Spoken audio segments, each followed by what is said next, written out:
Ladies and gentlemen, welcome to this afternoon's live commentary coverage of the LI 400 at the Nashville Superspeedway for another NASCAR Cup Series Sunday race event.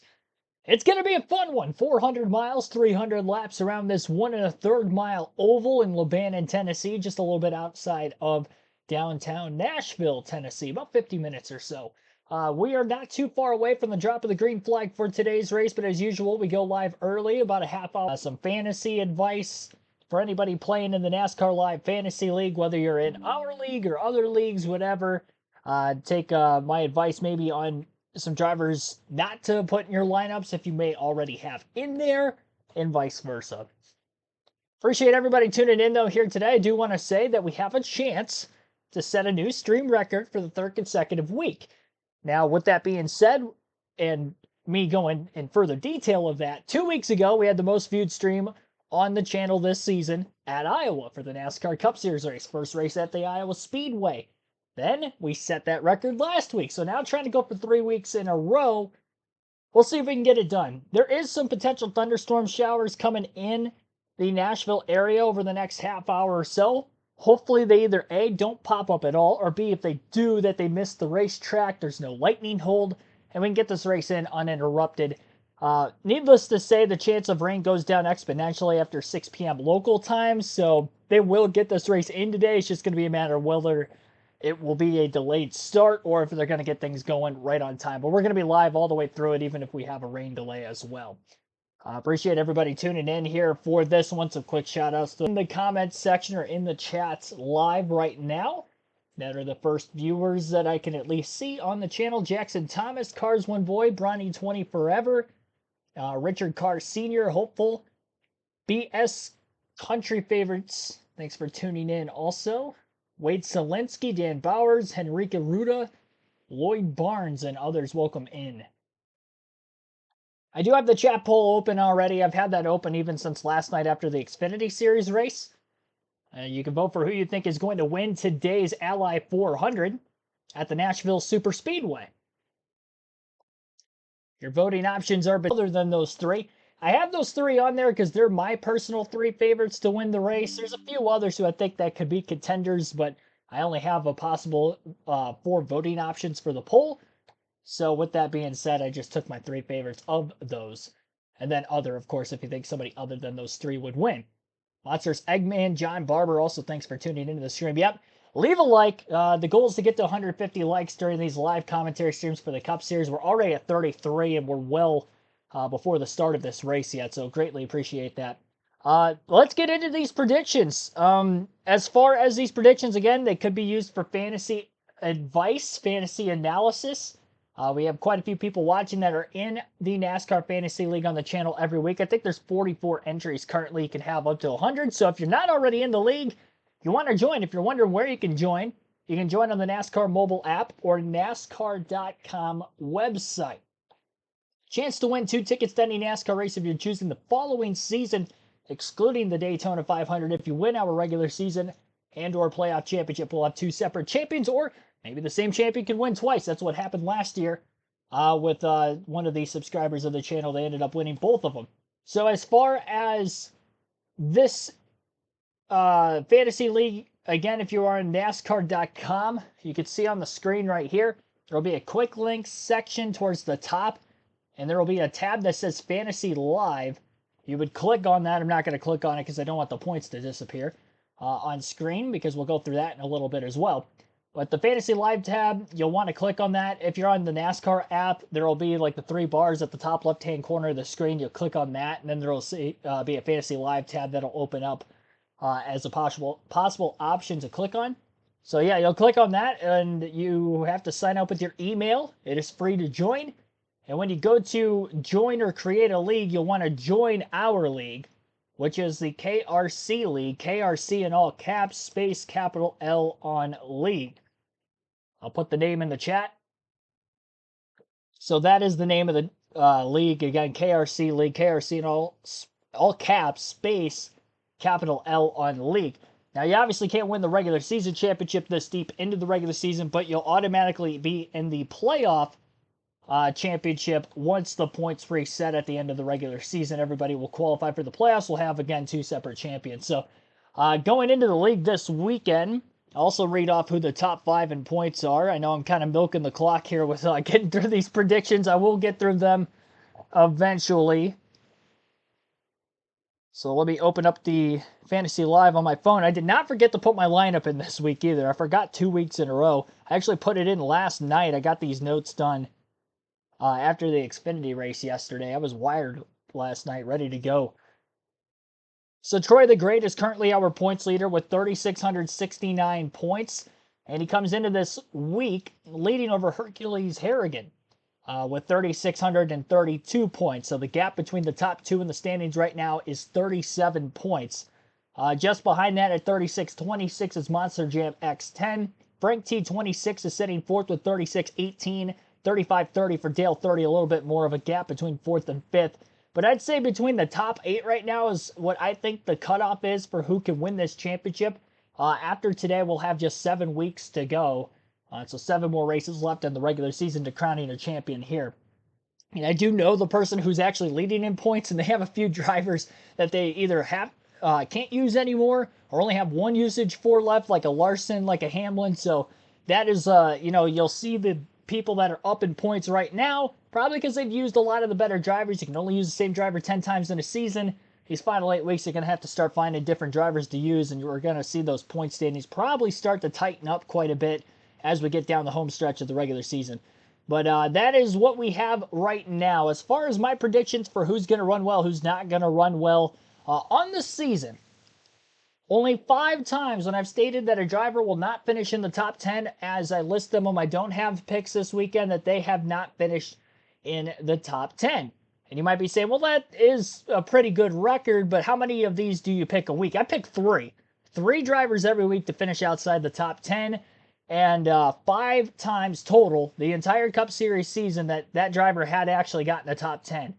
The other 36 times, they finished outside the top 10. So 36-5 record. I had 3 weeks in a row of going 3 for 3 until last week I went 2 for 3 on this pick. So these drivers may be cursed today. We'll keep an eye on how my predictions go throughout the course of the race as well. We're going to start off with Kyle Busch, who I think is an obvious one for today. Probably the most obvious of the 3 on this list. Now, this is only the 5th time I've taken Kyle Busch this year, which is a lot for 18 races, going on 19 races today. I'll stop picking on Kyle Busch every week after this week, but I wanted to get him out of the way again this week because I think he is going to have another poor performance. Last week I picked him on the Don't Have list. He finished 35th. 6 straight finishes outside the top 10 for Kyle Busch this season. It's definitely the biggest slump he has had this year. Qualified 27th, was 29th overall in practice. The speed is not there again for RCR. Austin Dillon was actually even worse than that. In practice, he did qualify a little bit better than Kyle Busch. He'll start a few rows ahead of him, but yeah, it's not great times for RCR. It's very well documented at this point how terrible of a season Kyle Busch is having.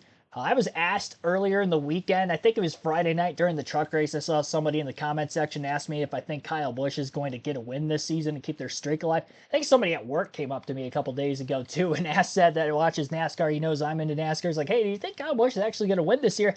And I said his best chance to win is going to be on a super speedway because RCR does have really good super speedway program. Kyle Busch has won on a super speedway at Talladega last year.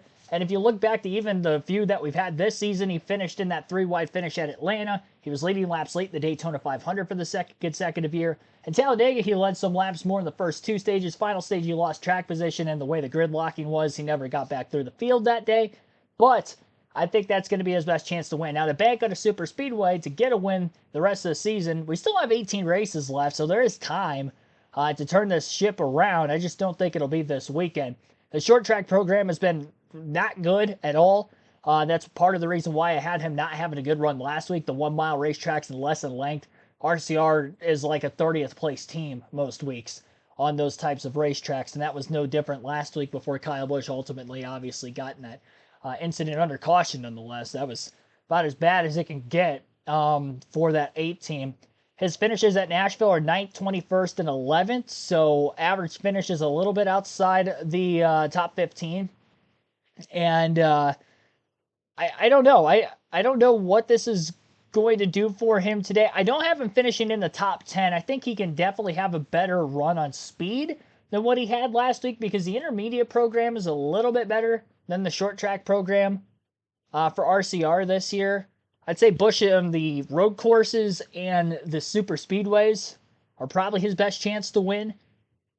But I still have him finishing outside the top 10 today. You start so deep in the field when you have this much lack of success for, again, 6 consecutive weeks now.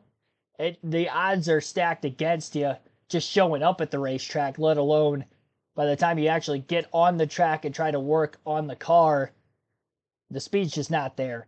So I've got Kyle Busch finishing outside the top 10, unfortunately, yet again. But I'll stop picking him. Maybe that's part of the reason why I have the 36-5 record when picking drivers finish outside the top 10. I've taken him a handful of times this year. He only makes up 5 of the 36. And yeah, so we'll try to roll with him again this weekend. I have also got Alex Bowman on the list this weekend. Now, I know Bowman does have quite a few top 10s this season, but I did pick him last week to finish outside the top 10. New Hampshire, one of his worst racetracks. Nashville, again, one of his worst racetracks. 3 finishes in the 3 cup races at Nashville for Alex Bowman, 37th, 36th, and 14th. He has no finishes better than that 14th place finish of the 3. And the speed of the 4 Hendrick cars, he's far and away the worst of the 4. 14th overall in practice, and he was 12th in qualifying. Now, the 14th overall in practice, he was actually 13th in Group A. The only driver from Group B that was in the top 14 was the Group B winner in practice, which was Brad Keselowski. So Alex Bowman really 13th out of 19 in Group A in practice. And then again, qualified 12th outside the top 10. He's going to be flirting with the top 10 on speed, I think, throughout the day, but I ultimately have him not finish it. Again, he has a 17th, 14th place finish at Nashville. I think that'll be right around where he'll finish, maybe a couple spots better than that. But I don't have him getting a top 10. The consistency has definitely lacked for Bowman over the last several weeks, I will say, which is the reason why he's 12th in the driver standings now when he was top 10, top 8 for most of the year. Obviously, finishing dead last week in 36th place didn't help him, but yeah, picked him last week on the don't have list. Same for Kyle Busch. They finished second to last and last, so I don't think that'll happen again, but I am going to throw Bowman on the list again. I do have Joey Logano on the list for the 3rd time this season as well. Finishes on concrete racetracks for Joey Logano this year have not been good. 22nd at Bristol, 16th at Dover, qualified 26th, not good, and he finished 19th last season at this racetrack, which was kind of about the start where we saw the struggle and the decline in the 22 team's performance, because he started off the year having some speed out of the gate last year, and then we got into the middle of the summer months, hit a dry spell where he only had a couple top 10s in the last handful of races before the playoffs, and he got eliminated the first round of the playoffs in the round of 16, and then struggled the rest of the playoffs, and that's led into this year where he struggled for most of the year as well. Coming into this race, Joey Logano only has on flatter short ovals, and this is not a flat racetrack. This is an intermediate as well. So yeah, that's gonna definitely hurt Logano, I think, for today, starting deep in the field. Now, I think he has a capability of working himself up there. Ford as a whole has struggled more on the, 1.5 mile tracks or near that, like Nashville, a little bit less than a 1.5 mile track. It's about a 1 1/3 mile oval. But I still don't see Logano performing very well. And if a Ford has performed pretty well in an intermediate track, it's been both the RFK Fords, which you look back to Keselowski getting a win at Darlington, Chris Buescher, 1/1000th of a second away from getting a win at Kansas. Ryan Blaney's even had some good runs on intermediate tracks as well, if there is a Penske Ford to have a good run, not Joey Logano. So I have Logano on the don't have list this weekend as well. So again, Joey Logano, Alex Bowman, Kyle Busch are my don't have list, and yes, I may have cursed them for this weekend by way of the predictions, so we'll see if I'm right there. My 3 sleeper picks for outside chances of getting to top 10. Well, really 2 of them. 2 sleeper picks this weekend for getting a top 10 finish that don't always finish there. This guy, I'm going out on the limb taking, but I saw some real speed in practice yesterday out of Mr. Corey Heim. Heim making just his 3rd career Cup Series start today. His first, though, for 23XI Racing, so that is worth noting. And 23XI Racing has had speed on intermediate tracks really since Kurt Busch really got there back in 2021 or 2022. So ever since the next gen era, it seems like the 23XI Toyotas have been really good on these 1.5 mile tracks or near that. Third fastest in Group B in practice for Corey Heim overall. The only drivers that were faster than him in that Group B session were Brad Keselowski, who again has had good speed on intermediate tracks this season, and Denny Hamlin, who has had great speed almost anywhere we've gone this season. So that's pretty good. Not only he has that speed, but if you look at the lap averages on the longer run, he was top 10 in 15 and 20 lap averages in practice yesterday as well. So that's going to be huge. It does seem like he has more of a long run car than a short run car when you consider the fact that he qualified 29th. Now, he was the first car to go out and qualify in his group because he's in a non-chartered entry, and I think that hurt him with the track not having as much rubber through qualifying, as the track usually gets swept off between rounds and stuff. So him being the first car out there definitely hurt him, I think, in qualifying. It certainly didn't help. But needless to say, I think he'll be better on the longer run. I don't think he's going to be running top 10 the whole day. If he gets to top 10, I think it's going to be just kind of a long green flag run, the final stage where he kind of slowly chips through the field, and he'll finish somewhere between like the back half of the top 10 through 15th. I can definitely see that happening for Corey Heim, but I'm going to go out on the limb and take Corey Heim for a top 10 finish today. I've also got Josh Berry as another one of the sleeper picks.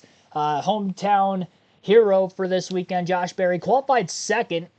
Showed a decent amount of speed in practice. He was top 5 at 20, 25, and he actually had the fastest 30-lap average in practice as well. So very similar to Corey Heim. It seems like the long-run speed could be there for Josh Berry. We've seen that out of Berry on some of the shorter ovals this season, where on the short run, he isn't quite as quick, but the long run, when you have to save tires, that seems to be where he's at his best.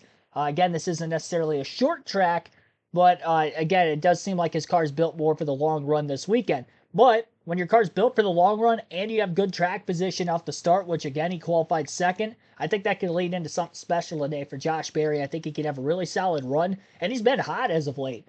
So far, the recent finishes for Josh Berry, he has 2 top 3s and 4 top 10 finishes in his last 6 races this season.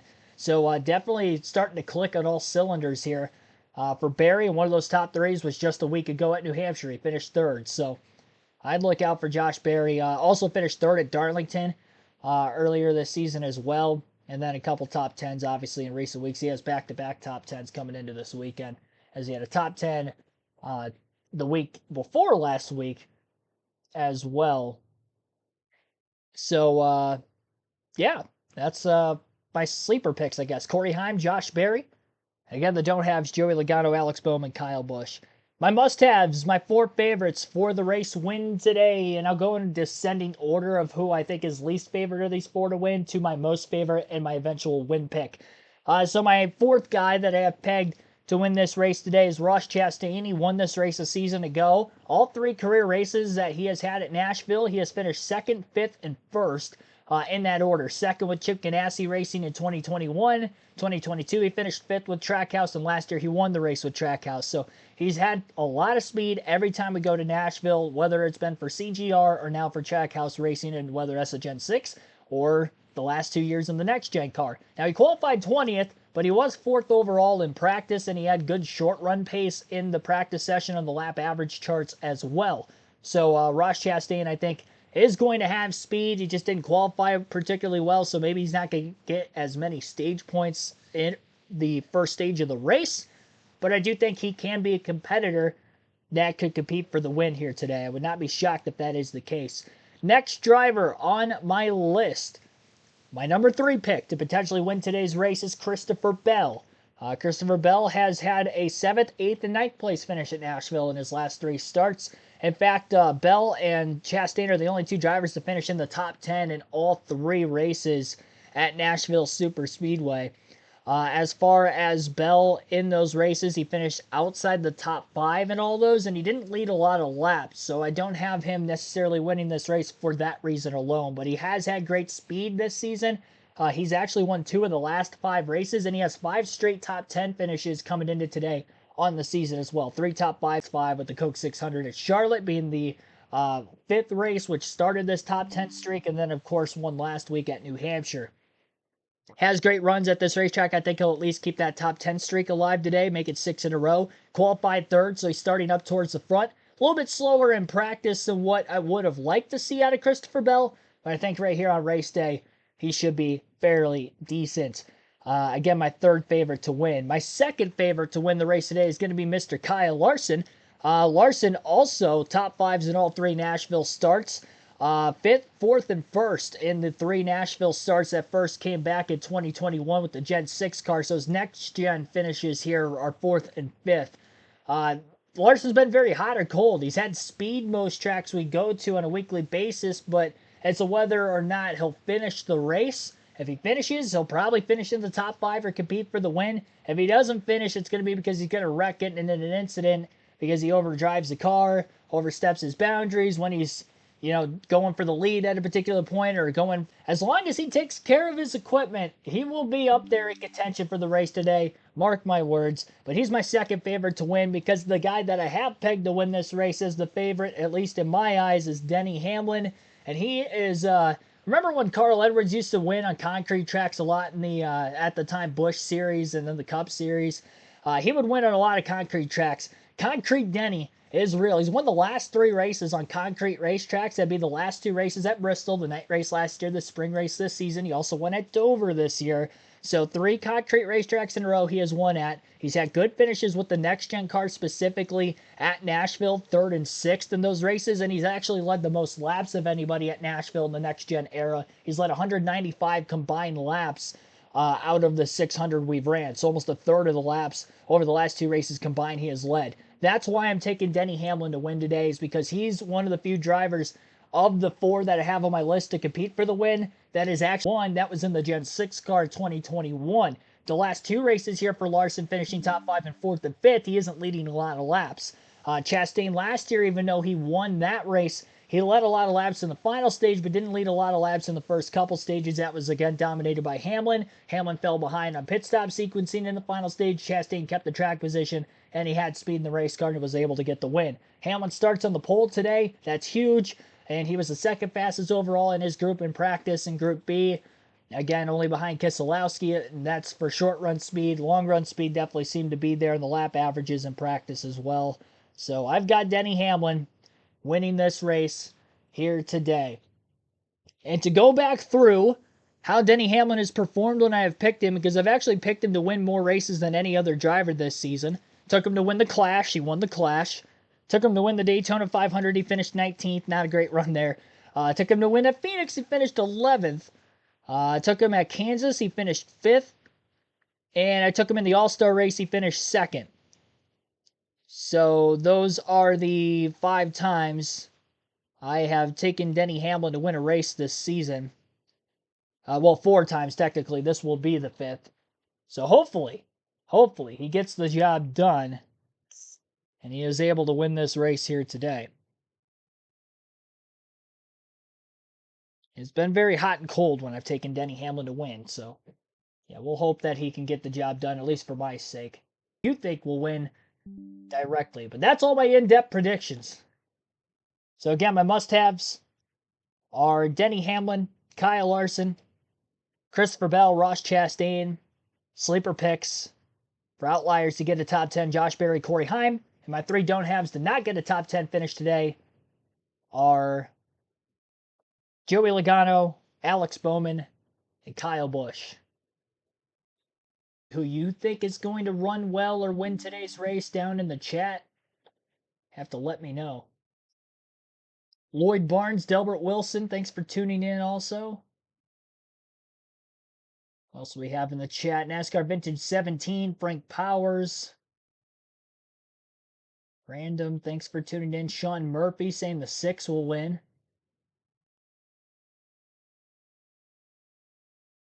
Jackson Robinson.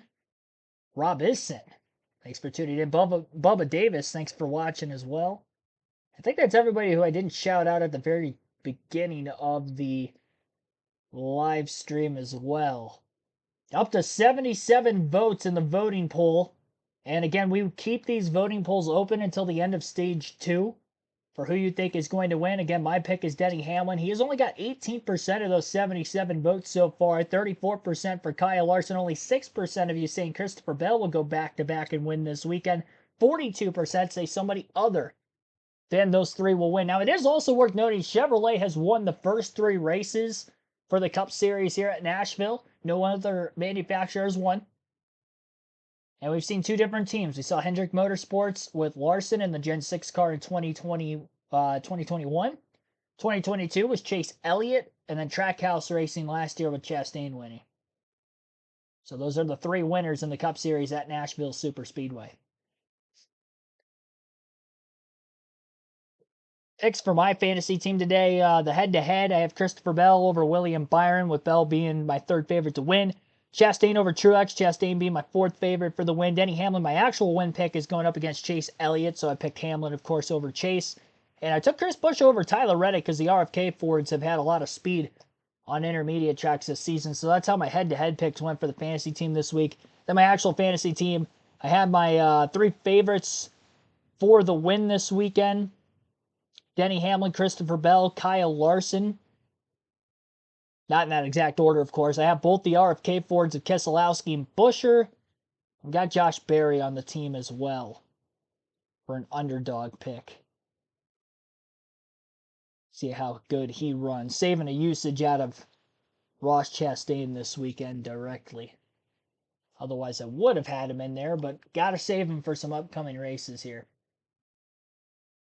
I'm out of uses for Ross. So that's my fantasy team for this weekend.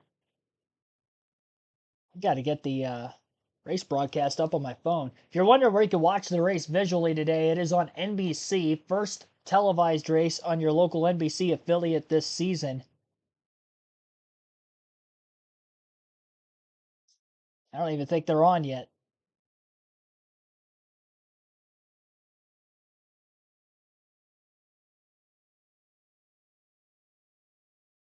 It's like the Senior U.S. Open is still on NBC, at least my NBC. Nope, never mind. They're not on anymore.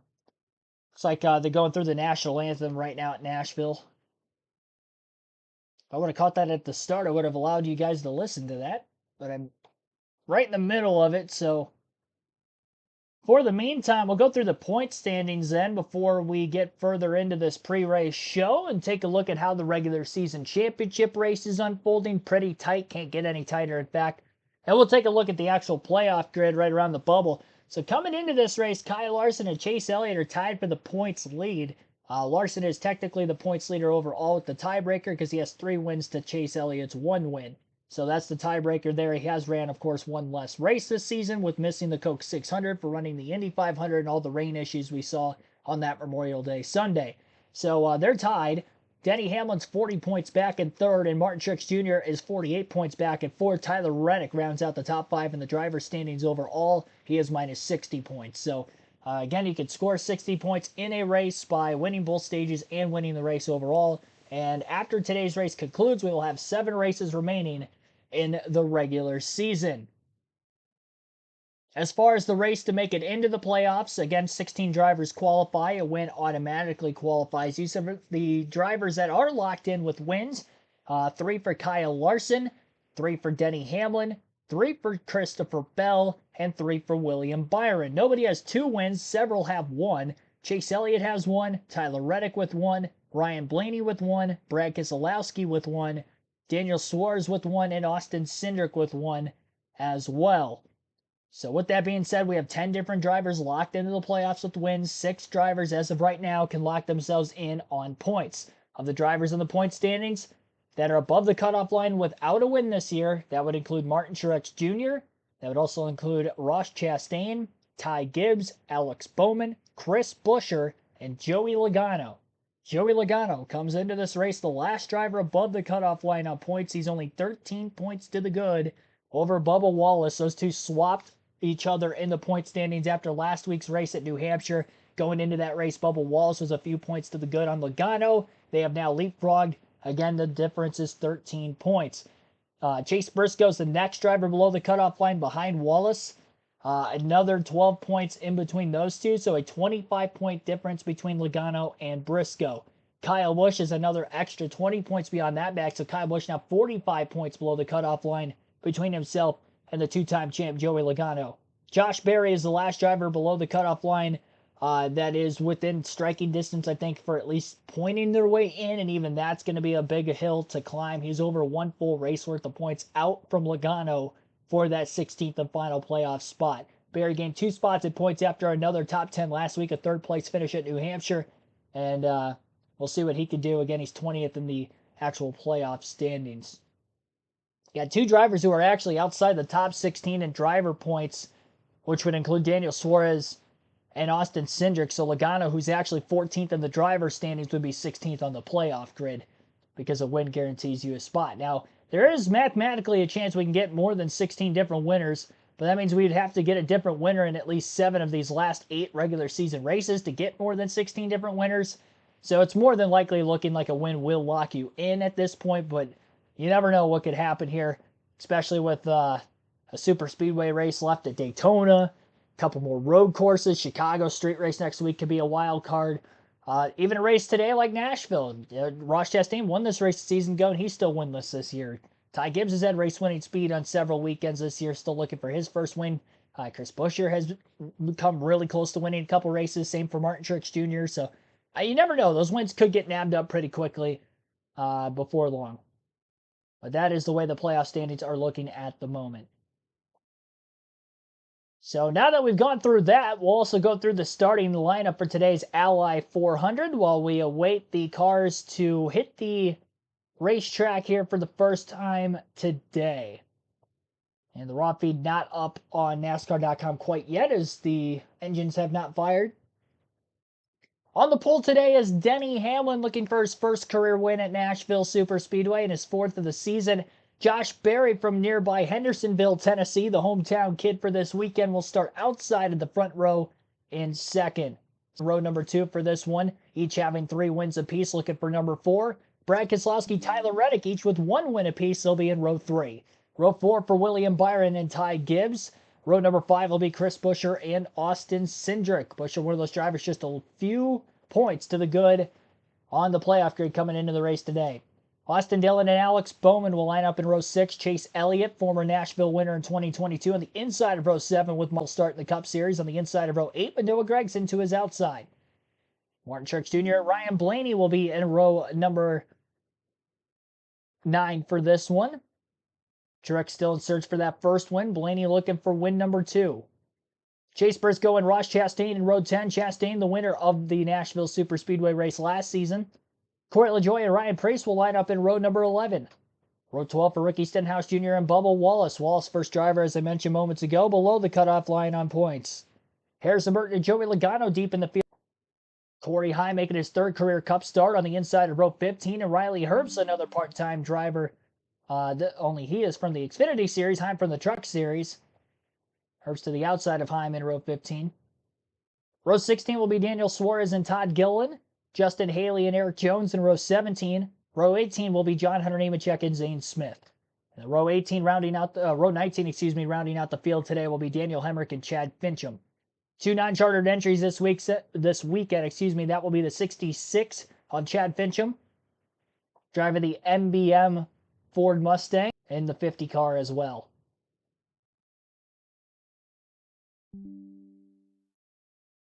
So that is the starting lineup for today's race at the Nashville Superspeedway. Here in a volunteer state.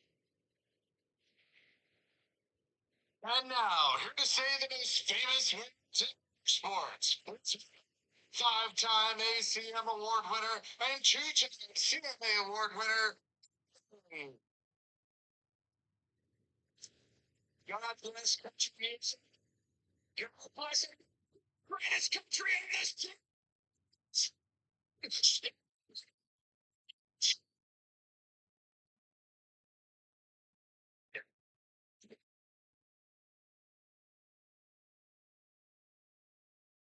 Good sound. When we come back, we'll hear from the following the race today. Rick Allen, Steve Letarte, and Jeff Burton. Series Racing from Nashville is next. Looks like another sold out or near sold out crowd at the Nashville Superspeedway for this weekend's NASCAR Cup Series race. Pretty good crowd on hand for both the truck and the Xfinity races over the last couple days as well. Up to 74 likes already in the pre-race. Yep, I did get my fantasy lineup in. 51 will have to do a passer at the start. That would be Justin Haley in the 51 car. Anthem wasn't good. That stinks to hear. I did not get to listen to it. Kyle Lance, Regine Huddleston, also welcome to the stream. Chris Davis thinking Chevy wins yet again.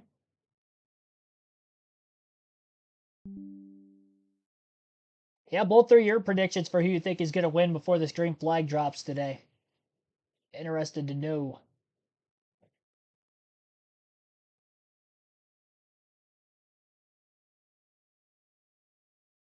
Jojo, thanks for tuning in also. Reliable like a Swedish watch. I've never heard that saying before. Hopefully it's good. Jamie Popejoy, thanks for tuning in. As of the chat, it looks like I see Lee Bradby also taking Martin Truex Jr., it looks like. Lloyd Barnes going out on the limb, taking Josh Berry. Frank Powers is Gregson or Busher as a long shot. Both looking for the first wins of the season. Gregson looking for his first overall in the Cup Series. Lloyd also thinks a Ford or a Toyota will win today. Fincham has done Xfinity in the past. Yeah, he runs quite a few races in the Xfinity Series part-time. He actually ran the race yesterday, too. But this is his first Cup start since 2021, so first start in the next-gen car. Would not be shocked on a hot, slick racetrack like today, first race in the next-gen car, that he may cause one of the cautions. That should be a prediction of mine. I should have went through that in our predictions portion of the live stream and said that Chad Fincham is going to cause one of the cautions today. I guess I could still say it because the race hasn't started yet. I hope it doesn't happen. That's of the predictions that I have. I hope that that's one that doesn't happen, but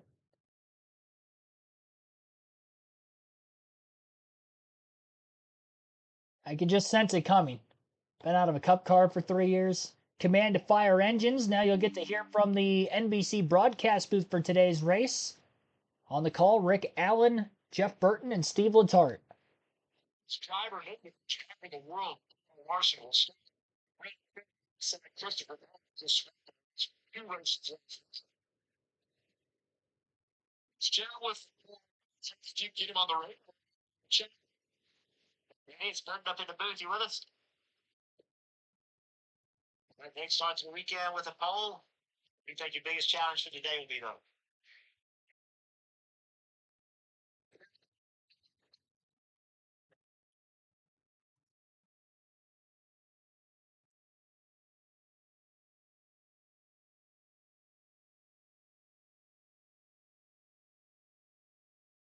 Talking yesterday about the track changing a great deal of rubber building up into the racetrack. How do you adjust as the race goes on?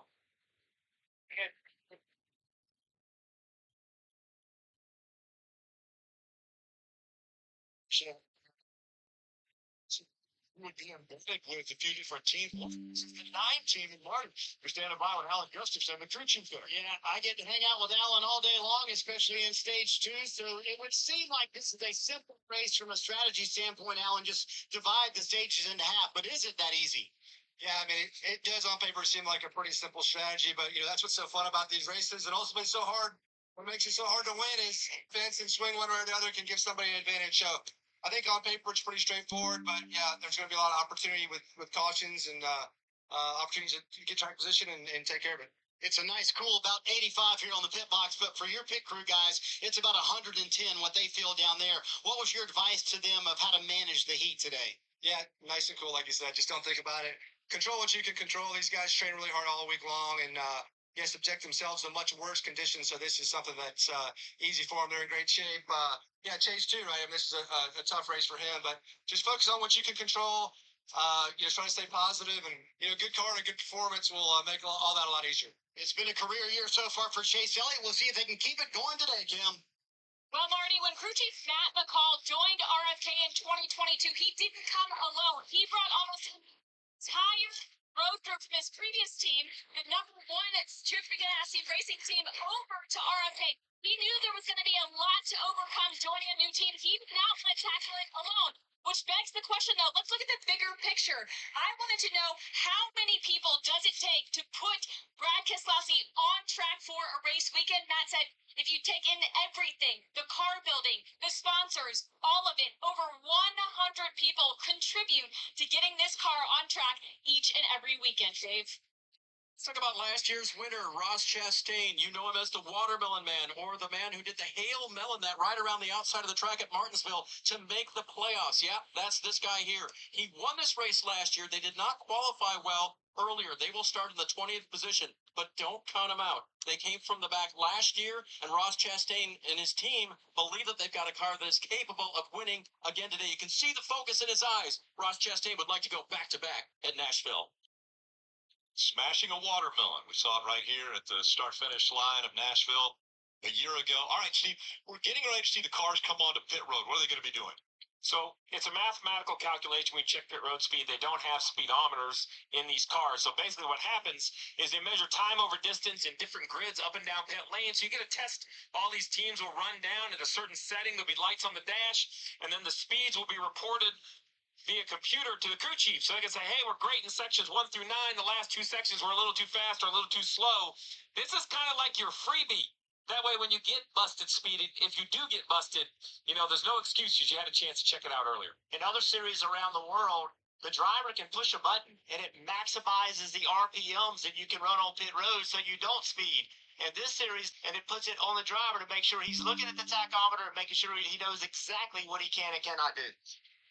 Also, that window net to the driver's left, you want to make sure where your pit stall is. So you see the pit board and everything. You want to make sure that you get that. And it's not easy to see over to the left. Yeah, you think it would jump right out at you, but as you look kind of out the windshield right here on Kyle Busch's car, the pit signs kind of blend together. And especially looking at the dash above those lights, you can easily lose your positioning. It varies from track to track. You can be early or late on pit road. All right, Jeff, 109 right now, and these guys are just cruising around. They just fired the engines up. Yesterday we saw 130. We're going to see temperatures like that again, and how difficult is it for a driver to deal with? I think we'll see mid-120s today in that range, but this is a longer race than what we had yesterday, so maybe a little cooler temperature, but you're asking more of the driver, and this series is more competitive. Cars 2x2 as we're getting ready for the green flag. Before we see that, let's go down to Barney. So, Rick, in 2022, Martin Truex Jr. won both stages here in Nashville. Last year, he finished second right on the heels of Ross Chastain. So why would James Small completely change the setup they brought this weekend? Well, this morning he told me last year and the year before, honestly, we were good, not great. We need to take another step here. So they came with a completely revamped setup, Kim, that they think is even better and might get Truex his first win of the year. Well, Marty, yesterday, John Hunter Nemechek won the NASCAR Xfinity Series race, leading 76 laps. But let's talk about what this team did last week and why they have momentum this week. Last week, the team fought from being 2 laps down to finishing in the top 10 the last 70 laps of New Hampshire. That takes a special team. It takes perseverance. When I talked to crew chief Ben Bayshore, he said last week's rebound was huge for team morale from a big points perspective. And Dave, he said it told them we can do this. Look to the outside of row number 6. That'll be Alex Bowman in the purple number 48. Talked to crew chief Blake Harris this morning about their speed this year. He said, we are a step. I think we got it this year. We could sure use that win to secure our place in the playoffs. Rick? And that paint scheme was designed by Dale Earnhardt Jr. All right, let's listen into a pep talk with the 5 team. All right, here we go, Nashville. We got a hot one. Got a great crowd on hand. Thank you all for coming down here and sticking around with me. My team, wow.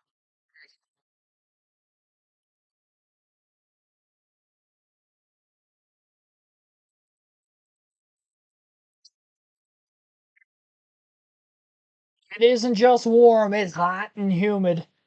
And that caused for very high temperatures both on and off the racetrack, outside, inside the race cars. We'll monitor that and much more over the course of the next 400 miles. Denny Hamlin rolls through the Geico restart zone first, leads the field to the green, and we're underway in the LI 400 at the Nashville Superspeedway. Jam-packed crowd on hands, hoping for into the first turn, but does come out with the lead on the back straightaway still. And Christopher Bell, his teammate who lined up inside of row 2 in the third place starting position, clear of Barry for second. Barry dive bombs back to the inside, trying to get underneath Bell. not going to be able to do so. And Bell actually rolling that top lane pretty well through the first half of the corner. Not so good in the second half. Hamlin's able to lead the first lap of the race from the pole. Side by side for third, it looks like, between Kyle Larson and it looks like Brad Keselowski in the 6. And that is back stretch again, and Keselowski up in line behind him. Josh Berry, who started second, fell all the way back to, it looks like, 5th off this initial start. So he tries to hold on for position in front of the side-by-side battling between William Byron and Tyler Reddick. Big block on the front stretch from Berry down to the bottom on Byron. Byron still stays door-to-door with the 45. Raw feed on NASCAR.com right now is still stuck on the warm-up lap. We were having some technical issues in getting it up before the race started. It got to this point, but it doesn't look like it's counting lap by lap like it usually would. We're currently on lap 3. As we get further along into this race. Really shouldn't have closed the live leaderboard on Fox, so at least we have something. I'm going to have to move my camera back for the moment. As soon as I get that available for you guys, I will clearly keep that up and running. Have Fox's leaderboard on here for the time being until we get through the first commercial or so, and then we'll see if NASCAR.coms will be available again at that time. So Hamlin out to about a 4/10 of a second lead over Christopher Bell. Kyle Larson is 1 second back in third. Brad Keselowski 1.5 seconds back in fourth. And Tyler Reddick 2 seconds off the lead in fifth. That's the top 5 in the running order and the intervals between them. Lap 5 of 390 laps in this first stage. The stage splits, for the most part, relatively even today. Final stage will be a little longer than stages 2 and 3. But there will have to be a pit stop at some point in time in each stage. Fuel window about 75 to 80 laps. Oh boy, big block on the back straightaway. Couldn't tell who that was. Like potentially the 2 of Austin Cindric? No, 7, Corey LaJoy. Making that big block down the back straightaway. Looks like he was trying to hold Noah Gragson in the 10 car. And that was actually around the 14 at Briscoe. I had the wrong SHR Ford there. Briscoe was the one that was getting blocked. Kyle Busch up a few positions. He battles Briscoe side by side for right now. Brace was able to get by the 14 car cleanly on the outside the last time by. Busch from 27th to 24th. And Justin Haley, who had to make that pass-through penalty on the initial start of the race, is still on the lead lap. At least for the time being. Hamlin's led all 8 laps from the pole so far. Make that 9 at the line as we have reached lap 10.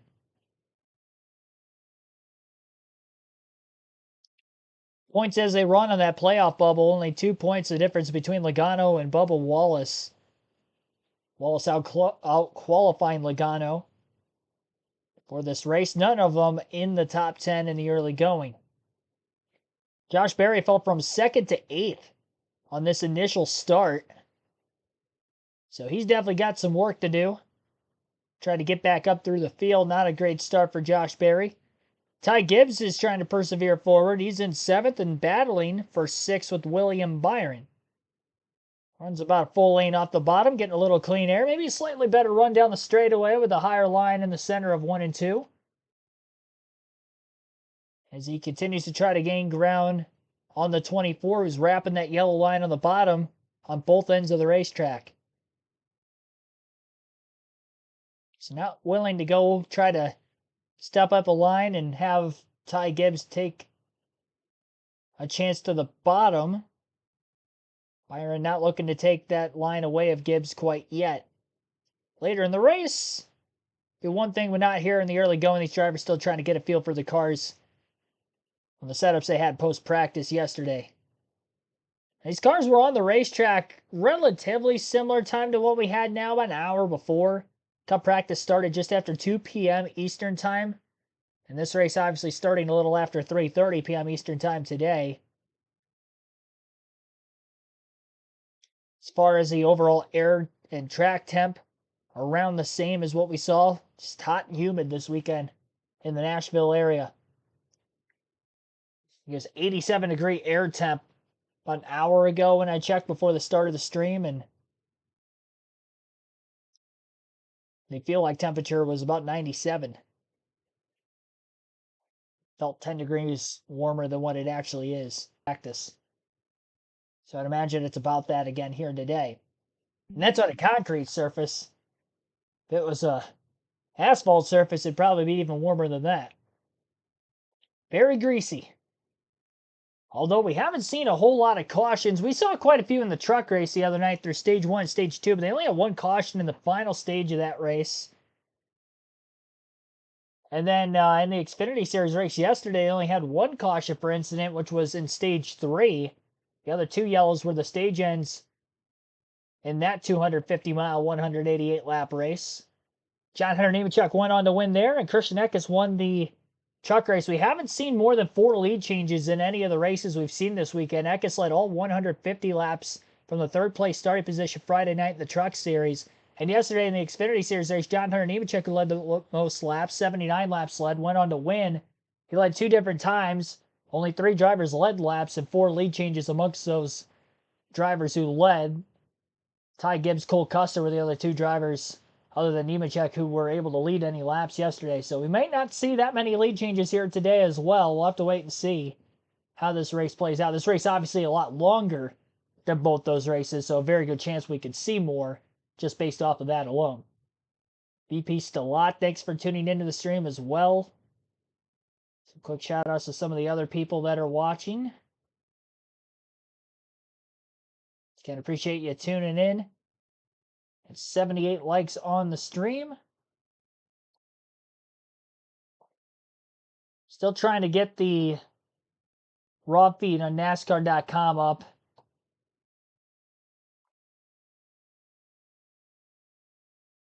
It was stuck on the warm-up parade laps earlier, and that still looks to be the case right now. We've seen this issue on the channel in the past. Again, I pull this raw feed that you see right here that's got a bunch of zeros on it from the pace laps. This was the starting lineup, but this is the same raw feed I use for every race. So for right now, I've got the leaderboard on foxsports.com, because that's the only active one we have running for during commercial breaks as well. And during the commercial break, Christopher Bell was able to take the race lead away from Denny Hamlin, so already 1 lead change, as many as we saw in the truck race Friday night. Again, that took place during the commercial break. Currently lap 18, coming up on lap 19 as Bell works his way off turn 4. And Bell about 0.6 of a second out ahead of Hamlin. Hamlin was caught behind Justin Haley for a while, trying to put him lap down after Haley had the, or not free pass, after he had the pass-through penalty. Start of the race. Held Hamlin up quite a bit. Hamlin had to lift a little extra after looked like Haley got a bit loose in turns 1 and 2. And as a result of that, Bell was able to get by Hamlin on the outside. Chad Fincham now going to go a lap down at the hands of the leaders. He was well off the pace in practice of qualifying this weekend compared to everybody else in the field. About a second off the pace in practice. So no surprise Fincham will be the first car to go a lap down other than Haley. And again, Haley took the pass-through penalty at the start of the race. So Haley will look to get by the 66 car now. Fincham clears him into turn 3. Haley back in the free pass spot in 37.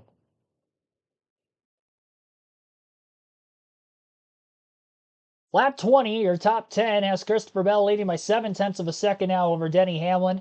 Brad Keselowski's up to 3rd place now. He's 2.4 seconds off the lead. Kyle Larson 2.7 seconds back at 4th. Tyler Reddick is 3.7 seconds back at 5th. William Byron is 4.5 seconds off the lead in 6th. Ty Gibbs is 7th. He's 4.8 seconds off the lead. Josh Berry at 8th, 6.5 seconds off the lead. Chris Buescher is 9th, 7.2 seconds back. And Austin Cindric, the only Penske Ford in the top 10, he's 9.2 seconds off race leader Christopher Bell. So that's the top 10 in the running order. And again, the intervals between them Lap 22 of 90 here in stage number 1. Still a long ways to go yet in this race. Of course, a 300 lap, 400 mile event today. Again, 90 laps in stage 1. Larson catching back up to Keselowski. Battle for third now.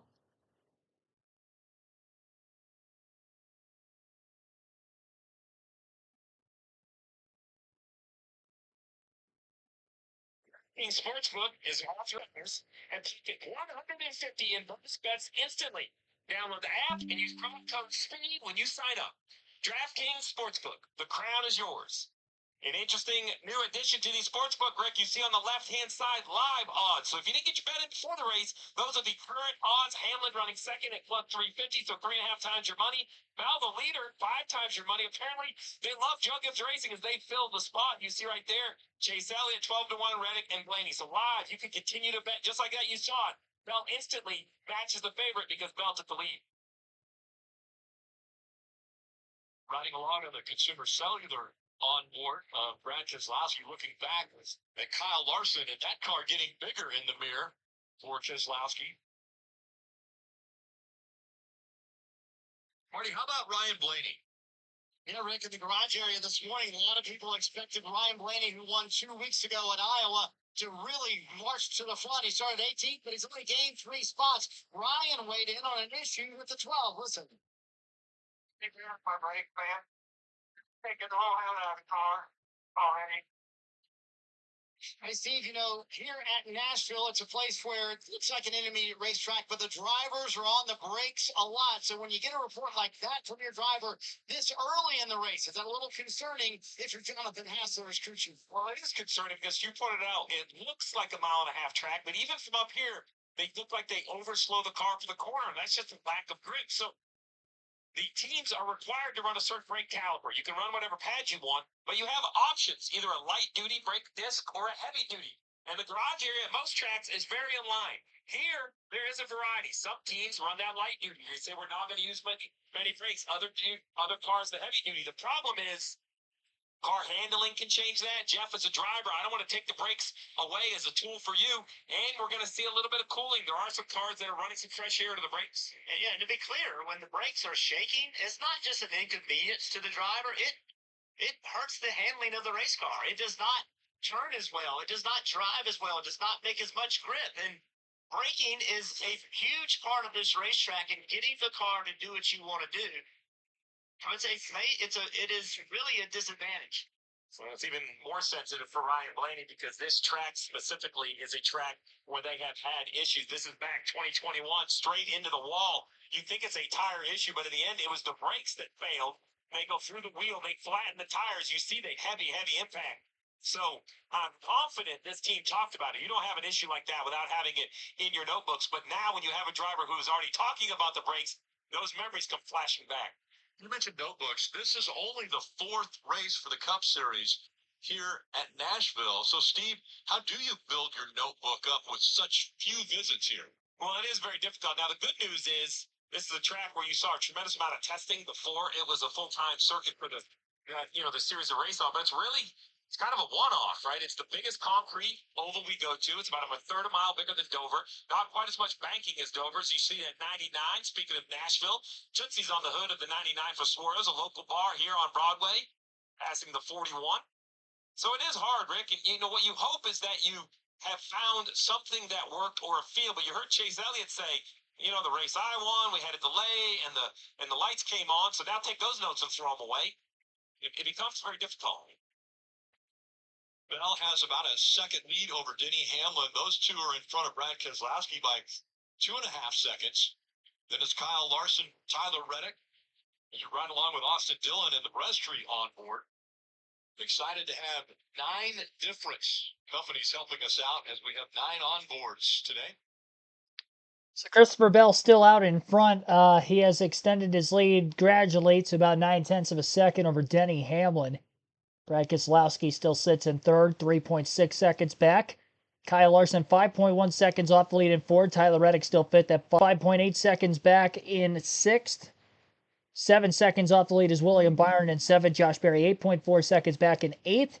Chris Buescher in 9.7 seconds off the lead, and Chase Elliott now newcomer to the top 10. Elliott is 12 seconds off the lead in 10th place. So that's the top 10 behind Christopher Bell. And it looks like they're going to commercial break right now on NBC. So full screen commercial break on your local NBC affiliate for today's NASCAR Cup Series race at the Nashville Superspeedway. Denny Hamlin led the first 17 laps of the race from the pole. Christopher Bell took the lead after that. He's led the next 17 from the third place starting spot. Those are the only two drivers to lead in the first 34 laps of the race. Looks like everybody that started in the top 9 still in the top 9 positions. Bubba Wallace, biggest mover in this race so far. He started 24th, is up to 11, 13 positions gained for him. Kyle Busch has gained 4 positions from 27 to 23rd. Chastain up a few, it looks like. Austin Dillon has dropped 5 positions from 11 to 16th. And Blaney up 4. Truex up 2. So really, other than Bubba Wallace, I haven't seen anybody gain a huge amount of positions from the start. Michael McDowell's lost 6. Suarez up 6 from 31st to 25th. Chase Briscoe's lost 8 spots. Briscoe's back from 19th to 27th. And then Josh Berry started 2nd, fell to 8th immediately. He has settled in 8th since then. 9 seconds off the lead. So Christopher Bell's led 19 laps and counting now. Most laps led in the early going of the Ally 400. We'll take our first ad break. You're listening live on KRC to this NASCAR Cup Series full live.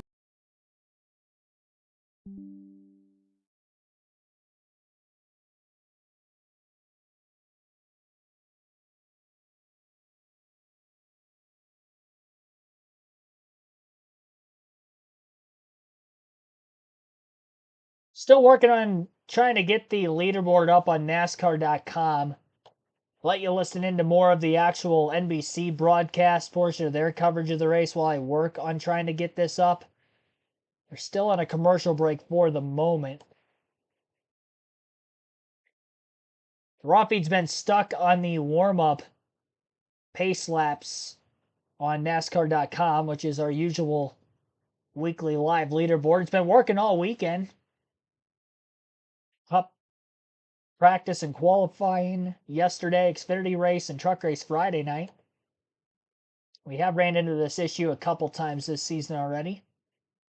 So apologize for not having the usual leaderboard on. And when we have had this issue in the past, mid-race, it comes up and is working properly again. So it will be up at some point, just not off the initial start of the race here. Hopefully it's not going to be out for too much longer. So if you see me clicking through a bunch of different tabs and opening a bunch of stuff up on my laptop nearly going to this race, that's why I'm doing it.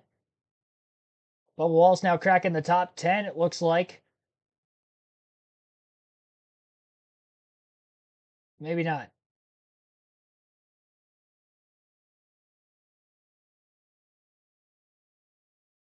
Might have green flag pit stops going on right now, actually.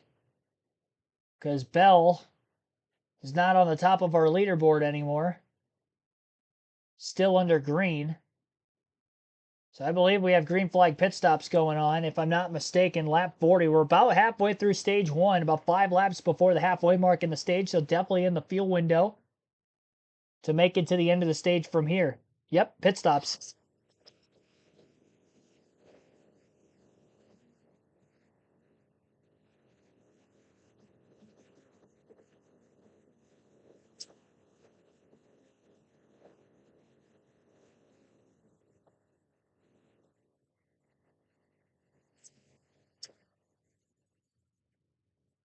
So Victoria Pittsburgh the crew doing their job, maintain BB lead. Doesn't have Penny. Remember, we have stayed on the racetrack, and I actually wouldn't be surprised if some run really long to see if they could get a lucky break and get a yellow.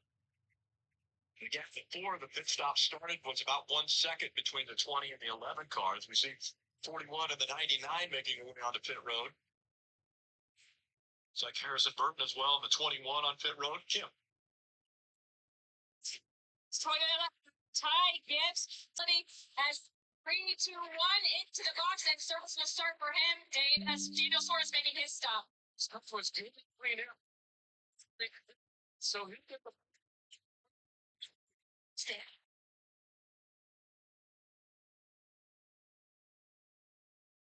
Continue cycle through with these pit stops. Tyler Reddick, for the meantime, has consumed the lead. Still waiting on, it looks like, about the top 12 cars have not yet hit pit road. Christopher Bell, Denny Hamlin, who were the top 2 before the pit stops started, are now 13th and 14th.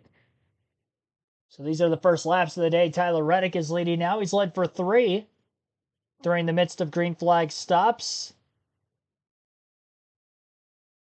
Maybe some of these drivers got to split it in exactly half and pit right at lap 45. And as you heard there from Steve Letarte, wouldn't be surprised if anybody tried to run this real long. Again, that fuel window, really, they can get within the final 20 laps of the stage before they have to pit for fuel purposes. Martin Truex Jr. is now on to pit road.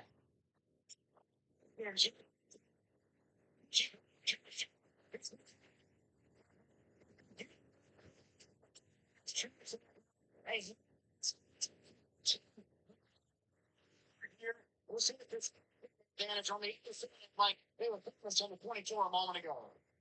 Corey LaJoie also down on pit road at the same time in the same lap as Martin Truex Jr.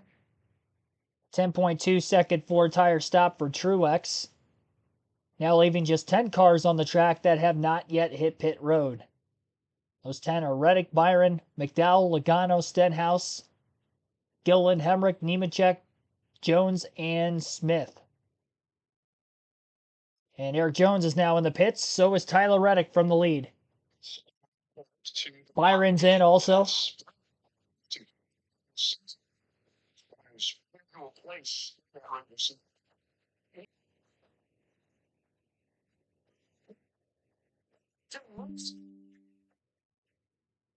Do they can?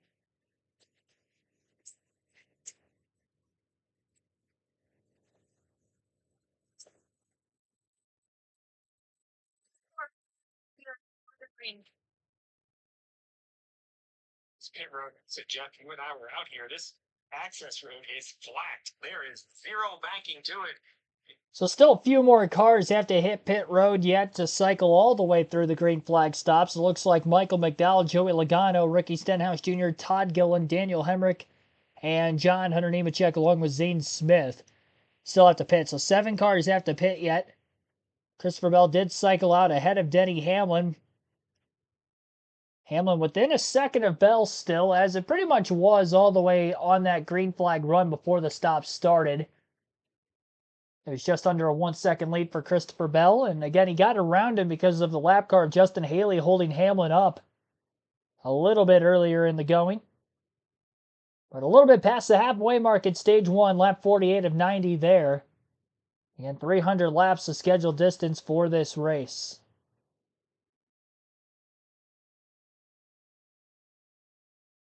Didn't notice any major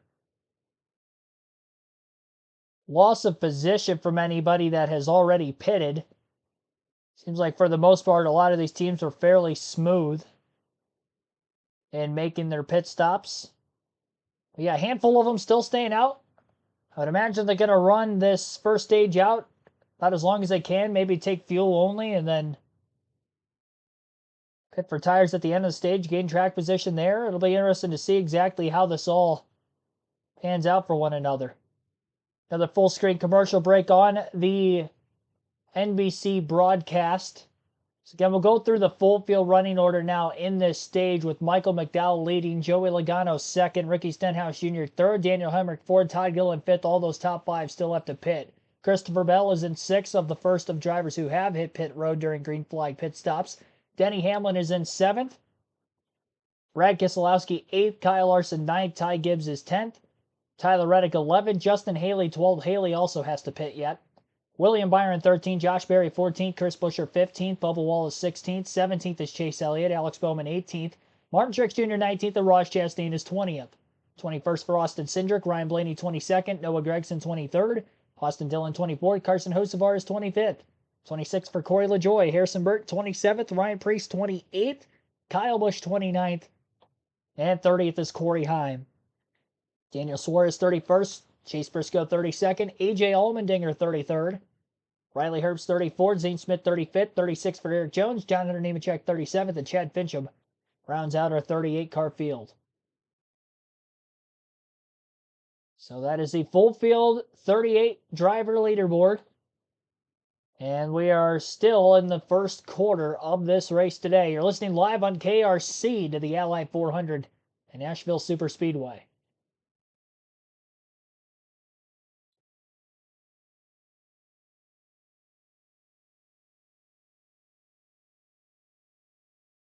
See Drew Smith, Art Baker in the chat saying play the race or show the race. I can't show the race for copyright reasons. I can air some audio coverage from time to time. I've got commentary for myself. We do have a much better leaderboard on NASCAR.com that I can get to as soon as it becomes pit road speeds and all that good stuff, but it doesn't seem to be available yet on NASCAR.com. Have some issues with it. It keeps showing that they're on the pace lap still from the start, so it's stuck on the starting lineup. Once that becomes fully available, I will have that on screen at all times. But yeah, I can't actually visually show the race. If you're wondering visually where you can watch, again, it is on your local race.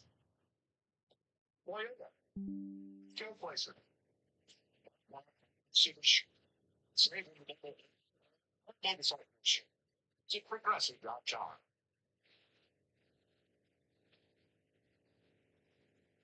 Together during each commercial break for a chance to win $2,000. Follow at Bush Beer on X and reply with #break. So, Rick, normally I'm the aggressor, and I like the guys that come to pit road early, but I'm a big fan of the long run. For both 34, 22, 47, everyone out there, we see the 20 of Christopher Bell, the 11 of Denny Hamlin kind of chasing each other through traffic. Well, this man's the leader of the race. Michael McDowell, 54 laps. Every lap we've run, he's been on the racetrack.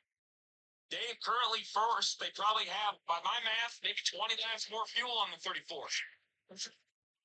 Talked to Peterson this morning. He reminded me, we're still trying to win a championship to get in the playoff for Ford and for Truck Pro Motorsports, but they are not saying his driver's not next year, and so they have fewer tools to work with. He confirmed that they don't have as many things coming to them from the picture. Mike's going to a Chevrolet. He's in a Ford right now. They want to share everything they know with him.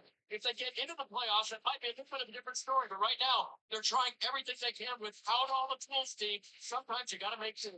Yeah, I totally agree with Ford kind of starting to shortening up the information because they don't want it to be taken away. And I do agree with Michael McDowell and the team that if they do advance into the playoffs, Ford would have to say, well, we can't waste this opportunity. We're going to have to give them everything we have. And again, the 20 of Bell, he is the furthest up of the cars that have been to pit road. He's currently running in the 3rd position, chasing after McDowell and Logano. Stenhouse and Hemrick running 4th and 5th in this mix of cars. That light blue 47 that Denny is squeezing next to right there. And right behind them, the 16. Doing a nice job. That 47 is Stenhouse on the racetrack. In front of him, the 31 of Hemrick is the other call-it car.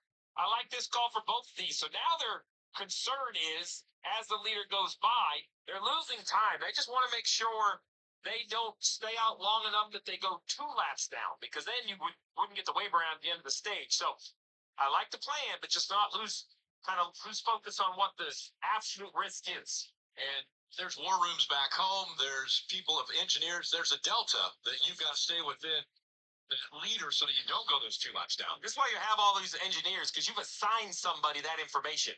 And as you kind of get into this mix of racing, Jeff, that engineer is going to hit me on the shoulder and force me to get back into this strategy call. Yeah, and you are learning off of what you've done, but you're also paying attention to the strategies of all the other teams as well. And what can you learn from what they're doing? One thing's for sure, we talked about the racetrack, how it would change during the race. Well, you see it already. You see the 16 car, AJ Allmendinger, he's all the way at the top of the racetrack. We got other cars running up there, cars still right on the bottom. So this racetrack is changing, and I think that's a vital part of the rest of the race as well. What is my car doing right now? What do I need it to do better? Because when we make this next pit stop, it needs to be a big change. Because if you don't, you'll get behind on the changes, and you may never catch up, Marty.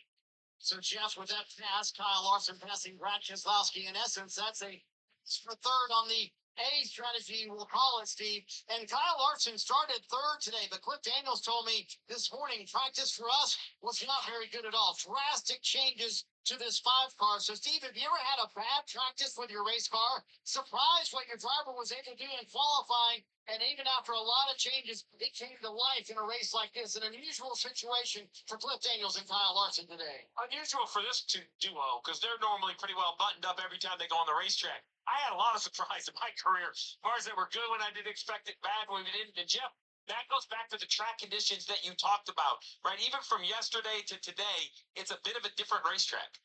You come into the race with a plan. Here's what my car did yesterday. We're going to make these changes, and your thought is it's going to be perfect. Well, it never is.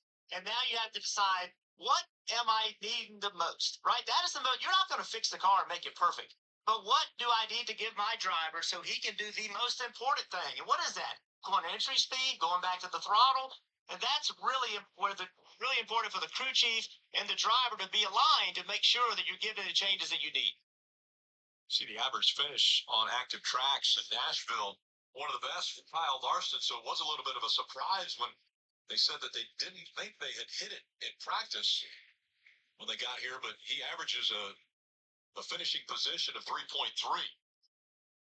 here at Nashville. Only being here 3 times, he's one of the 3 different drivers that have won here at Nashville, joining Chase Elliott and driver of the 1, Ross Chastain.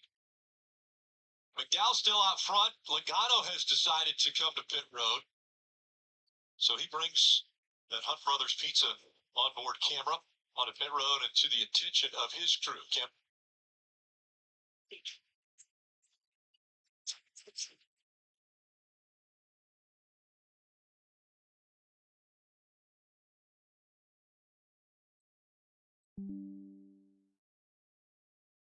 Great idea of how this is going to play out because he's definitely going to lose a lap, but he's going to be 1 lap down. And with the fresher tires, it'll be interesting to see how many time he gains back or not. Are we at all surprised that Joey Logano hasn't been to victory lane yet, a 2-time champion this far into the season? It is a bit surprising, or perhaps that the other 2 Penske cars have already won, right? Sidgwick and Blaney. Yeah. Checking in on Denny Hamlin. Now, I could hear this morning that he wears both a cool shirt in very, very hot situations like today, and also the helmet with air conditioner that blows cold air into the helmet. Well, he was just told, try turning off your cool suit. Steve, that tells me they're not seeing enough voltage coming through that race car. He may need to lose some of that company equipment. Yeah, reading some of the radio conversation, 12.5 volts is what Denny recorded. We want to see mid-13, so we saw some alternators fail in the Xfinity Series, just the temperature today. Bell has led 22 laps. McDowell is still out front. He just led his 22nd lap. You know, sometimes you just got to be comfortable with the uncomfortable when you're behind the seat of a race car. And yeah, we did see a couple of battery issues yesterday. I think Sheldon Creed had one very late in the race, and even Justin Allgaier in the early going. Well, kind of like the stage 2 break, I believe they made the battery change. No, the battery change for him was the caution that he caused when he got into Ty Gibbs. So, yeah, no, we'll see if we end up having that issue again. Here, definitely lower voltages. 12.7 is really low, especially you consider how early we are in this race for Denny Hamlin to have that kind of a voltage issue. Michael McDowell still leading, though. Both him and it looks like Daniel Hemrick are the only 2 cars that still have to hit pit road. They have not pitted yet. They're 1st and 4th currently on the grid. We take a look at how the pre-race predictions have lined up to this point in the race late in stage 1. Must-have picks, Christopher Bell, Denny Hamlin, 2nd, 3rd, soon to be 1st and 2nd once McDowell pits. And then the others, Ross Chastain, I believe, is a little bit outside the top 10. Chastain actually back in 19th yet, only one spot gained from the start. He'll move up a few more when we get a couple more cars ahead of him to pit. But he is outside the top 10 for the time being. And then Kyle Larson also in the top 10 in 5th. There's 3 of them in the top 5, 1 outside the top 10. Josh Berry's fallen all the way to 15th after starting 2nd. He was one of the sleeper picks coming into the day. The other one was Corey Heim. Heim is 27th after starting 29th. And I believe is currently off the lead lap. Of the 3 don't have picks that I had pegged not to finish inside the top 10 for today's race, Joey Logano is a lap down in 30th, Kyle Busch a lap down in 31st, and Alex Bowman is on the lead lap but in 15th. So not too many cars are on the lead lap in this race at this point. It looks like to wait for this leaderboard to update a little bit more here. I think I saw it a little bit ago. I think there's 23 or 24 cars on the lead lap right now. Might have to wait for NBC's leaderboard to scroll across here soon to get the actual live update.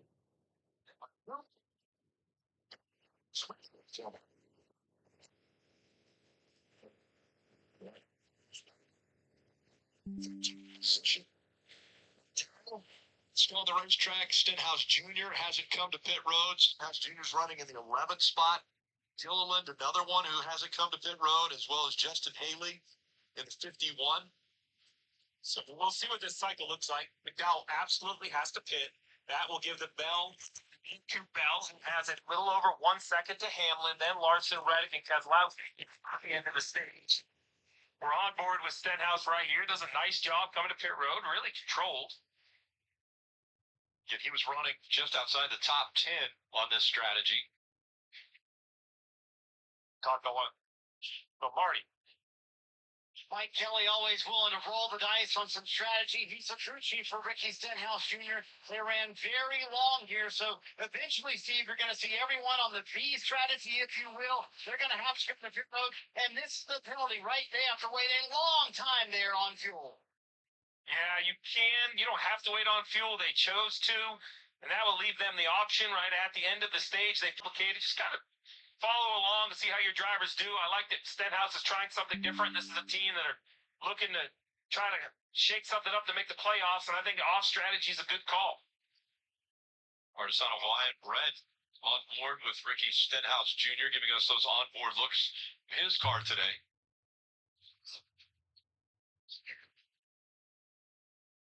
There you go. Hand out the window for the 34 McDowell. He'll be coming to pit road. Not a straightforward entry. It's kind of a actually continuing around. Oh, I saw the hand out the window, so something changed for sure. One more as we see Justin Haley on pit road. I think that's why the 51 is pitting in front of the 34. Excuse me, behind the 34th, but they don't want Micah McDowell to come around the 51, just trying to get organized on pit lane. So let's try that one more time.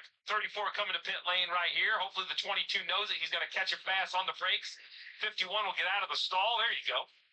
That's how it's supposed to work. Exactly. It's so much speed and not having to go around a car. And it's easy to get blocked. It's easy to go through your pit stall. So just waiting a lap was probably the smart thing to do there.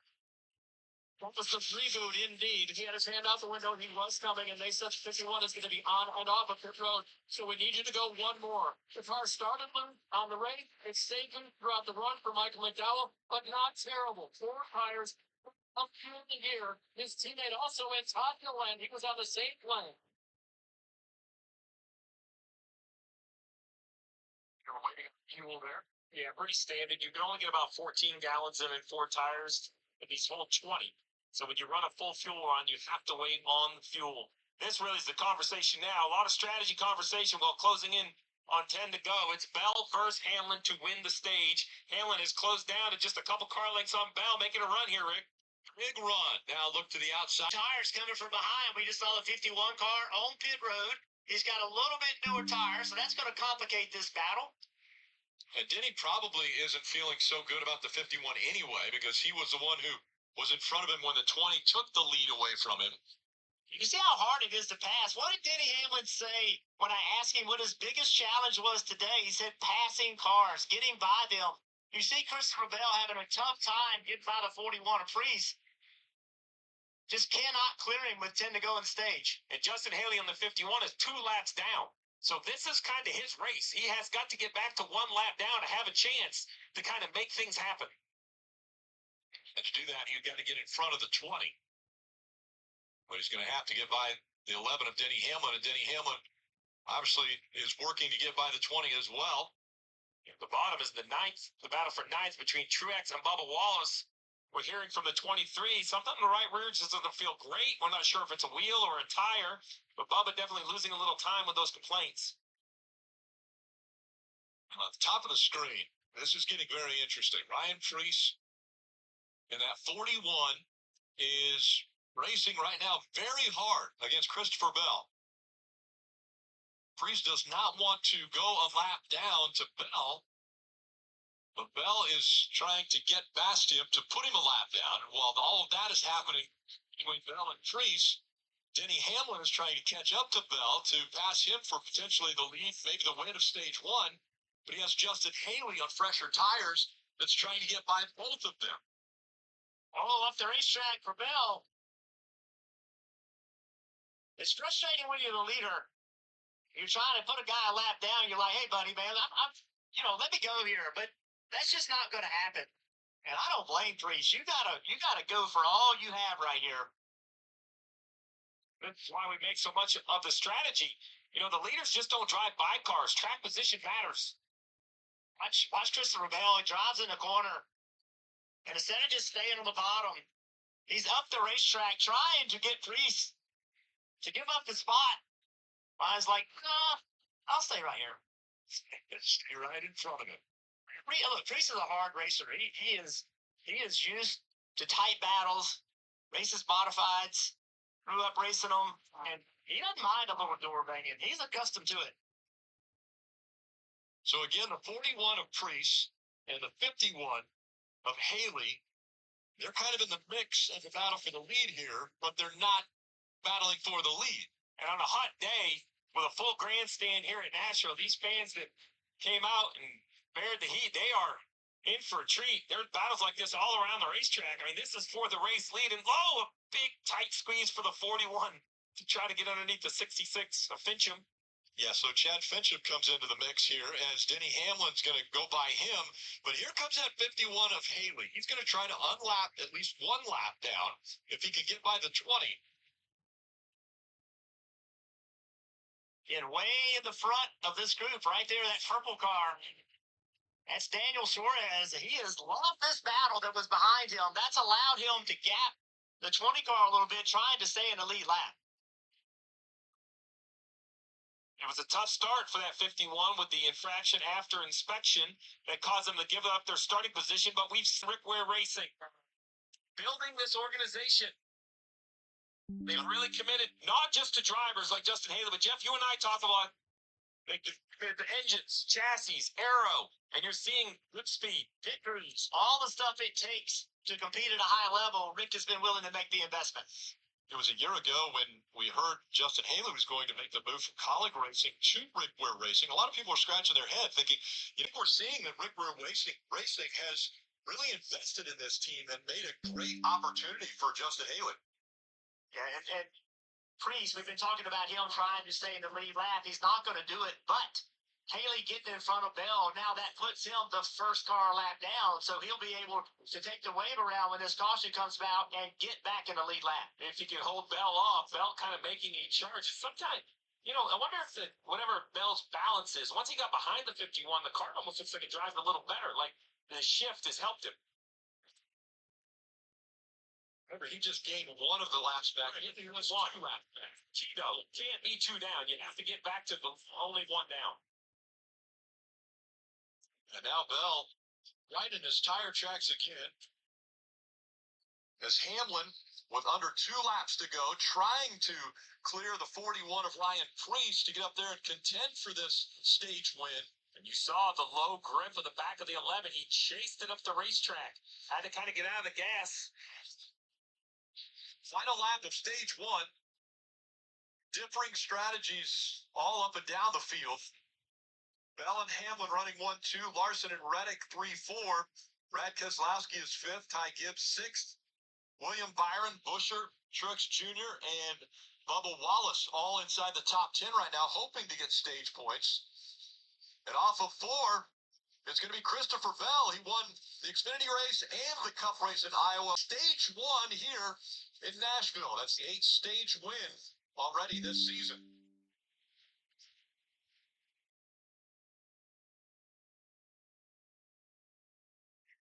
Well, glad we got you up here, Steve, to break down all the differing strategies, because there's going to be guys that will stay out under this caution, be able to get that track position back.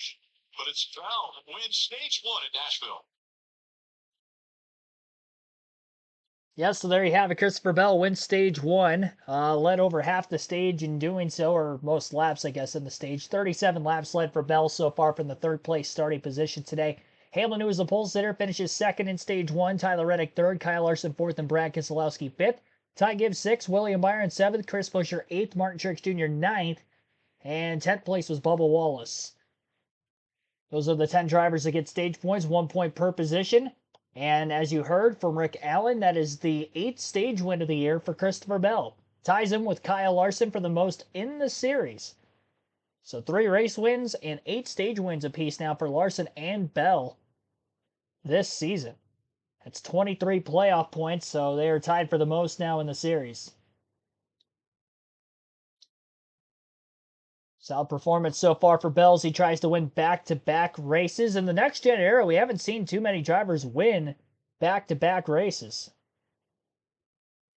Bell trying to be one of the few. We'll be seeing our second wave of pit stops, but not the entire field will be pitting at once during this stage break. Bell is hot. Yep, 5 straight top 10 finishes coming into this weekend as well for Christopher. Trying to make it 6 in a row today. Update on those pre-race prediction drivers. Christopher Bell was one of the must-haves, along with Denny Hamlin, Kyle Larson. Their 1st, 2nd, and 4th. Hamlin was my pick to win. The only must-have not in the top 10 was Ross Chastain, who started 20th and has gotten up to 14th. Sleeper picks: Josh Berry fell from 2nd to 12th. Finished outside the top 10 in stage 1. After starting options from 29th to 22nd. Good start there. He's still in the lead lap. And the 3 don't have picks. And where they're running right now, let's see here. Joey Logano 21st on the lead lap. Kyle Busch was a lap down in 26th. Ryan Preece gets the free pass in 25th. So Busch will still be a lap down. Pulled outside the top 10, then Alex Bowman 13th on the lead lap after he started 12th. So he pretty much ran around right about where he has been for most of the day.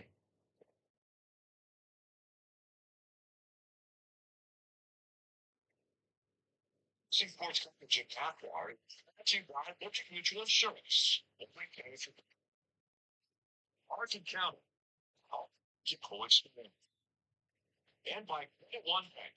NASCAR, Heritage NASCAR. This stop's about to get underway, and if you were already down there, Kim. Yep, service already started for Brad Keselowski. Sit tight center both ends. Needs more turn, but a little 3 into 1 will be embedded next stage with them. Marty. Stage 1 for Kyle Larson has had no real problem on entry, but have nothing to lean on for exit. I just see more security, Cam. As you look bottom left of the screen, that's Christopher Bell. He said it felt pretty good whenever I was in open air. Still a little free out of turn 4. Light air pressure adjustment. Did ask for a drink and an ice pack, Dave. That Hamlin's car felt a little bit better tight on the initial throttle. More importantly, when he turned off his cool shirt, he got some volts back. 13.2. He recycled the alternator and the red light went away. That's all good news. Anyone to race off pit road? Denny Hamlin grabbing that spot. Saw 2-tire stop there, getting 13 spots, and will be embedded in stage 2 with the 6 team and the 9 team. That 2-tire stop is from Joey Logano that gained him 13 positions. I believe he came off of pit road in 8th, if I'm not mistaken. I think he was in 21st. So quite the strategy there for Logano. Ran very long in the stage. Was able to stay on the lead lap. Get his lap back more than importantly there before the end of the stage. And now trying a two-tire strategy to get that track position back there as he couldn't get it with a caution during that long green flag run in stage 1. So we'll see how stage 2 goes. Looks like technically then Joey Logano up the most spots now from the start of the race to this point. Started 26, he'll be 8th on the restart, but we'll see how the right side tires only will go for him.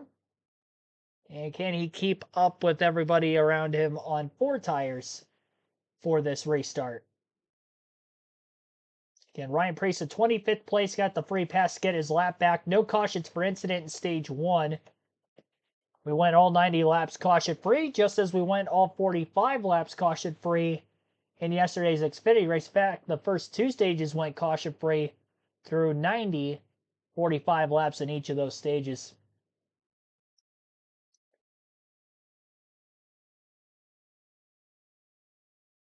William Wiley, thanks for tuning in.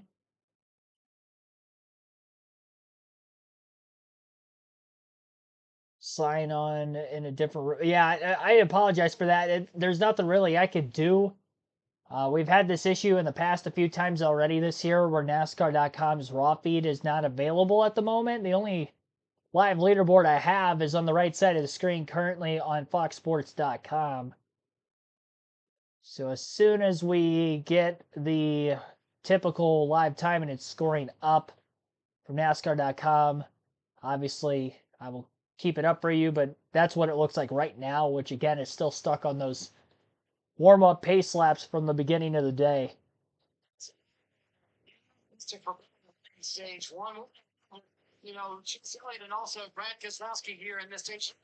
Chase Elliott and their crew, if you look at where they have ranked over the years, this crew has been together as a solid group for 7 years, the majority of them really for the part of a decade. But when the one system came into NASCAR, they really did not have a good year. You look at 2022, 2023, they struggled in those years. But Alan Gustafson said, hey, in a day and age where everybody's changing crew members, we're not going to do that. We're going to go to work. And they have done that in the last 18 months, making technique changes, doing everything they could to make their pit stops better. And they are number 1 here on pit down. Helps out Chase Elliott every time he comes down. Here atop the 6 box, Matt McCall. Most people know him as a crew chief, but he's also a successful driver with over 60 victories in late model stock cars. Take a look at this photo we're about to show. That's his last win from the Southern Nationals alongside his dad, Danny, his mom, Marsha, who are actually here this weekend. You see his son, Maverick, right there. He also made starts in the NASCAR Truck Series and the NASCAR Xfinity Series. When I talked to Matt, I asked him, what's the benefit of being a driver as well as a crew chief? He said there is a lot of mutual respect between him and Brad because of the driving background that he has. It's going to be great, Kim. We are looking forward to all the insight that we'll be able to gain from both the 6 team and the 9 team. As a matter of fact, we'll be listening in to TJ Majors on the restart. He's the spotter for Brad Keselowski. A couple of updates. Joey Logano and his strategy is the team that you saw take 2 tires, Rick. He's going to restart up inside the 4th row. Huge jump for the 22. And a group of cars back on the lead lap, the 14, 42, 34, 31, 47, 38, and 51. So a whole group took the wave around. A bunch of cars now in the lead lap. And we talked about, keep hearing drivers and crew chiefs talking about how much this track has changed. And check this out. This is all the rubber buildup that gets on the racetrack, driving into the concrete on your left. That's what it was like before the caution. On the right, look at the bottom of the racetrack. All that rubber's been picked up. Now on this restart, this track will be completely different. And it's going to start changing again as that rubber gets driven down into the track. So the field has the 11 and the 20. 11 on the inside, 20 on the outside. Keselowski back in the 5th. First restart of the day. We'll see how this goes. Hamlin won the race up pit road, but Christopher Bell won stage 1 outside of row 1 for the restart. Green flag is back in the air. Hamlin with a good launch is easily clear into the first turn. Larson to the inside of Bell for second. Side by side, briefly behind them for third before Tyler Reddick wins that battle. Almost slipped to the outside of Larson as well, but not quite. He'll have to stay in line behind him. Actually, a poke out of line looking to the inside of Larson into 3 and 4 now. And Reddick will get there, side by side again for third. 45 underneath the 5. And Reddick almost clear off turn 4. Larson hanging on that right rear corner panel as he continues to try to side draft. JGR Toyotas of Ty Gibbs and Martin Truex Jr. side by side for position behind Larson and Reddick. Gibbs on the outside in that battle, and Truex down low on the bottom. Gibbs is clear off turn 2 on that higher lane. Bubba Wallace up a spot on the restart, getting by Chase Elliott for 9th.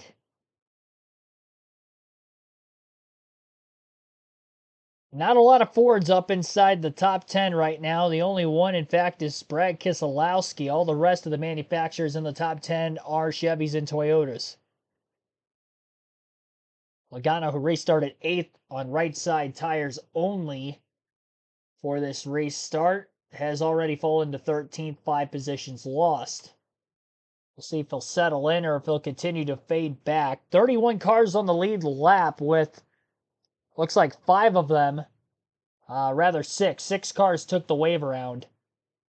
And the 25th place car at the time, Ryan Preece, got the free pass to get back on the lead lap. So he's on the same strategy as the leaders with the 4-tire stop and topping off on fuel. But the others have not. So those cars that took the wave around, slightly older tires still than everybody else who just pitted. And if they end up getting a caution, obviously they'll be able to stay on the lead lap, then pit, and be close on fuel to the end of the second stage, depending on when that caution falls. Michael McDowell was able to go until about 14 laps left in stage 1 before he pitted.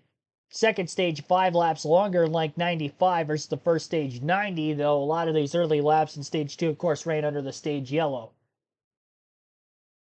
Hamlin with a 4/10 of a second lead already over Christopher Bell. 1.2 seconds back is Tyler Reddick in third. Ty Gibbs 1.5 seconds back in fourth. And Kyle Larson 1.9 seconds off the lead in fifth. As the top 5 following the restart to begin stage 2 here in the Ally 400 at the Nashville Superspeedway. More door-to-door action on the front stretch. Austin Dillon looking underneath of Josh Berry for position. That battle's a little bit outside the top 10 as they are currently duking it out for 15th. Logano's lost another spot since the race started. His teammate Ryan Blaney is behind Logano. Joey fading on those older left side tires. And all those cars that took the wave around will be the first to pit during green flag conditions if we stay green long enough as well, as they have less fuel in their cars, of course, than all the leaders do. Bell trying to run down Hamlin again. Bell definitely seemed to have a better long-run car than Denny, although in the second tire stint in that first stage, it did seem like it was pretty even between the two, for the most part. As he wishes, circulated the cooler while in his torch.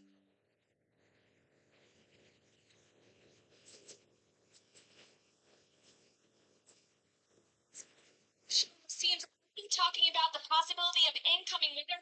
Listen to what Moody Barker told his driver, Bubba Wallace. And we're not going to bow down. Big choice. We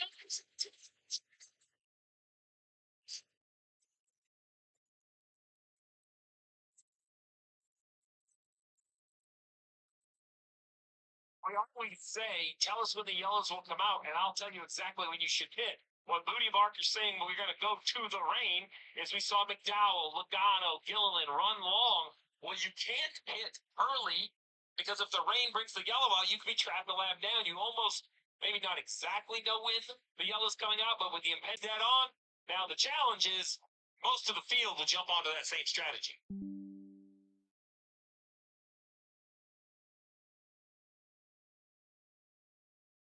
People that were on pit road, and I'll give the example of McDowell, lap 75, Haley, Stenhouse Jr., some of those guys, will they have to come earlier because of the strategy? Yeah, I mean, they need fuel earlier, right? So they're going to come right around lap 1. Found them, Josh Berry and Austin Dillon. I think they'll swap.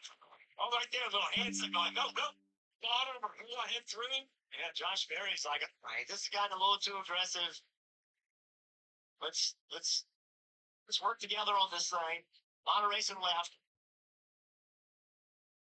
Well, we heard a little hit the chip. Yeah, which tells me that perhaps he just is so close you don't have to go to high gear. I can't believe he hit the chip in high gear. Otherwise, I don't know how you'd run a qualifying lap. Comes down the front straightaway. It's the deep shape, right? The southern front straightaway is a little bit longer, so you would have to shift on the front.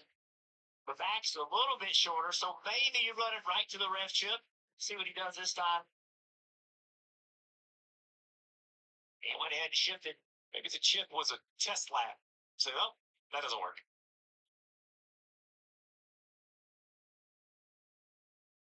Up front, pretty impressive for Toyota right now as we take a look at the Toyota driver updates. 1, 2, with 3, Hamlin, 4. Bell, Reddick, and Gibbs all running in the top 4 positions right now.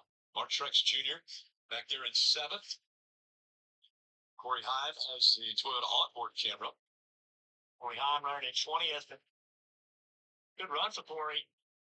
You know, the guy in the truck series that everybody seems to be chasing.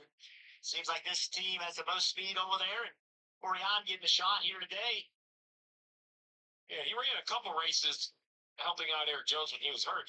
But this is the first race I like to refer to as like planned. I think he got to mentally plan for it. The team got the plan for him being behind the wheel. So behind the wheel of the 50, I'll make sure I get the car number right for 2311, Dave.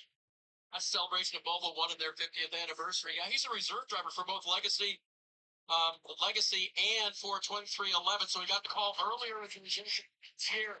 But this is a special day for him. He was even supposed to race the Xfinity Series yesterday, but the team held it. He was going to race for it because they knew how brutal the conditions would be. They got to be frustrated then.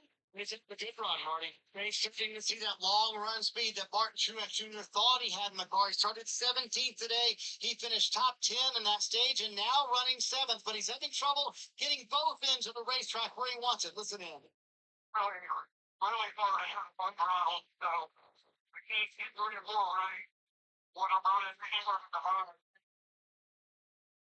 We're still running back.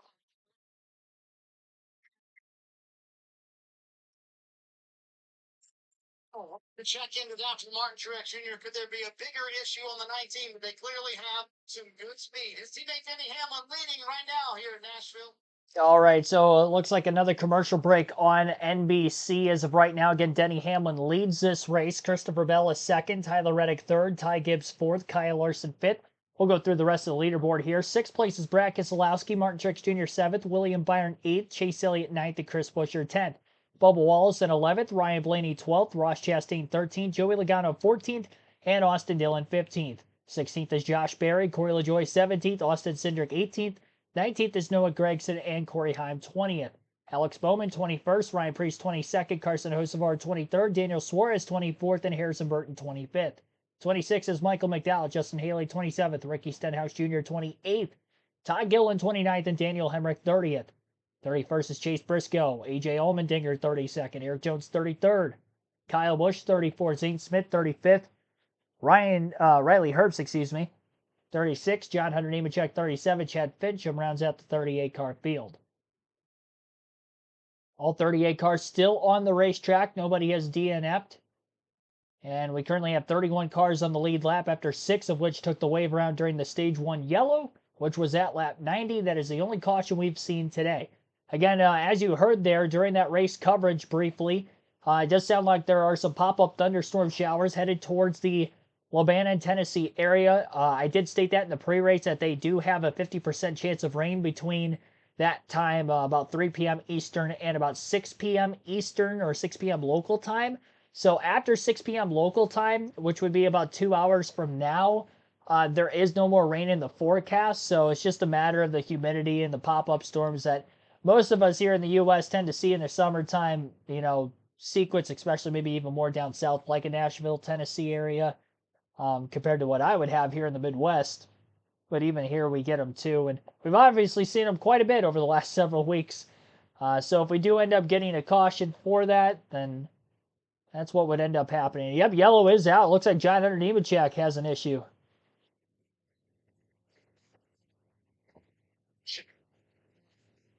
Four. 37, so you can see the back of the pack. So struggling with his race car. Just trying to find some speed. The grip isn't there.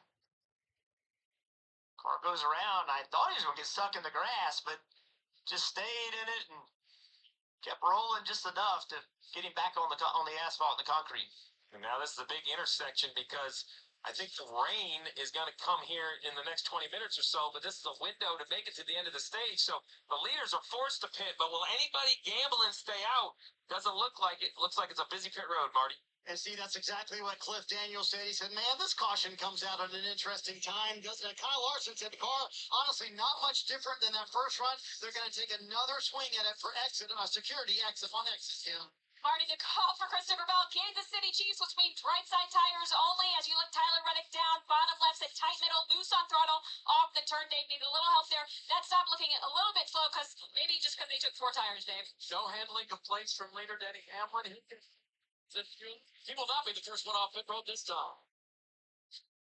Yeah, quite a few cars did 2 tires where Hamlin did 4, and you see him losing 5 spots with that strategy. So 2-tire strategy for quite a few. The spin by John Hunter Nemechek brings out the caution for just the second time today. We'll see the restart when we return. Yep, spin off turn 4 for John Hunter Nemechek, a first incidental caution of the race. And it comes in the early going yet of stage 2. With those thunderstorm showers looming, to make the race official, we do have to be either at the end of stage 2 or halfway. End of stage 2 today would mean that we would have to get to lap 185. Halfway would be lap 150. So lap 150 would be where we're racing to halfway. Now, Nashville Superspeedway does have lights, so that is good. And it does look like it's going to be a relatively brief thunderstorm shower when it does come through, so we might be on like an hour to an hour and a half rain delay if I have to guess, but we will end up getting this race in entirely today. That is without question. So even if we do get past the halfway mark, although NASCAR can make the race official, I don't think they will. If they were willing to wait it out and race in the wet weather conditions last week, I'm sure that they'll wait it out here knowing that there are lights at Nashville, get the track dried off completely because there are no wet weather tires available at the speed and intermediate track. So it will have to be completely dry, which is why I stated it might be more an hour to an hour and a half rain delay, even with a brief thunder shower that is coming through. But yeah, we will get this whole thing in. It'll be interesting to see how many laps we get into this next run before we are to get a rain caution of any sort, but we'll just have to wait and watch. Appreciate your comment, by the way, William. Got 109 likes on the stream. Be sure to hit the like button if you haven't done so yet. Our goal is to get to 150. And also vote for who you think will win the race today. 167 votes so far. Again, that poll will close at the end of stage 2. So if we get that rain before the end of stage 2 here, then it may be open for quite a bit longer. Take a quick ad break and get to the restart here shortly. You're listening live to the Ally 400 on KRC.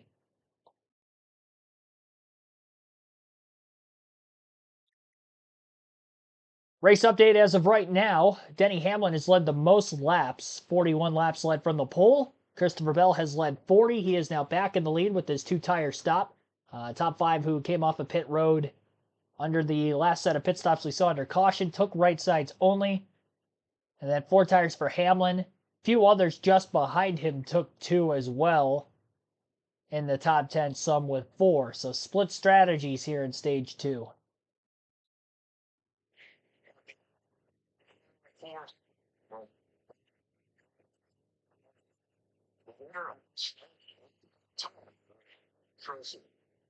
For Kansas City, USA, for Superspeedway. One of the teams where get to victory lane. How about the 16 of Kim?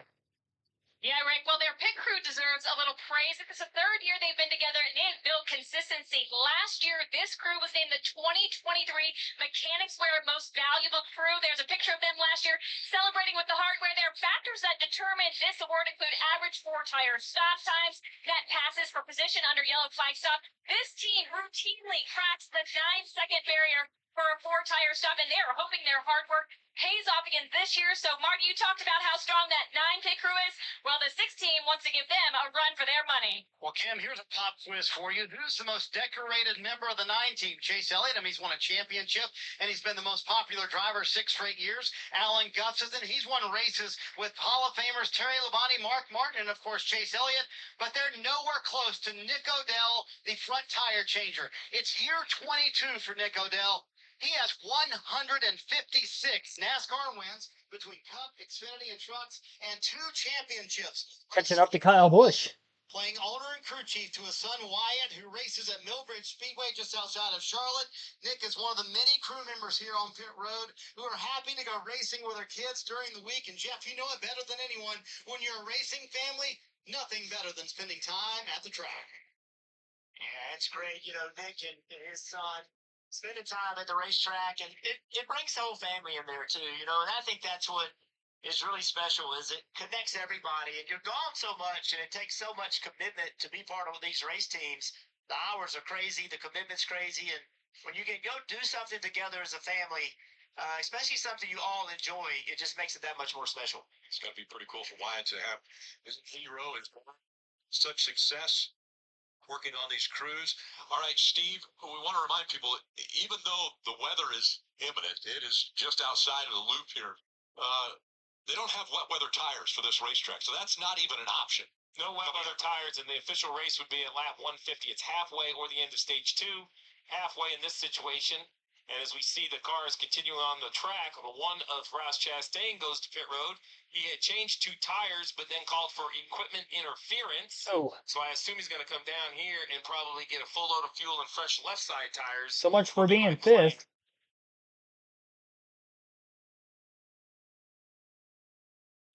Showing how difficult it is to pass. This is a big mistake by this team. So what's equipment interference? So basically, you know, it used to be called uncontrolled tire. That's not really the case anymore. They don't care about what you do, but look at that front tire. It goes all the way up into the pit box in front of him. And why that matters is because the 51 was pitting. If the 51 wasn't pitting, look at the gas man right here. This gas man is trying to do his job. This tire impedes his location. While they kind of control it, your job is to keep your tires in your pit box relative to other cars. I have to agree with it. Like, it didn't trip the gas man up, but once the line, it was clearly in the other person's pit box, and the gas man had to kind of adjust his angle. Well, on board with the 22 of Joe Logano. Crazy strategy in stage 1, then 2 tires. What's Paul Wolf do? 2 more tires. Now he's lined up 4th. Change the entire outlook just with the 2 tire pit calls. Let's listen into Trey Pool's. All right, side-by-side restart here. Christopher Bell will be the guy leading the field to the green. We're back to racing. Keselowski on the outside of row 1. Didn't take off particularly well. Bell is easily clear into the first turn. 4 wide already. Up the middle goes one car. Trying to split around some others on the 2 tires up in front of him. And a lot more 3 wide action down the back straightaway into turns 3 and 4. At least 3 rows of 3 wide up inside the top 10. And your contact made there between a couple of cars as well. Alex Bowman nearly sandwiched in the middle of a couple of them. Like Carson Hocevar, Kyle Larson in the picture. That's Chase Elliott in the number 9 that's making those moves up the middle. Went 4 wide initially, down to 3 wide to get by the 5 and the 77. And Elliott's now to a race high 6th place position. He's got Noah Gragson, Tyler Reddick right in front of him. Gregson took right sides only. I would assume Chase Elliott took 4 tires with the darty moves he has been making on this restart. More 3 wide going on behind him around Hocevar and Bowman again. This time Hocevar is in the middle and Ty Gibbs is underneath both cars. Truex on the outside. Bowman was able to steer clear of the 77 and the 19. Bowman still stays out in front of the 2 Joe Gibbs Racing Toyotas just out of his rear view mirror. Lap 36 of 95 in stage 2 at the line this time by. Oh, trouble! Ty Gibbs is around on the front stretch, sliding through the grass, and the caution's out. Right as I was going to let the audio play, we go to caution yet again, our 3rd yellow of the day. So Gibbs coming off the floor. So slid down into the ground for him to take a look and see a start. He's on the bottom underneath the 48 coming up. The 48's all the way against the wall. So really, I think Ty just needed the racetrack. Obviously, he was having some handling concerns, either loose and didn't dare turn the wheel or tight. It's hard to tell. You know, 48 doesn't do anything wrong. He can't move right anymore. Yeah, you see right there, almost just looks like Ty may have thought he was going to slide in behind Alex Bowman, but either way, contact, and around he goes, all that track position gone. And we showed the 22 car before the restart, the strategy that they played to gain position and get in fourth. Right behind him is Denny Hamlin. This is the restart. Joe Logano is now running 14. So what happened?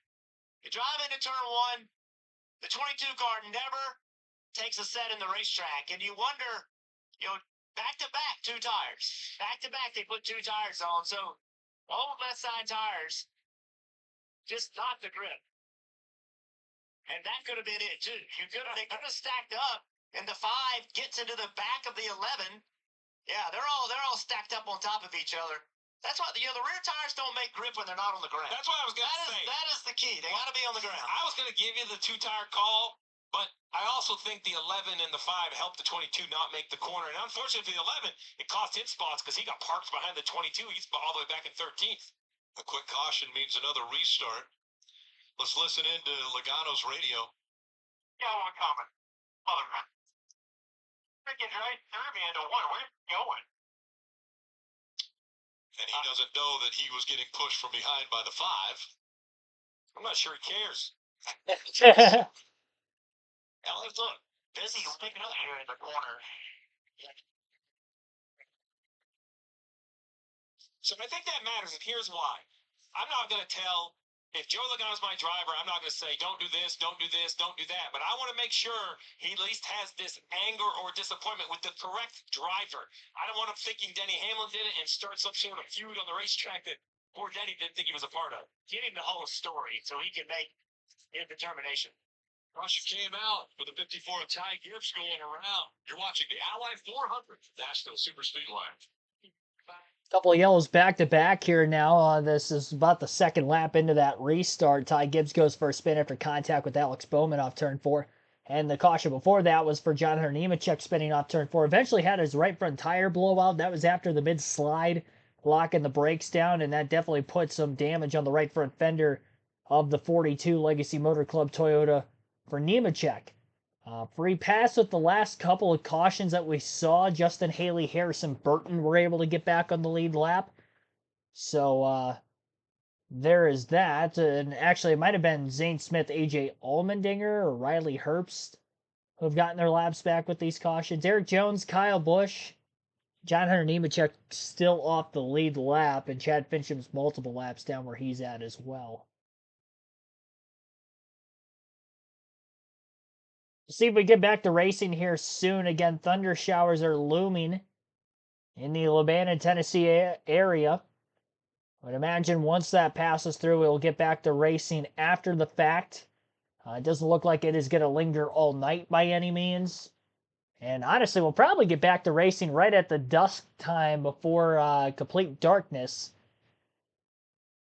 Maybe even a little bit before that, but the race will more than likely end in the night, though, if we do end up getting the rain showers. They could dissipate around the racetrack or split around it.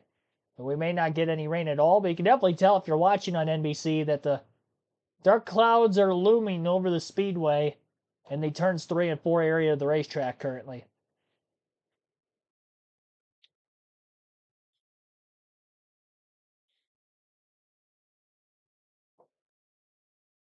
Alrighty. 112 likes on the stream.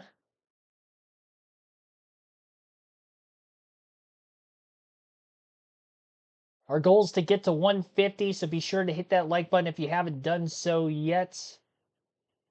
Hopefully we get this raw feed. It'll probably end up working during a rain delay. That's my guess. Maybe it's working now. Hoping. Nope. Still on the warm-up.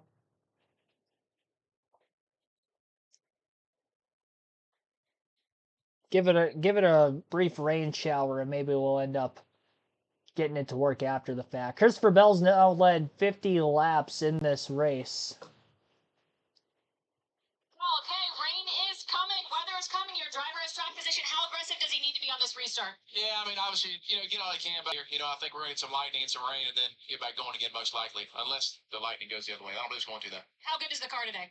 We're still off a little bit. Need a little help off turn 4 still. I mean, everyone else seems okay, but we'll keep tweaking on it, see if we get there. That's Crew Chief Matt McCall. Again, a big thank you for this team letting us embed with them during stage 2. The kids with the 6 team, take a look at that. The weather is coming, but we heard Matt say, we think it's just going to pass through, maybe a little bit of lightning.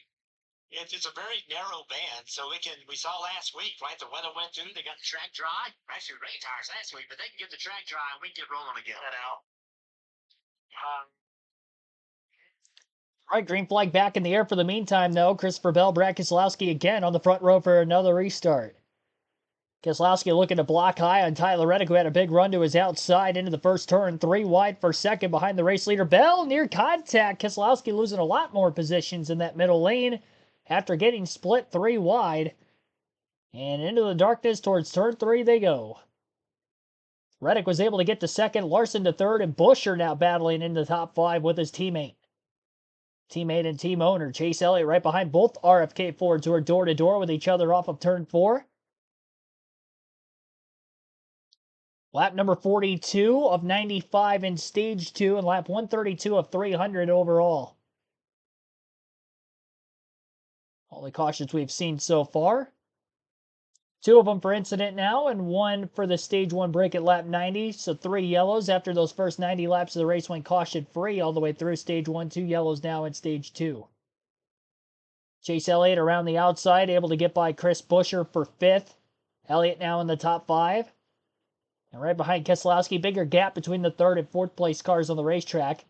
3 wide a little further back around Ryan Blaney, Alex Bowman, and another car to their outside. It looked like, it's tough to tell who exactly that might have been. Looked like maybe Bubba Wallace in the 23. All that was going on outside the top 10. Christopher Bell out ahead by a little over a half a second ahead of Reddick. 2 Toyota, Chevy, Ford, Chevy. Manufacturer race in the top 5. Behind them, another Ford, Chevy, Toyota, Chevy. Carson Hocevar up to 10th. First time Hocevar has been inside the top 10 here today.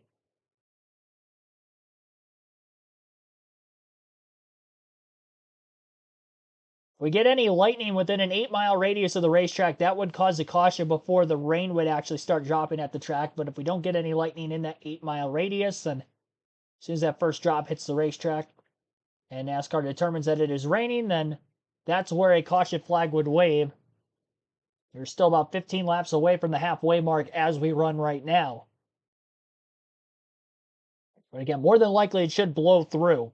Hocevar now to 9th place. Truex battling back and forth for 9th with Carson. Hocevar, the highest running rookie of the few in the race today. 3 full-time, and then you got Corey Heim also. And just his 3rd career start on a part-time basis, and the caution flag is out.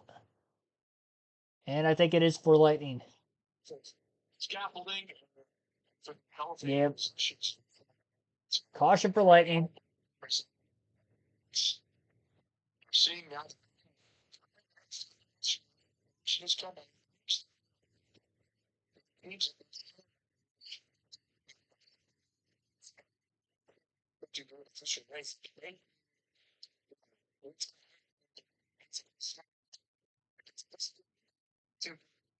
Racing at some point to complete this race.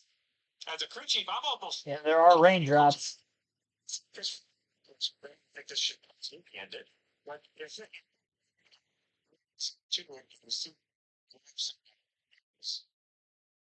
an opportunity to sit down and have a long conversation.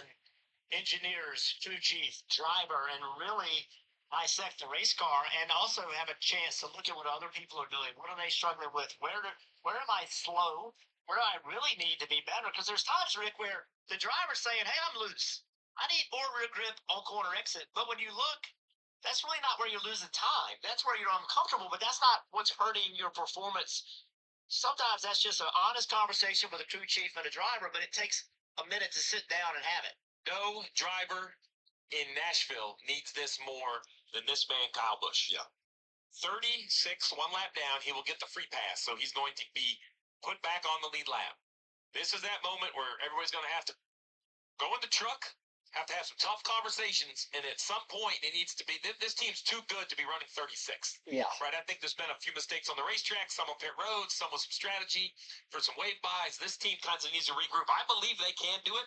I'm not saying to win the race, but you got to find some points somewhere. They're currently 61 below the cut line, right? 36. So if you can finish 15th, that's 20 points you could gain. So this break couldn't be better, I think, for any team. He's going to need to cool off. We see the temperature in there almost at 120 degrees now in the cockpit for Kyle Busch. The cars are coming onto pit road, and they will stop in their pit stalls. And a reminder, though, when we go to a red flag, they cannot do any work on these cars. So even without wet weather tires available, they still stop in the stall because NASCAR doesn't want crew members to have to come out on pit road. You mentioned rain, there perhaps lightning in the area. This is just more efficient to get the teams. You could cover your car up. The driver then could get to cover and safety quicker and easier. I think this is something that should have been done years ago. It sounds simple, but it's a better process. And again, NASCAR has every intention of restarting this race. Now, there aren't wet weather tires, but there are lights here at the Nashville Superspeedway, so it's not an issue of potential darkness. And to make the race official, it has to get at least to halfway. So NASCAR, every intention on getting this one restarted, and as soon as this front passes. Marty? Let's take this opportunity to chat with Alan Gustafson, who we've been embedded with here in Stage 2. So when we were planning all this week, we didn't plan a halftime break in Stage 2, did we? Oh, we didn't plan a halftime break. So, yeah, I guess when it's 90 degrees in the southeast, yeah, rain can come. So, little shower. All right, so how has the car been, and where are you guys right now? I think pretty solid. You know, it's so close for everybody. You know, it's just kind of a fight for track position. So super happy with Chase and how he's driven the cars. Done an amazing job on the restarts. The car's got some good pace.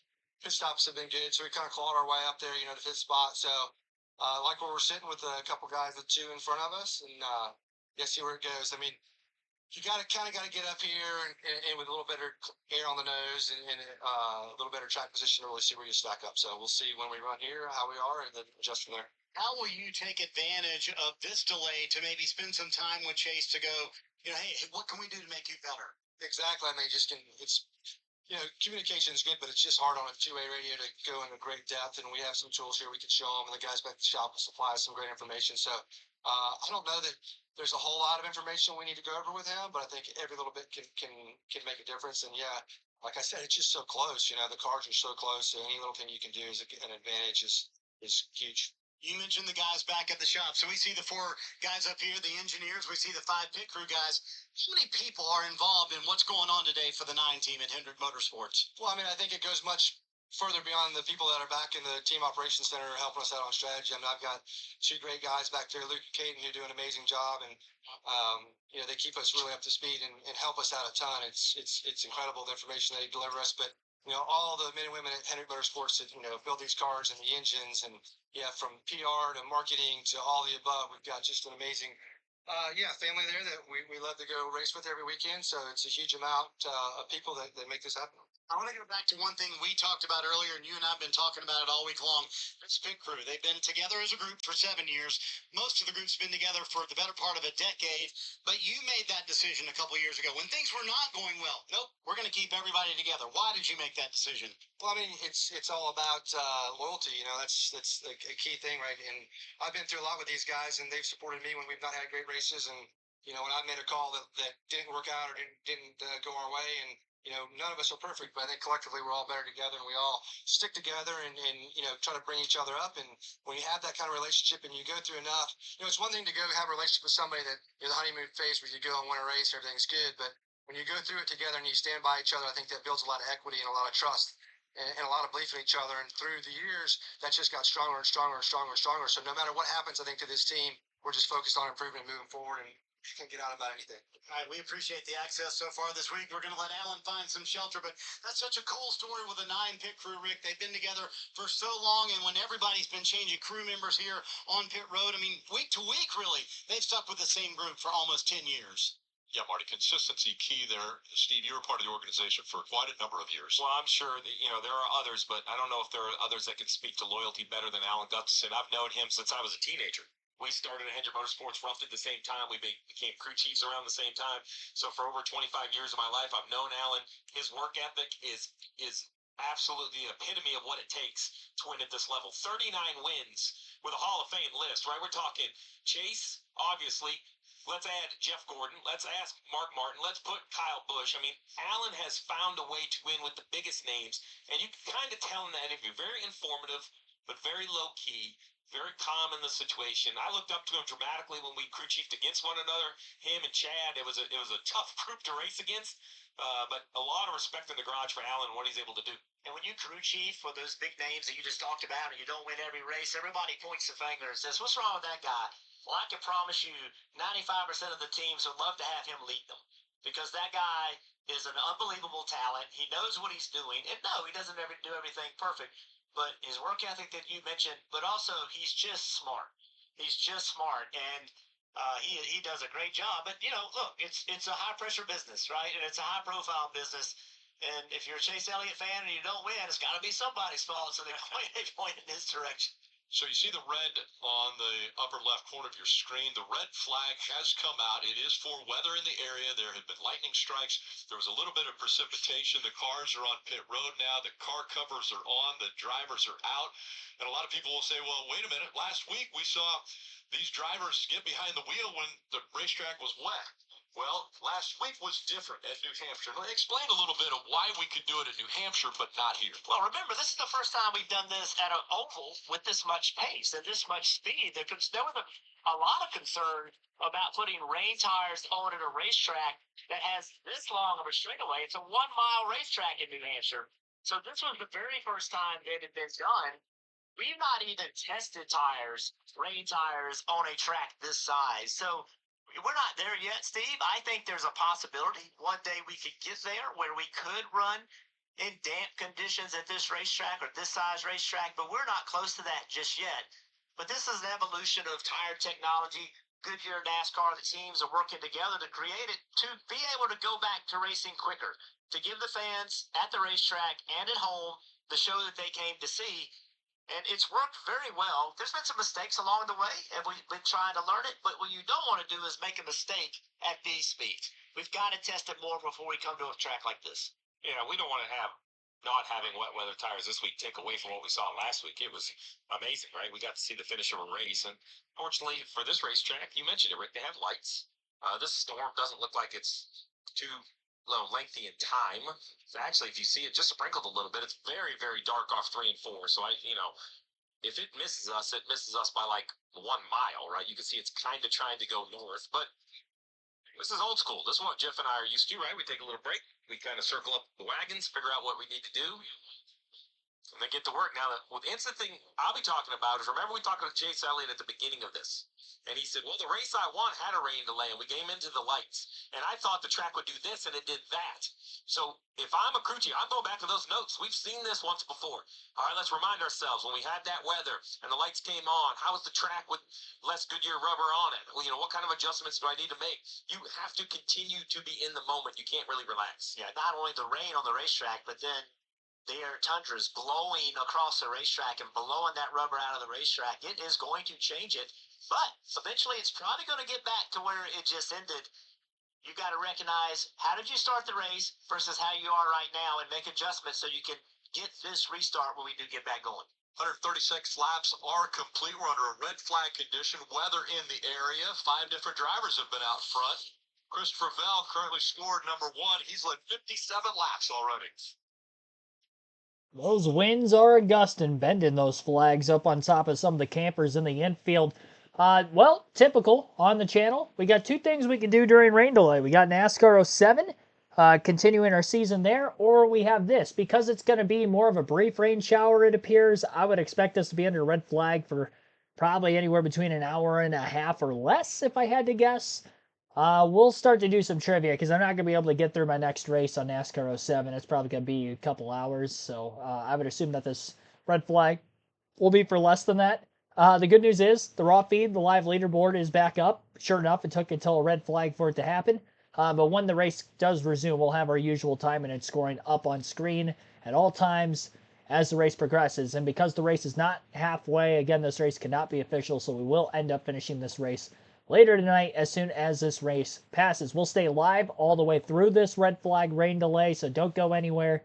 And again, we will have some trivia here on good old Sporkle. And we did some really challenging quizzes last weekend, in fact, with the New Hampshire rain delay. So we'll find some more challenging ones, and you guys can participate along the way. We'll take an ad break here while I try to find a quiz for the moment. You're listening live on KRC to the Ally 400 at Nashville Superspeedway. We're getting way too used to these rain delays on a weekly basis. All right. So we were doing some Xfinity Series quizzes last week to try to challenge ourselves. So let's go NASCAR Cup. NASCAR Truck Series.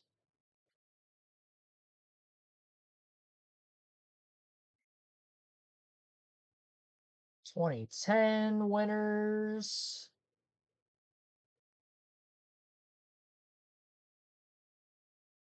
Truck Series tracks, that'd be an interesting one.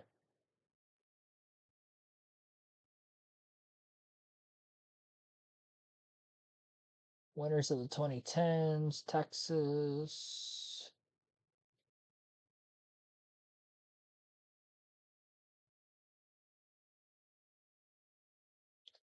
So we did the drivers with 100 career starts in the Xfinity Series last week. So we'll do the Truck Series one then this week. So any Truck Series driver who has made at least 100 starts. There's only 41 of them, so there's not a lot. Xfinity Series last week, there was like a couple hundred. So, scoot up in my seat here a little bit. Man, that wind is blowing. Definitely raining at the racetrack. Raining sideways at that. But we'll begin our quizzes. So you can help along in the chat. Again, this is any driver who has made 100 or more starts in the Truck Series. 7 minutes. We have 41 of them. Let's go. You'd have to assume Kyle Busch is on the list. He is. Ron Hornaday on the list. Dennis Setzer, is he on the list? Yes, he is. Let's see here. Bodine on the list. I don't think Johnny Benson's on here. Oh, no, he is. Okay, he did make 100. Just trying to think of some champions. Sprague. Jack Sprague's on here. Greg Biffle is not on here. Okay. He was a former champ. TJ Bell, got that. Timothy Peters. Yep, he's on here. All right, who else has been running for a long time? Matt Crafton. Crafton has the most.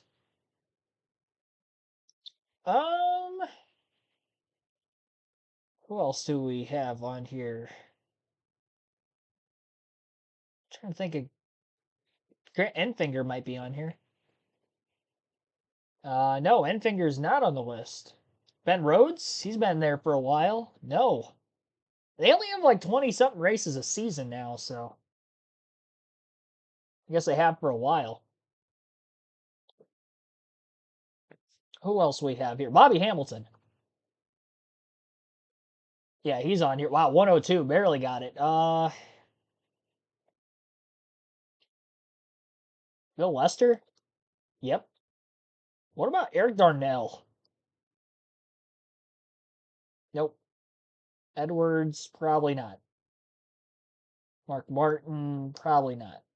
David Reagan, probably not. I need some help in the chat on this one. Quapple, yeah. Another former champ. Yep, Travis Quapple's on here. Johnny Sauter, of course. I don't know why I didn't think of him. Jay Sauter not on there. Hornaday already.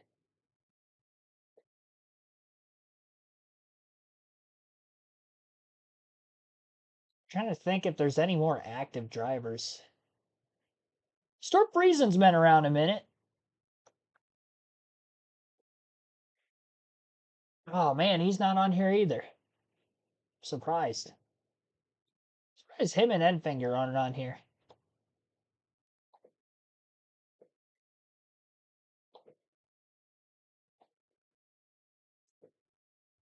I didn't forget Crafton. Crafton's number 1.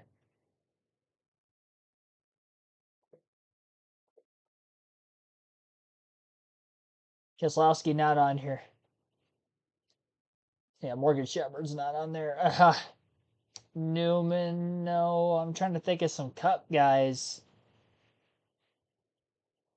Doubt Sadler, no. Kenny Wallace? Mike Wallace? Mike Wallace, okay. Just wondering if one of them might have been on there, and they are. This is tough. 100 truck starts. Oh, you know what? Brendan Gaughan. Yep, Brendan Gaughan's on here. Who else? Oh, shoot. Norm Benning? Yeah, let's go. 184. I figured he was on here. We probably got a lot of other back markers from the truck series over the years on this list, too. Mike Skinner's definitely on here. Skinner. Yep. Oh, what about Musgrave? Yep, Ted Musgrave's on the list. Who else is going to be on this list? We only got 3 more minutes.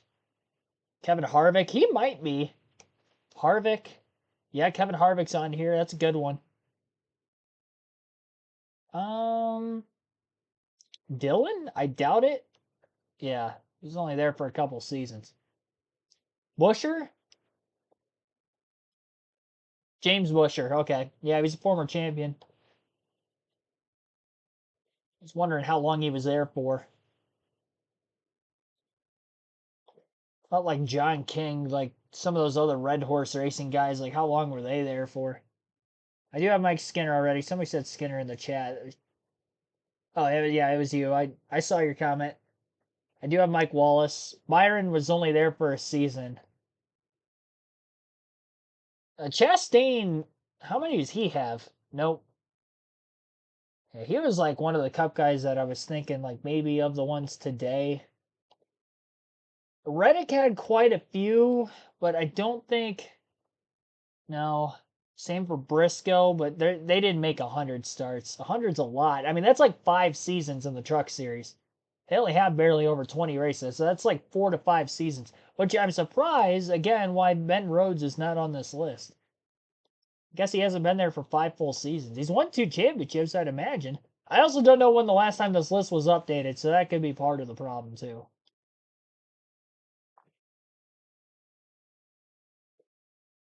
Gilliland?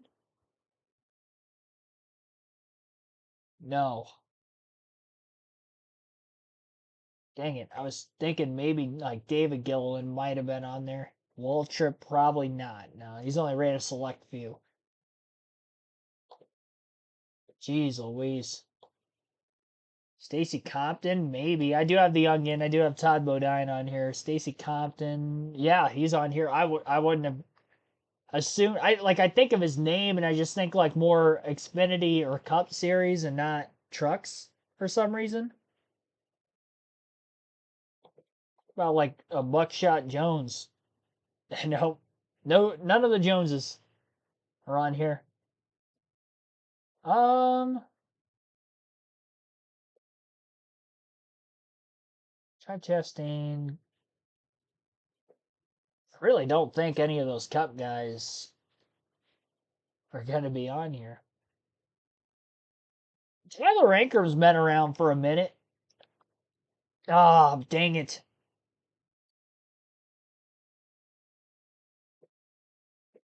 Not long enough, apparently. Yeah, I got Clawful already. Jeff Bodine. When you put the last name in, it counts for all of it. Wow, that's it already. Jeez Louise. I did get the average score. Forgot we only had 7 minutes. We're above average. That's all I care about. Barely, but we are. Yeah, Rick Crawford, David Starr, Terry Cook. More time, I probably would have gotten Rick Crawford, I'd imagine. David Starr, Mike Bliss, Joe Ruttman, Jason White. I didn't realize how long he's been around for. Jennifer Joe Cobb, 150. Another back marker that was in there. Kenny Schrader's got enough starts, I guess. Ryan Sieg. I would have never guessed Ryan Sieg because immediately when you think Ryan Sieg, a bunch of starts, you think Xfinity Series. Apparently he's got 106 truck starts also. John West Townley was there for a while. Yep. Chad Chafin, John Wood was there for a minute. Andy Houston, Rick Carlelli, Butch Miller, Jimmy Hensley, Brian Rappner, Lance Norick, Chad McCumbee. Gosh, I can just remember like Phil Parsons saying that name on truck broadcast back in the Speed Channel days. Randy Tolsma. Not bad. I definitely could have done better with more time. It's an utter downpour right now at Nashville Superspeedway. We're going to be under red for a good hour or so here. We'll find some more quizzes. I saw truck winners in the 2010s. I want to do that one next. I think I'll fare better than what we did there. Now, I don't know if this is 2010s to now or just the 2010s decade. Yeah, it's just 2010s. So from 2010 to 2009, anybody who's won a truck race in that span, 119 races. We got a name. So we got 119, 12 minutes. Let's go. Anybody that's won a truck race in the 2010s? Mark Martin, maybe? No, okay. That was before that. Christopher Bell is going to be on here. Timothy Peters going to be on here. Parker Kligerman. John King. I'm just trying to get these weird ones out of the way here. Cale Gale. Yep. Bush on the list. Kyle, of course. Geez, no, that's before that. That's Bodine. I was thinking like Bobby Hamilton stuff. Hornaday gonna be on here. I think Johnny, Benson was well before that. I think the same for Setzer. I don't think he was around in the early 2010s. All right, let's go. The Dillons, Austin and Ty. Harvick definitely has some. I know my man Ryan Blaney's got some. Whoa. Blaney. Wow, he's got quite a few. Let's see here. Chase Elliott. Cole Custer. Newman? Nope. Not in the 2010s. Let's see. Vickers, maybe? Nope. Casey Kane has that one at Charlotte, I remember. Yep. Oh, he's got a few more than that. Bubba Wallace. Mike Wallace is thrown in there too. Joey Logano. Truex was on dirt in the 2020s. Some other young guys. Nemechek. Gilliland.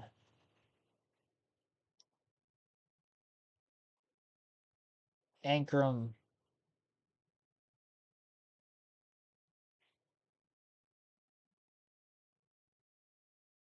That Michael Waltrip one was in 2011.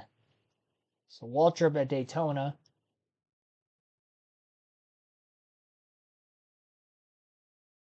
Biffle. That one race at Texas. That was 2019. At 61. Crafton. Rhodes. Now we can go to some of these current guys. Enfinger. Sauter.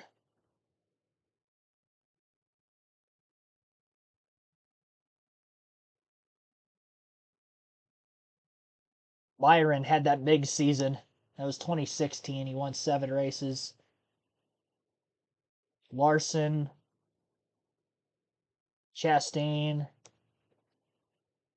Suarez might be on here. Yep. Okay. Daniel Suarez is on the list.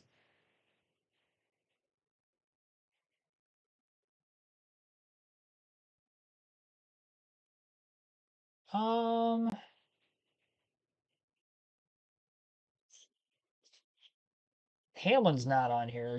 Oh, okay, he is. Okay. That was a shot in the dark. I don't remember Denny Hamlin winning any truck races, but just the name itself. You got Walter. I'm seeing in the chat right now. Kenseth might be on here. I don't know that he is. No, Kenseth's not on the list. Stewart? When did he win the truck? That was in the 2000s. Tried Vickers already. That didn't work. Scott Riggs was probably much earlier. Sorensen was probably only Xfinity. David Rudiman.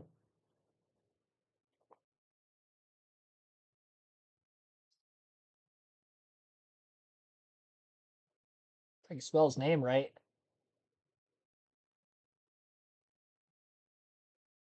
Yeah, I don't think Rudiman. Yeah. You know what? Yeah, David Rudiman was not at this time. Did McDowell ever win one, like on a road course? No. Pappas, no. Boris said no. Just trying to see if there's any truck races there. Think of ones I've been to. I really don't think I was at a truck race at all till like 20. No, dirt. Oh, shoot. Who won that dirt race that year I went? 2019. No, jeez. I might have already had it on here. That was that the year Enfinger won. The race was like 50% under caution. It was a crapshoot. It was the last race at Eldora for the Truck Series. It was 2019. I'm pretty sure that was the year Enfinger won. No, because he's not on here. Who was at Thor Sport at the time? Rhodes, Sauter. Jeez Louise, why can't I remember that? I feel like Enfinger won that. It wasn't the photo finish race, though. Which that I know Enfinger won. That was the year before I went. I do have Bubba. Boyer might be on here. Yeah, Clint Boyer's on here. Is there a Burton on? Oh, yeah, Harrison Burton. Jeb Burton. Jeb Burton also won a truck race. Harrison did not. That's right. Gregson did. Noah Gregson. Oh, gee. Rafael Lassard. No, that was in the 2020s. There's some other. Tate Fogelman, was that in the 2020s? Yeah. Yeah. So that was 2020s. Some other weird ones at Talladega in recent years. So Fogelman wasn't it. Shoot. It was I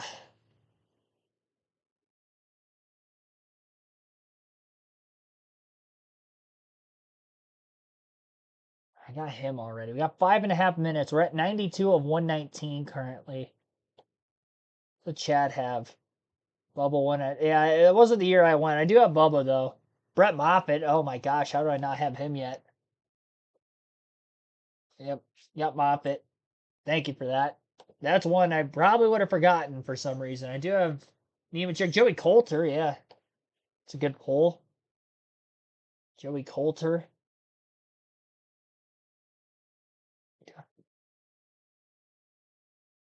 I think I got the Thor Sport wins for the most part. John West Townley. Yeah, he does have that one. Townley. It's 2015. Got a lot of like guys with 3 wins on here that I don't have. 2 wins. It's probably the same dude. It's slipping by me. Corey Heim as well after the fact. Ryan Priest win one? Nope, not yet. Stenhouse? No. Worth a shot. Trevor Bain? Probably not. No. McMurray ever win one? No.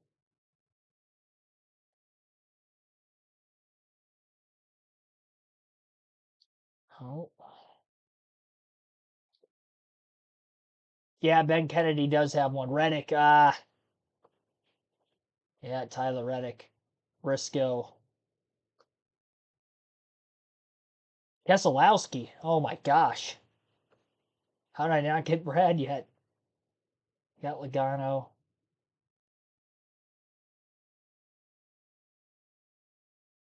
What was that other one somebody said in the chat? Yeah, I got Hamlin already. Ben Kennedy, that's right.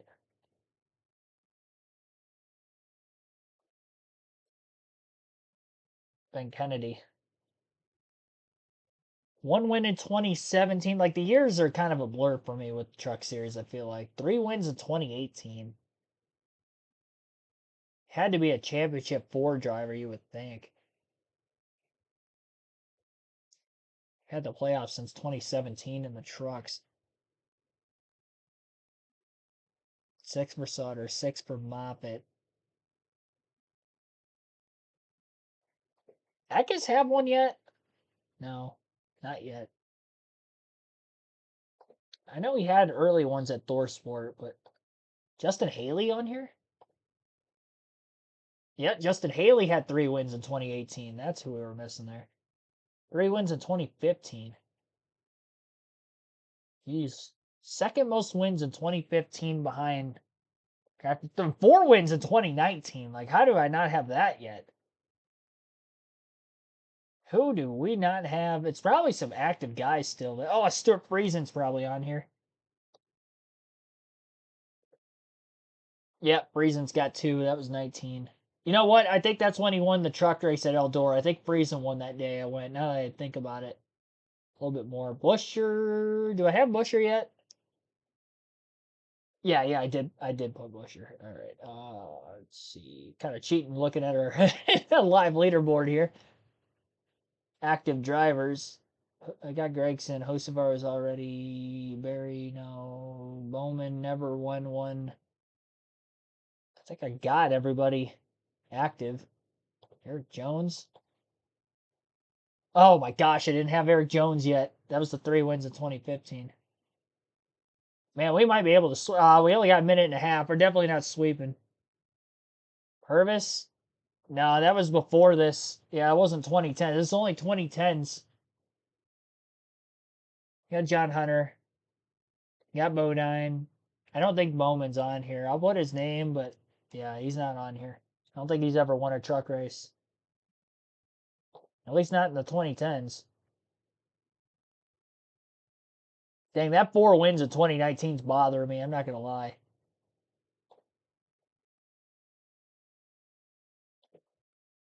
Live leaderboard. I don't think Corey LaJoy has a win.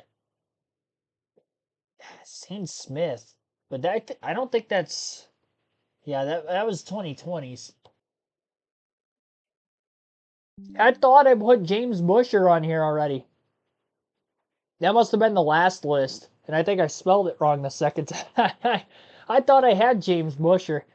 I had him on the last list. I didn't have him on this one. Brian Scott won a race. Justin Lofton won one. Elliott Sadler had one. And Eric Alberola had 2 of them in 2010. I think that was the year he won at Dega for KBM. Spencer Boyd was that weird Talladega one. I was thinking about him, but I couldn't draw a name. Just Spencer Boyd. Yeah, Austin Hill. Wow, 4 wins 2019. Yeah,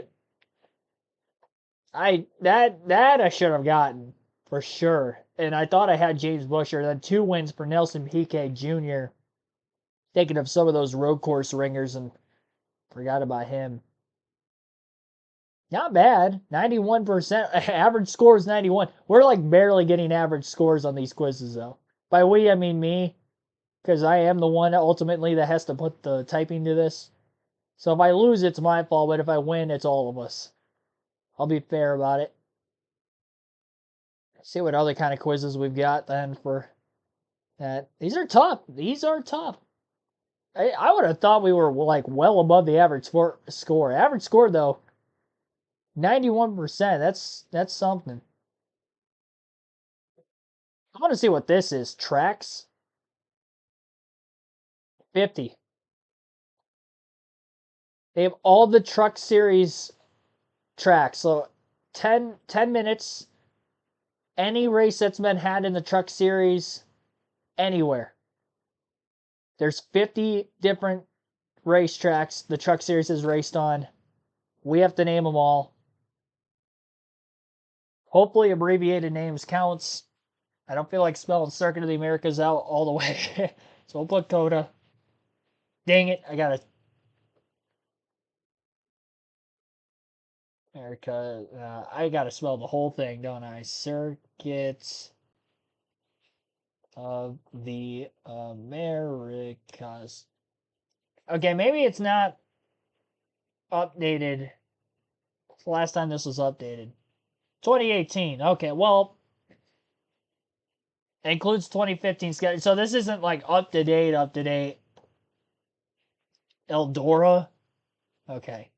Like Knoxville's probably not going to be on here then. Yeah, Knoxville's not on. Okay, so it looks like it only goes up to like 2018. Memphis was not on the schedule very long. Nashville, Superspeedway and Speedway, which would be the fairgrounds. So we got that. Daytona, of course. Talladega.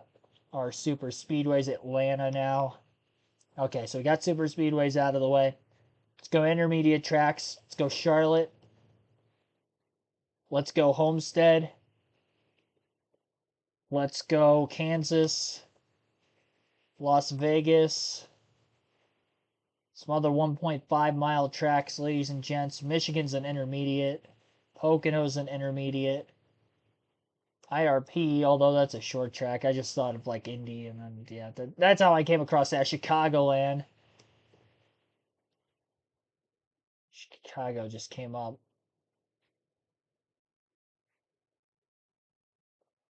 There we go, Chicagoland. I got something for Chicago, just putting that in there. What did I get for that? Chicago Motor Speedway, 2000, 2001. I got a freebie out of that. I don't think I would have gotten there. Kentucky, 1.5 miles.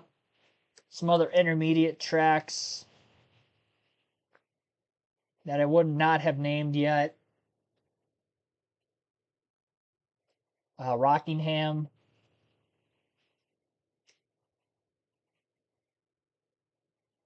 Darlington. Intermediate tracks is what we're naming right now. Gateway, yep. Gateway, Dover, New Hampshire. Intermediate tracks in the Truck Series.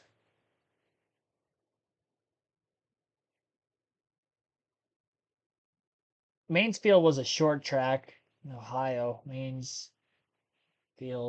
I'll put that though. I think we got all the Texas. Oh, geez. Anyway, did not have all the 1.5 miles yet. I still feel like I'm missing 1.5 miles somewhere. So many of them. Well, past, present. Auto Club, California. The Auto Club. Auto Club. There we go. Yeah, the past and present part, that's what's tough. It's like, oh yeah, they don't race there anymore. That would have slipped by my memory. All right, so we've got that. At least that I could think of. Is there any more intermediate tracks that they race at? But I do have Atlanta, Kentucky, Kansas. Yep, Rockingham, Gateway. Sporkle Trivia, as we're under a rain delay right now for the NASCAR race. Mid-race rain delay. Atlanta, yeah, but that counts. We already got. I think we have all the intermediate tracks that I could think of. We got Memphis, Nashville. Jeez Louise. Yeah, let's go to short tracks. Martinsville. Richmond. North Wilkesboro. Can't spell.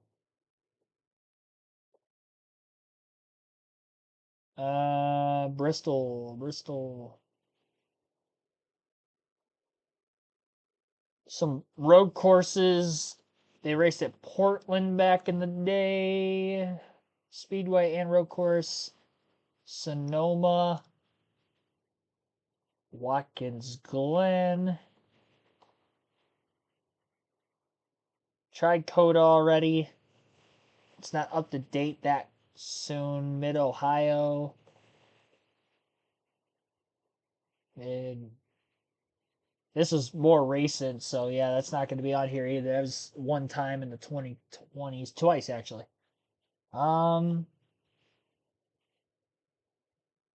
Phoenix. I did not put Phoenix on here yet. What about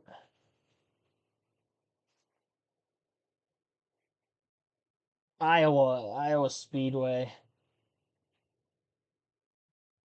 It's a short track. I already put Gateway, didn't I? Yeah. I did. Milwaukee. Milwaukee Mile. Canadian Tire. Oh, yeah, that's right. Canadian Tire. Tire. Canadian. Come on. Canadian. Is it a weird way to spell tire? Maybe I just gotta put motorsports. Motorsports Park. Oh, come on. I mean, they clearly race there. Tire.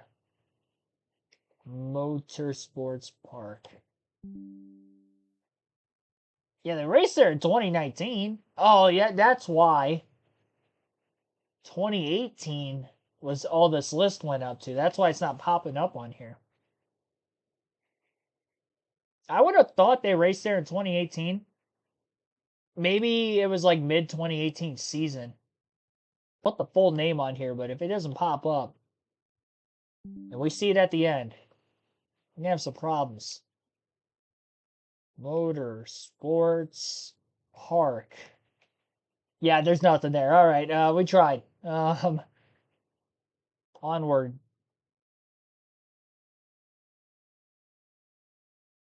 They have a race at Toledo Speedway? No. It's kind of it's Sandusky. No. Yeah, like I don't know like the very early days. There's a lot of 90s truck series on here that I don't. I got Vegas. It never raced at the Roval. Is the race going to start? No clue yet. The rain has stopped though. Track drying is currently going on. So, great thunder shower passed by. Naming NASCAR Truck Series racetracks. There's one on here for present that I don't have yet, which is not good. Or thought we would have had all those already. Well, present as of 2018. That's the problem. Might not be present, but 95 to 97. Yeah, that's a. Like Riverside was closed down before this. Oh man.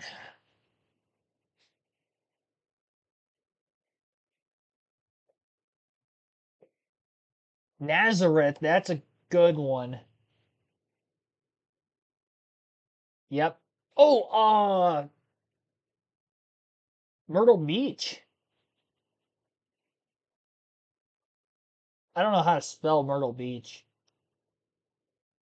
We gotta pause it. I got Myrtle Beach Speedway. Maybe it was just the Busch series. Myrtle Beach Speedway.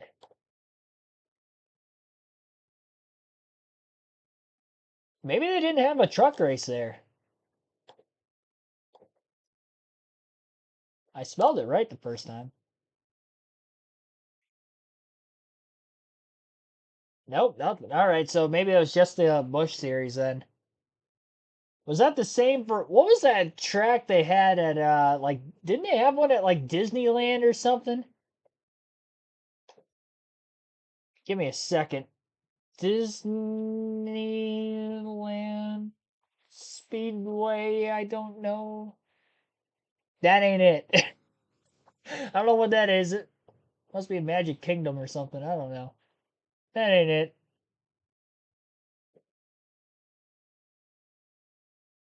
It's thinking too far outside the box, I think. Oh, jeez. Red Ball Raceway. That's a good one. The NASCAR days. I wish. Red Ball Raceway. Nope. Maybe spell it right. Yeah, that ain't it.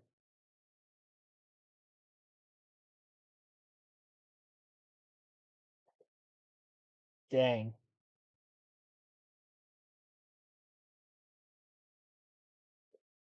Yeah, Allstate Speedway.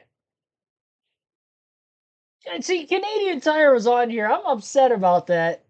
I spelled that so many times, and they didn't give me credit for it.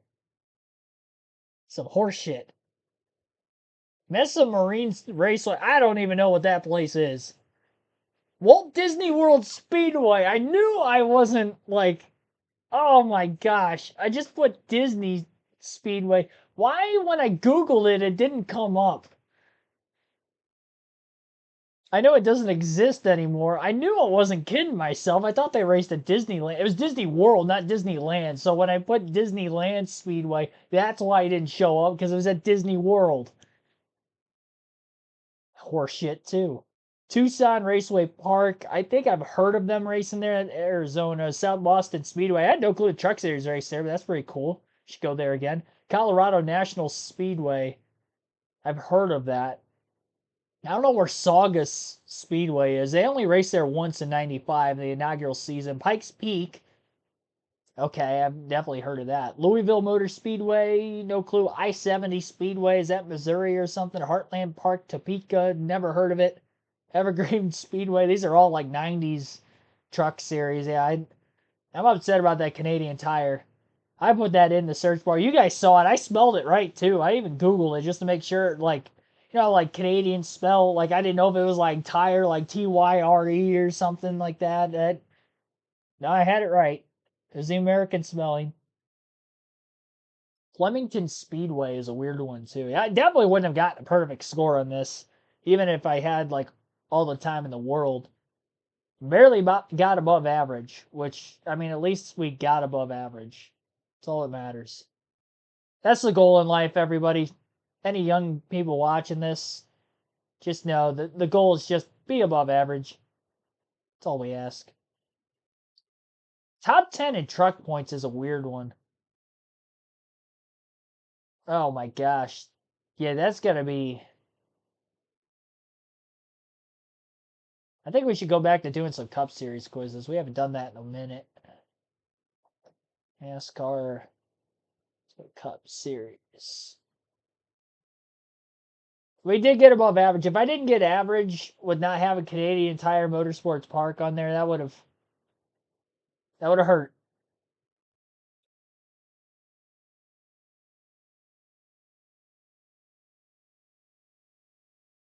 All-time lap leaders. Oh my gosh. Everybody who's led 100 laps in their career, that just sounds ridiculous. How many are there? 181, that's it? There's been more people to win a race than lead over 100 laps in a NASCAR race. And this is from 1949 to now.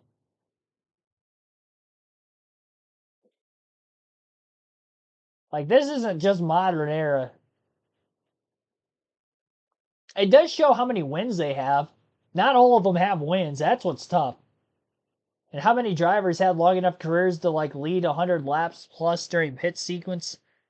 It's still getting cleaned up. So it's helping as far as the track drying process goes. And while they continue to do that, let's go back and watch.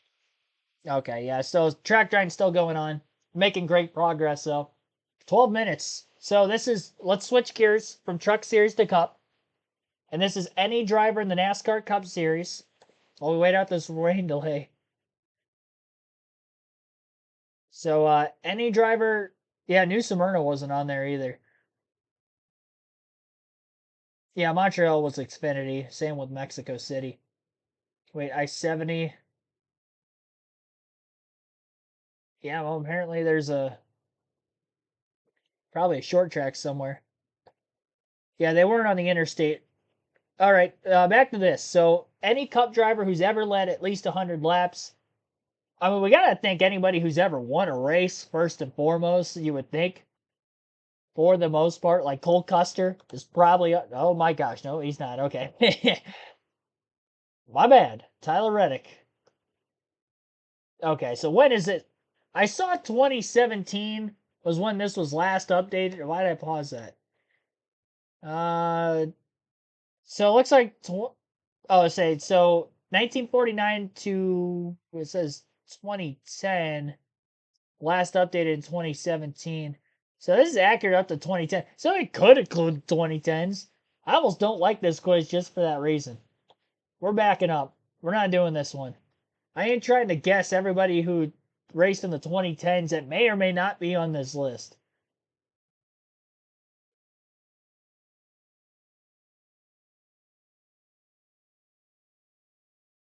Yeah, we ain't doing that. I don't know what the best of all time from 1949 to 2024 indicates. Like, is that Hall of Fame?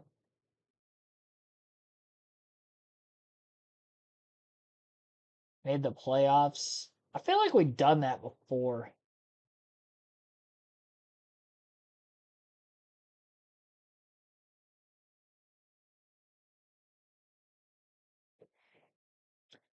NASCAR Cup drivers of the 2010s. Every NASCAR Cup driver. So, probably anybody who's made a start. Oh my gosh. So, in the 2010s decade, 2010 to 2019, anybody who's made one start, 20 minutes. This is probably going to be our last. We gotta go with the champs here. Kenseth. I know he didn't win a championship in that year, but we still did him. Bush. Johnson. Got Billy Johnson on there. That's cool. I don't even know what order to go in here. My brain's all scrambled after Canadian Tire Motorsports Park. Jeff Gordon. Got Robbie Gordon for that. Getting all the Gordons. Da, da, da, da, da, da, da. No, no, no, no. My brain is fried right now. I'm not gonna lie. My brain is all fried after that truck quiz. I don't think I'm ready for this. Truck champions, Keegan, or Cup. Jesus, that's Tony Stewart. Oh, Cup champs we're starting off with. My goodness. Harvick.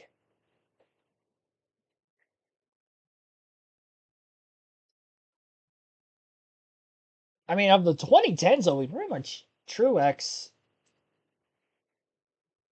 Johnson having a ton of them.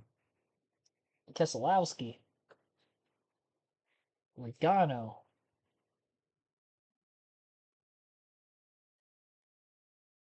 Elliott, Larson, Blaney, and Logano 22. 16 was Johnson. 15.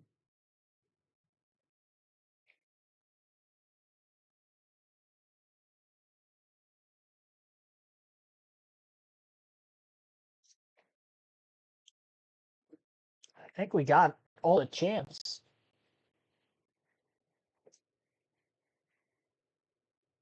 Yeah, I think we got all the champs that I can think of. All right. Yeah, my brain is definitely fried. I'm not ready for this quiz, by the way. Clearly, we're already like 2.5 minutes in. Yeah, Ryan Newman, Danica Patrick, anybody who's made a cup start in the 2010s. Cole Custer is going to be on here. Ryan Preece. We're going all over the place, which is not a good. Stenhouse, come on. Don't do this to me. Junior. Are we really doing this again? You're not going to give me Stenhouse?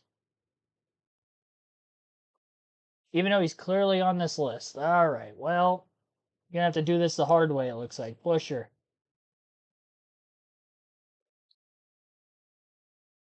McDowell. Gilliland.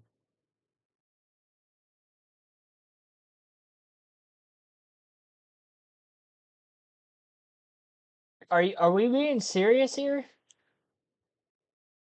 Gil, is it one? Oh my gosh. All right. Regroup. Nemechek.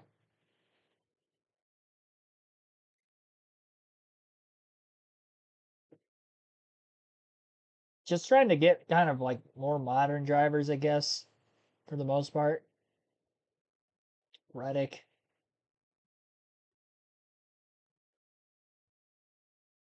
Cindric, not yet. No, not until 2021.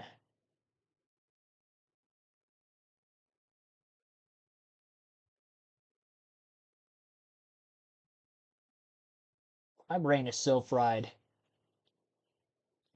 Oh boy, I'm about ready to just tap out on this quiz. My brain, I'm not kidding. I think I fried my brain on that last quiz. Cause I just started jumping all over the place in this one. I think I need to find a smaller quiz. My brain does not have the mental capability to do this. Like if we would have started with this one, I would have been okay with it, but we're too far in. I need to take a deep breath. I'm all for challenging quizzes. But NASCAR Cup Series states. Current NASCAR Cup Series states with the. I mean, that's just too easy. Maybe I just need to get an easy one out of the way. Yeah, I mean, I'm great with geography, first and foremost. I've been to most of these tracks, so that also helps. We know Las Vegas, Nevada's on there. Haven't been there yet. Been to California. Been to Arizona. Been to Texas, but not for a NASCAR race. Florida, Georgia, Atlanta, Tennessee, Bristol, Virginia, North Carolina. I would assume this is active. Michigan, Pocono. Is this counting Chicago with the street race? We'll wait on that. Indianapolis, New York, Watkins Glen. Delaware is Dover. We're right there.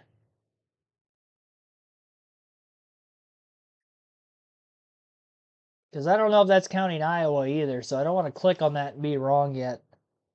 Road America, like, is that, like, what year? We need to figure. We only got. Hang on. No, we don't have enough time to do all that. This is Kentucky. Like, what year? What year are we talking here?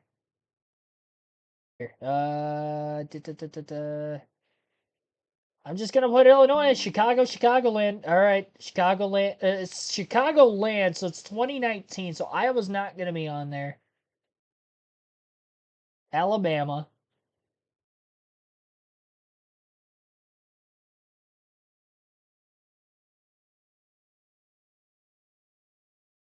Is Road America gonna be on this list? Probably not.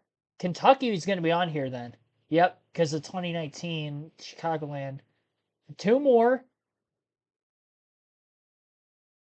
Uh Man, this is not good. Why am I not getting South Carolina? Oh, Darlington. Oh my gosh. Yeah, not Ohio. Come on. I mean, no. What? I know that's not New Hampshire. God, I was running out of time and I panicked. I should have had that. New Hampshire. This'll be easy. I've been to most of these tracks. In fairness, I haven't been to New Hampshire, but oh my gosh, that was slipping by me. I saw the clock running out, and I saw it at 1. I'm like, I gotta click something, and like I just immediately wrote America, even though I knew that wasn't gonna be on here. God bless America. I mean, I got above the average. Now you can see whether I'm somebody that thrives or folds under pressure. I'm definitely somebody that tends to fold under pressure more than thrive. If these quizzes haven't dictated that for you well enough at this point. Oh, geez, I thought the race was back on for a second. It's from earlier still. Track drying is almost done, though. So we don't have a lot more of trivia filler left. That's tough. I want to see you guys roasting me in the chat on that. That was tough. Had to be tough for you to watch. That was tough for me to live through my own eyes.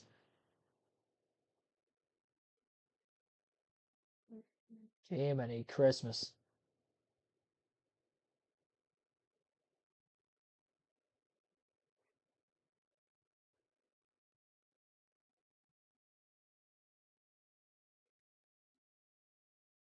All right. Let's go to page 2.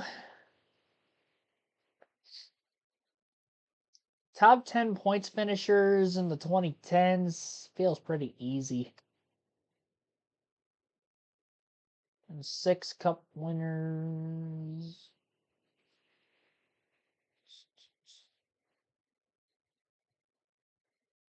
Every driver who's only won one NASCAR Cup race. Oh my gosh. How many are there? There's probably a ton. 62! Oh my gosh. I knew there was a lot. I didn't think there was that much. 62 Cup drivers have won only one. And this is updated as of June 3rd, 2024. So this is updated. Look at how many are in the 50s. From 1949 to like 1960, it looks like that's over half the list. I don't know if I want to do that just for that reason. There's no chance I'm getting like 50% on this quiz. It's just not going to happen. It sounds fun, but I'm going to fail miserably.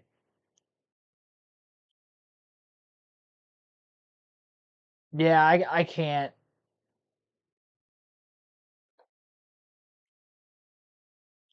The only ones from like the 60s I would know would be like an AJ Foyt or Mario Andretti. And even like, I think Andretti only has the 500 win, but I think AJ Foyt actually has more than one NASCAR win.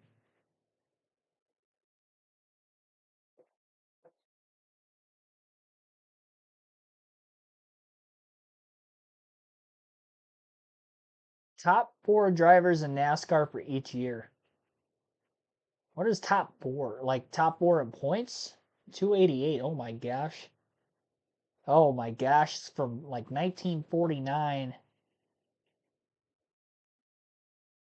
I mean, we'll try this. It's gonna be kind of similar. We're gonna get to the 50s and we're not gonna know anything. 10 minutes, top 4 in points. And this is 2020, so it doesn't have 21, 22, or 23.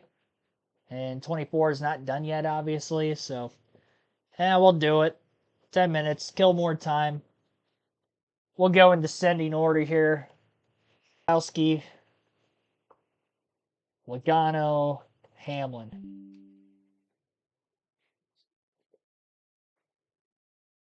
Year before that, we got Bush, Truex on the list, Harvick. We got 17, 18, then we got 16, which is Johnson. It's Jeff Gordon. In 15, Gordon. Newman, that 1 year he would have finished second to Harvick. 13 would have been Kenseth. Second. 2012, Boyer.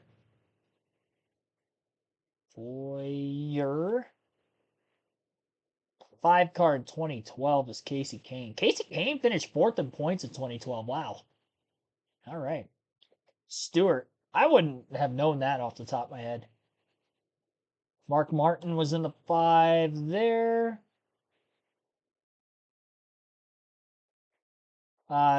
2008, Biffle. You got 7, 6, 5, 4. 2003, Dale Jr.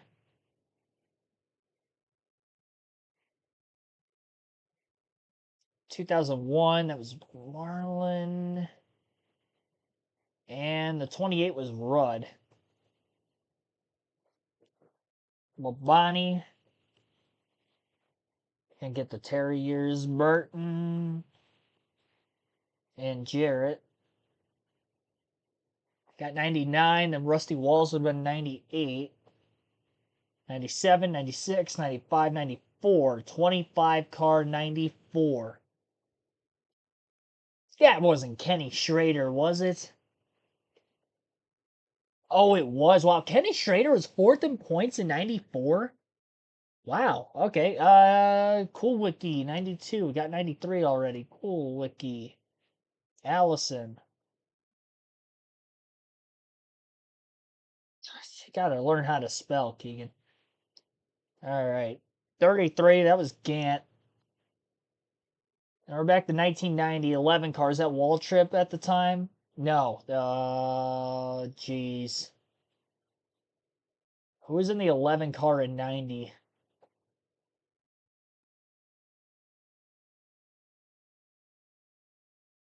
I'm trying to think of who even owned that car, because it wasn't Gibbs yet. Was Bodine? Yep, Jeffrey Bodine. Okay, that I do remember him driving the 11. All right. Then we got 89 because I already got Wall Trip already. 88, 87, 25 car, and 86 was Tim Richmond. Finished third. The 12 car in 85.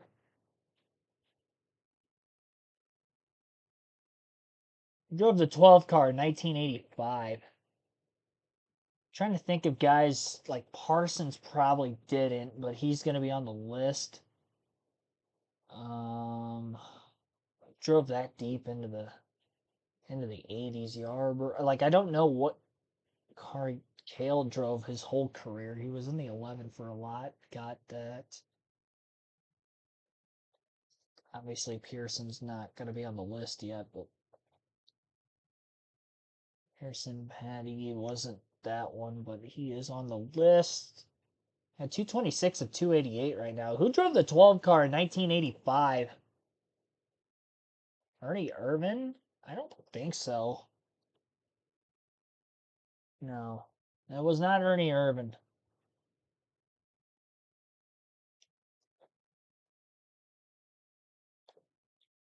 That was way, way before his time. Not Fireball Roberts yet, Gant, no. And Hart. Yeah, so we got again we're all the way back to 1985. 4th in points, drove the 12 car. 12 car in 1985, anybody? Anybody in the chat know this? 12 car in 85. I think we got to skip that for now because 71, that's Marcus. Dave Marcus. 48 and 75. Oh, jeez. You think 48, I just think Jimmy Johnson. That number had been driven before that. They finished pretty high in points. They were top 4 in points for a long period of time. Who are some of the greats I don't have named yet? They didn't win a championship either. 75, third, 4th and 73, 3rd and 72, 2nd and 71, 3rd and 70, 3rd and 69, 2nd and 67, 2nd and 66. So who is this guy that drove the 48? He didn't win a championship, but he finished like 2nd, 3rd, 4th in points a lot in the 70s and late 60s. Fireball, I don't think he won a championship. All right, so he is on the list. Joe Weatherly did win one, I think, but he's on there. Gosh, who drove the 48 car in the mid 70s? Who would that have been? It wasn't a guy who won a championship. That's the problem right now, because like I can name NASCAR champions all day. But 71 won a championship in the 71 car. Drivers are getting back in their cars as of right now, but still finishing up track trying, by the way, for our current rain delay situation. Neil Bonnet? No way, that's Bonnet. Oh, Bonnet was in the 12. Yeah, okay. Thank you for that. I thought we were still talking about the... Yeah, who would have drove the 48 car in the 70s? 2nd, 3rd, 4th in points, like a lot, but didn't win a championship. There's a guy that probably won a bunch of races with Pearson and Petty, but didn't win a title.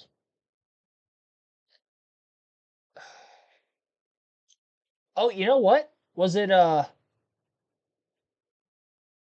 I mean, a guy I haven't named yet was it a Baker. He's on the list. That's not our answer here. Figure this out. This will knock quite a few of them off still. I'm just gonna put an AJ Foyt on here. I know he's not. I want to see if he comes up at all. No, I know they didn't run near full time. I figured. It looks like there might be another lightning strike in the area because I think there's drivers getting out of their cars again. Yeah, drivers are climbing out. It looks like. I expect, Dave, that the track will kind of get all the way back to what we saw right before the rain. Check with Denny Hamlin. Well, can you live without the cool suit now? Is that kind of the smart move there? What are you going to do? Yeah, we're just managing voltage, so I usually don't run it that often anyway. So yeah, I can run without it. Cecil Gordon? He's led a lot of laps today, guys. Very fast Toyota. No, that ain't it. Take it off, you know. That ain't it. It can't be Cecil Gordon because we already put Jeff Gordon on here.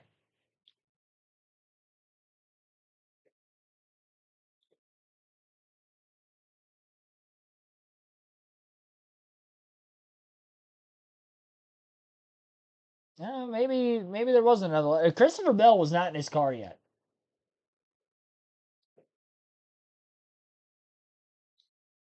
Yeah, 50 seconds left on this quiz.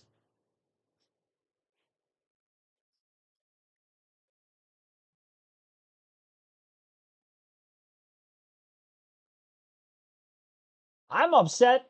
I feel like I should know. I probably will know. Pete Hamilton. What car did he drive? Hamilton. No. All right. That was a petty car. So James Hilton. Thank you. Thank you in the chat for that one. With 16 seconds to spare, we got James Hilton. Yeah, he didn't win a championship, and that was throwing me off. I've heard the name.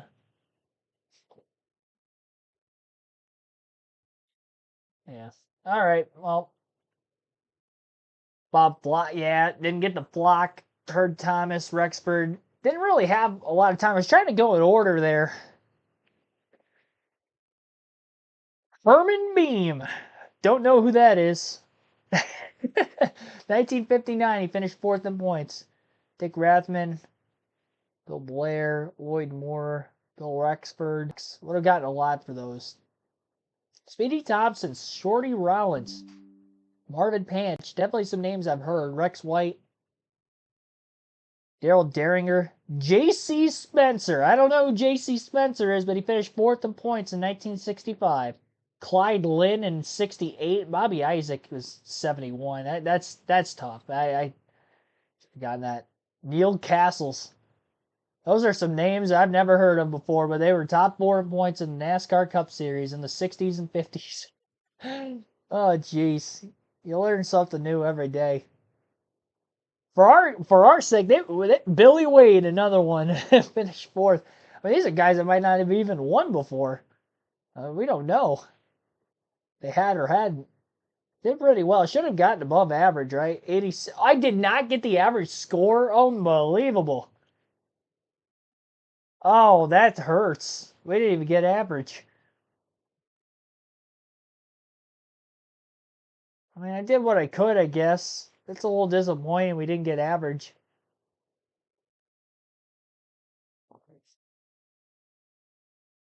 Still under red, but shouldn't be for much longer. NASCAR should be firing these engines up any second, so that's going to be the last quiz. Unfortunately, we have to end on a loss. By we, I mean I. But yeah, still under red, the Ally 400. I get my camera flipped back over to the right side now. And again, yeah, we will get back to racing here very, very shortly. So I'll play more of the race coverage then while we're waiting to get back to caution. You lay down on it, the tire hasn't gotten any better. Let's look. On the left is before the rain. Look at how black the racetrack is. The rubber just driven into the racetrack from the bottom up to the middle. To the right is right now. And so It's all cars that ran well early in the race that didn't run well later, and vice versa. So what's the play here, right? You have 49 laps until the end of this stage and then the end of the race. So the best car may have to sacrifice a little speed right now, Steve, to be as good as he really wants to be later. I think you have to worry about your adjustments, and you also have to worry about how you can make these 100 Engines are laps firing. 59 away from the end of stage 2. Most teams were last on pit road in lap 117. That was about 20 laps ago. So to come to pit road, because you could make those adjustments you talked about, Jeff, and you could also get into this kind of really close to a one-stop fuel window, which that was 164 lap. I wonder what the intensity is going to be like. You know, these guys normally strap in thinking that it's, 400 miles, and now it's just a 164 lap race. They'll leave pit road the way they're scored. That's why you see Christopher Bell going out. We're hearing the two. They did not follow rules when they came onto pit road or were on pit road. And so a penalty will be assessed to the two. They'll have to go out at the back of the field. Yeah, that's too bad. I'm not sure. They said that they made some sort of adjustment, so something was done that NASCAR deemed outside of what was approved. Normally, what you're allowed to do is clean the windshield. You can help the driver get strapped in, depending on the length of the red flag. Sometimes you can reset the tire pressures. The other thing, Steve, is that, NASCAR is kind of stepping up the policing of pit road, and we're starting to see a lot of penalties, cars rolling out of tech onto pit road. You wonder if they have some surveillance technology that they're not letting everybody know about, because we've started to see a lot of these penalties and just trying to keep people honest. Still see the two sitting there. And again, the cars will be rolling back onto the racetrack in the order that they came off the track. And that's why you're seeing them on the backstretch stopping there. Getting back in line before we go to a yellow flag condition. Just over an hour and 20 minutes already of this red flag condition. But what a job that the track crew has done to get this racing facility back ready to race again. A deluge of rain came down. And then just as quickly, the sun helping that drying process. One thing, when you got back in this race car, you have to double check everything. Is your wheel tight? Are your belts on right? Is all that stuff that you do every single day, but we've seen multiple times that drivers make a mistake. They don't get everything done. And on a day like this, it's still hot. I know we had this rain come through, but it did not cool it down. So make sure you get your helmet hose hooked up. Make sure your cool suit gets hooked. All those things that seem like simple procedures can get forgotten. 112 degrees inside the car for Kyle Busch. And Marty, give us a rundown on what happened with the two team and why the penalty. Yeah, a little context as Austin Cindric finally leaves his pit stall. So Jeff said NASCAR's patrolling pit road a little bit stronger. Well, what happened with Austin Cindric was, Steve, they had a fan that was on the pit box during the red flag. NASCAR officials felt like that fan was too pointed towards the car. They felt like in some way it was maybe cooling the car. So that's what they dinged them for, and that's what they got penalized for. There you have it.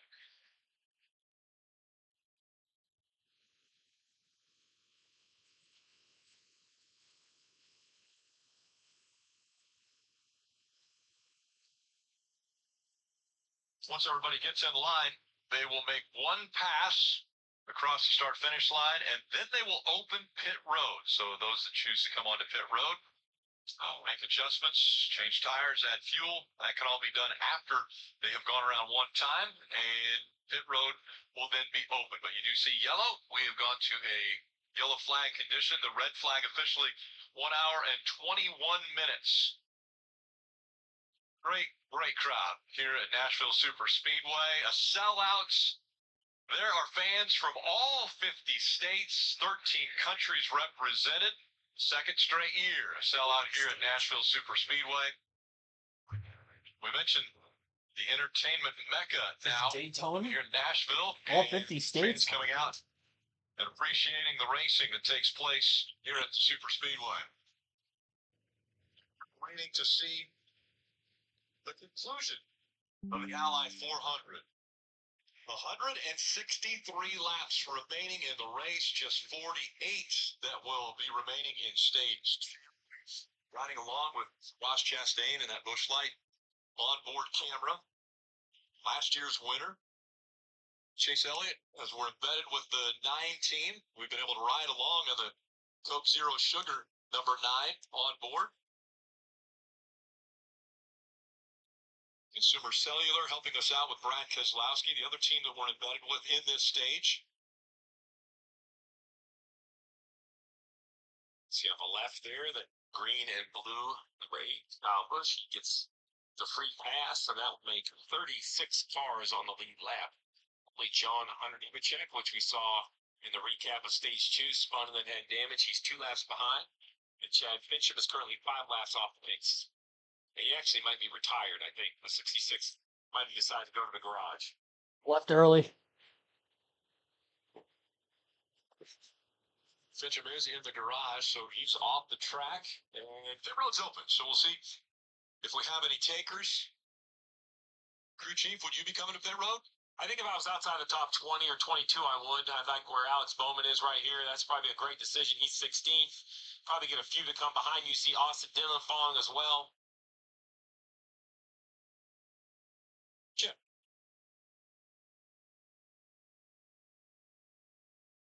And you see Joey Logano making a stop right now. That car is still looking in for a little more handling-wise tight off, but that free off was the majority of the problem for Joey Logano. 4 fresh Goodyear tires, a little air pressure, snow go fuel, Dave. The problem for Alex Bowman, his car was tight. Wanted to go to the wall when he turned the wheel, but he only took 2 tires last time, so they wanted to make sure they got 4 fresh and a chassis adjustment here. It's still a lot of racing to go, over halfway of this race to go, with 162 laps now to go of the 300 schedule. A little longer stop. I believe that's a 51 of Justin Haley. Going under the right front there, making adjustments. Steve, it's a little bit of an interesting call. You don't want to give up all that track position, but when you have tires that were on this car and then you sit with them for over an hour and a half, you're never real sure how they're going to respond. Like when you drive into turn 1 for the first time, what are they going to do? They're cooler. They're certainly way cooler than they were on the race car the last time. But from a driver's perspective, I don't trust them completely because I've been so inconsistent in that type of situation. And here comes the choose. Bell's going to choose that bottom line, and Reddick will be on his outside. Larson also down on the inside. Really pretty split. I don't know if there's a real dominant lane yet on the restarts. Maybe later. Marty. Steve, you've had a halftime break with your driver, and I'm intrigued by the comments from Chase Elliott talking about how narrow the groove is and how hard it was to pass. So have you talked to your driver about maybe changing the strategy a little bit, thinking about maybe 2 tires here in the second half of this race to gain some of that track position you need? Well, I think anything was on the table before the race even started. I know that Chase had hoped that the groove widened out, and I understand what he was talking about, but even then, you know, every car is so equal, and new tires just didn't seem to be a huge advantage. So every race, no matter how unpopular the statement, is a track position race. Clean air helps every race car. Field 2x2 now, as we're getting ready for the restart, again embedded with the 6 and the 9 team. This restart, we're going to be listening into TJ Majors, the spotter for Brad Keselowski, as he calls them to the green flag in the restart. All right, 45 laps to go. Stage 2, green flag back in the air after a lengthy rain delay at Nashville Superspeedway, and it looks like most of the fans have stuck it out. A couple cars fanning. It looked like a little bit of contact in the middle of the pack. 3 nearly 4 wide into the first turn. Christopher Bell at the very front of the field is clear for the race lead, ahead of Tyler Reddick and Kyle Larson behind him. Big lane change by Martin Truex Jr. from the top to the bottom of the racetrack into turn 3. Trying to work his way underneath Denny Hamlin. Not going to be able to do so. Looks like he's actually door-to-door now with William Byron, middle of the front stretch. Chase Elliott side-by-side for position also, it looks like, with Chris Buescher in the 17. Buescher on the outside, Elliott down low on the bottom. Still side-by-side on the back straightaway. Hamlin underneath of Byron now, side by side for them, as Byron was able to pull clear of Truex in the middle of 1 and 2 the last lap. Ryan Blaney up to a race high 11th place position. Hocevar, who was in the top 10, has fallen back on the restart. He is now in 12th. Elliott Busher side by side. Still, they have been for about a lap and a half, two and a half laps, somewhere around there. They're not pulling ways ahead of Reddick and Larson at the front of the field. Top three still within about 0.7 of a second of each other. Big moment for William Byron in turns 3 and 4. Goes way up the racetrack. No grip in that upper lane anymore. Loses several positions after having to make a big save. He is now all the way back to 15th, where he finds himself in line, side by side, still on that outside lane now with Michael McDowell. At 15th place for Byron, he was battling for 6th with Denny Hamlin. Right up in line behind Chris Buescher as well, which might have caused that. Buescher might have had to lift, which caused Byron to go up a lane to keep from running into the back of him, and he eventually had to lift, because Buescher lost a spot to both Hamlin and Truex in that same corner as well. That was turns 3 and 4 where that took place. Just a couple laps ago, that moves Ryan Blaney up into the top 10 for the first time today, and Noah Gragson up to a race-high 9th place position as well. Great moves being made by Gragson, since in the top 10 today, other than Buescher and Keselowski. Logano on strategy with 2 tire stops on multiple occasions has gotten top 10, but hadn't stayed there on a long run. Had faded back once we got into the actual racing on a restart. Larson falling a little bit further back. Can't keep up with the 2 Toyotas of Reddick and Bell in front of him. More 3-wide racing in front of the windshield of Joey Logano on screen. Great pass by whoever that was that passed the 2 cars to his outside. In front of Logano is a great move. Like they had passed one of the SHR Fords, either Briscoe or Priest, who have similar paint schemes this weekend, and Daniel Suarez. Might have been Bubba Wallace in the 23, because he's right around both of them. And it is Priest in the 41 as we look at our leaderboard. Suarez clears Priest.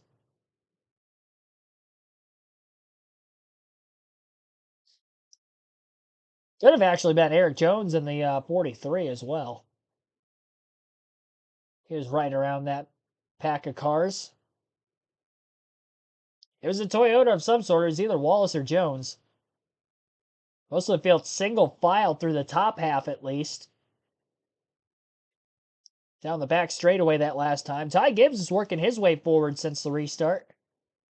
Up to 12th already. He's outside the top 15. He battles Carson Hocevar now for, looks like, that 12th place position. Gets to the outside of Carson. And up off the exit of turn 2 is going to carry that big momentum down the back straightaway. Gibbs was running in the top 10 very early in the day. Had contact on a restart right before the rain came. Caused a spin off turn 4. Since then, he has been recovering for the tail end of the lead lap.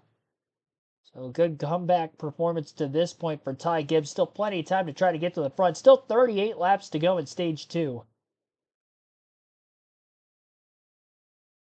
A lot of racing still to go. Maybe not in the second stage necessarily. And these drivers are good on fuel to the end of this stage. We shouldn't see any more pit stops. Definitely won't if it stays green all the way to the end of stage 2. We've only had 2 cautions for incidents so far today. 4 cautions total. Stage 1 break at lap 90 and then the rain caution at lap 135. 1 hour, 21 minutes, and 20 seconds on total time. As far as actual racing today, we have had an hour, 38 minutes and counting of green flag action. Caution flags, of course, included in that time frame. Yeah, the contact between Alex Bowman and Ty Gibbs was the last incidental caution at lap 125. Lap 115, John Hunter Nemechek had a spin off turn 4 as well. A little damage to his right front fender after his right front tire had gone flat mid-spin. He is 3 laps down in 37th. Chad Fincham in the garage has not returned to the racetrack since the rain delay So he is the only driver, from what it looks like, out of the race in 21st. But 36 cars on the lead lap. Kyle Busch got the free pass with the caution that came out for the rain. So a quick little reset for him. He has driven up to 30th on the restart, gaining 6 positions. And looking for another one on Austin Cindric, perhaps.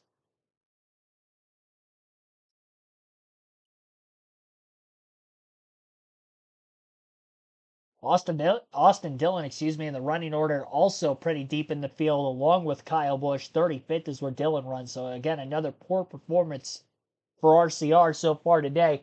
If we go back to the pre-race predictions way long ago, and these live commentary streams have been long the last several weeks with these rain delays, I will say. But going back to about 3 p.m. Eastern Time, about 4 hours ago, I stated my must-haves were Christopher Bell, Kyle Larson, Denny Hamlin. They are first, third, and sixth. Denny Hamlin was my race win pick. Ross Chastain was also a must-have. He has not broken into the top 10 yet today. He is currently 17th. So 3 for 4 there. The 2 sleeper picks are outside the top 10. Shout out to Corey Heim. I predicted Corey Heim to get a top 10 today. He started 29th. He is up to 11th. On the move. Toyotas have speed today. Heim included. I mean, his teammate Reddick is in second. JGR Toyota at Lisa Bell is leading. Hamlin Truex in the top 10. And how about Corey Heim in 11th place? And just his 3rd career Cup start nonetheless. And Josh Berry, who started second in this race today, had fell back pretty quickly. He is now in 27th. And Josh Berry, 27th place. It has been a plummet from the start of the race for the hometown, just out of Nashville, Hendersonville, Tennessee native.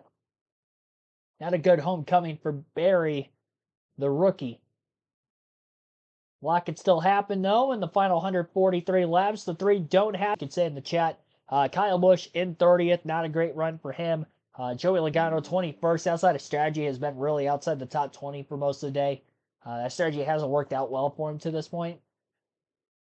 You can only keep the track position if you have a good enough car to be able to keep it, and he definitely doesn't seem to have a good enough car. Alex Bowman's 24th, so all the don't haves currently outside the top 20 at this point. Again, late in stage 2 in this race, lap 185 will be the end of stage 2 with this 95 lap. Second stage will go to the end in stage 3 from there. Again, just over an hour 40 minutes total time at this point. 123.84 mile per hour average race speed. Christopher Bell has led the most laps, 79, make that now 80 laps led for Bell and counting. He's also led the most different times, 3 laps led. Denny Hamlin has led 2 different times from the pole. He has led 42 laps. Christopher Bell also won stage 1 in today's race. 5 laps led for Tyler Reddick during green flag pit stops in stage 1.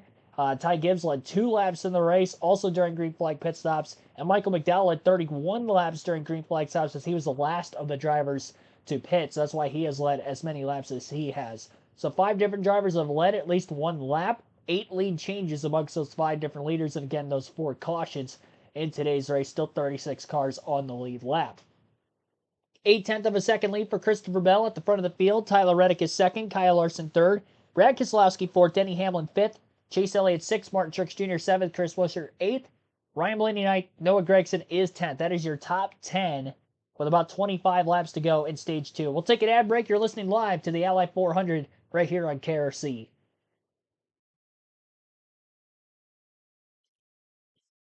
Silent Owl Scribe, T-Van, Troy the Great, BCC, ACC, AC Circuit. That was a tongue twister there. I made it more of a tongue twister for myself, I will say. Appreciate all you guys tuning in for the stream today.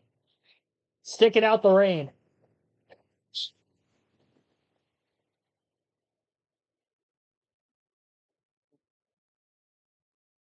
And we got a bumper.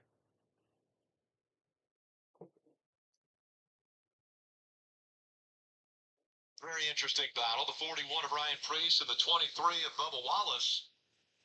Take a look. A little bit of paint traded right there.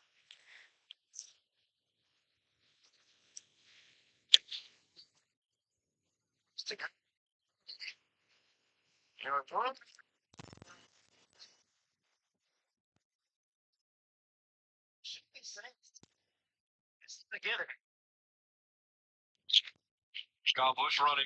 Riley Herbst up the racetrack just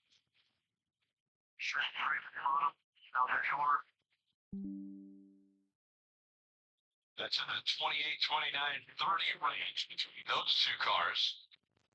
So up front, it's Bell, Reddick, Larson, then Keselowski, Hamlin, Elliott, and Martin Truex Jr. all running in the top 7. Let's go through the field. Brought to you by Homes.com.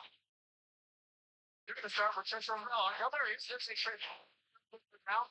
Cars have been good most of the day. Scott Gray's hoping this morning they just need to be consistent to be where they are and continue on to get into the playoffs. He's been fast at times, just a little bit free right now. Marty.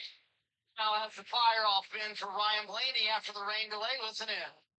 First little bit stuck right now, too. I'll drive off of the board. Right there. How it goes. So the interesting part about that comment, it feels like the car is actually handling better. It is cooling down now that the sun is dipping behind the grandstand. We'll keep an eye on that. If any driver needed the halftime break, how about Noah Gregson yesterday in the Xfinity Series race? His cool suit failed. He said he barely made it to the end of the race. I asked him what he did. He said simply, got some fluids, took a rest. Gregson using that two-tire strategy, hanging in the top 10, Kim.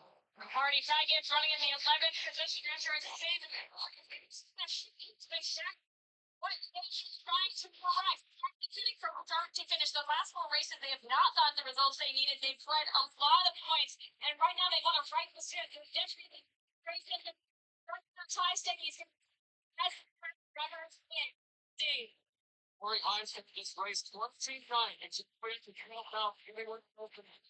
Shooting his first laps for 23:11. Reserve driver getting a shot here. He's putting into very, very good news in the 50 car here.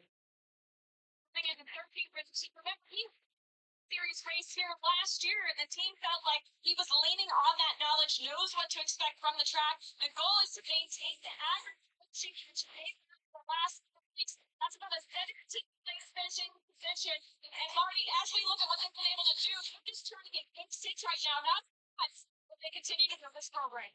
Since that bobble by William Byron, he lost all that track condition. He's gained a couple of spots back, about to get another one there with Carson Hocevar. That'll put him up to the 13th spot. Rudy Fugle told him on the radio a moment ago, William, stay calm. I'm working on a plan to get our track position back, Dave. Michael McDowell, who led 31 laps earlier on an off-strategy long play, he is now working his way back through with a very tight race car. Interestingly, he was told that the one car in front of him was making some ground in the high line. Let's go running a 17th position. It's dropped a couple of positions, just way too tight. Will not turn. He's coming off a 2nd place run in New Hampshire, but bigger than that, the official announcement that he was going to racing next season. But I checked with the team, crew chief Richard Boswell said that he was very excited to pitch when his opportunity cut. The message for his driver has been he needs to focus coming in. It's a limited time opportunity. Every other person on this team.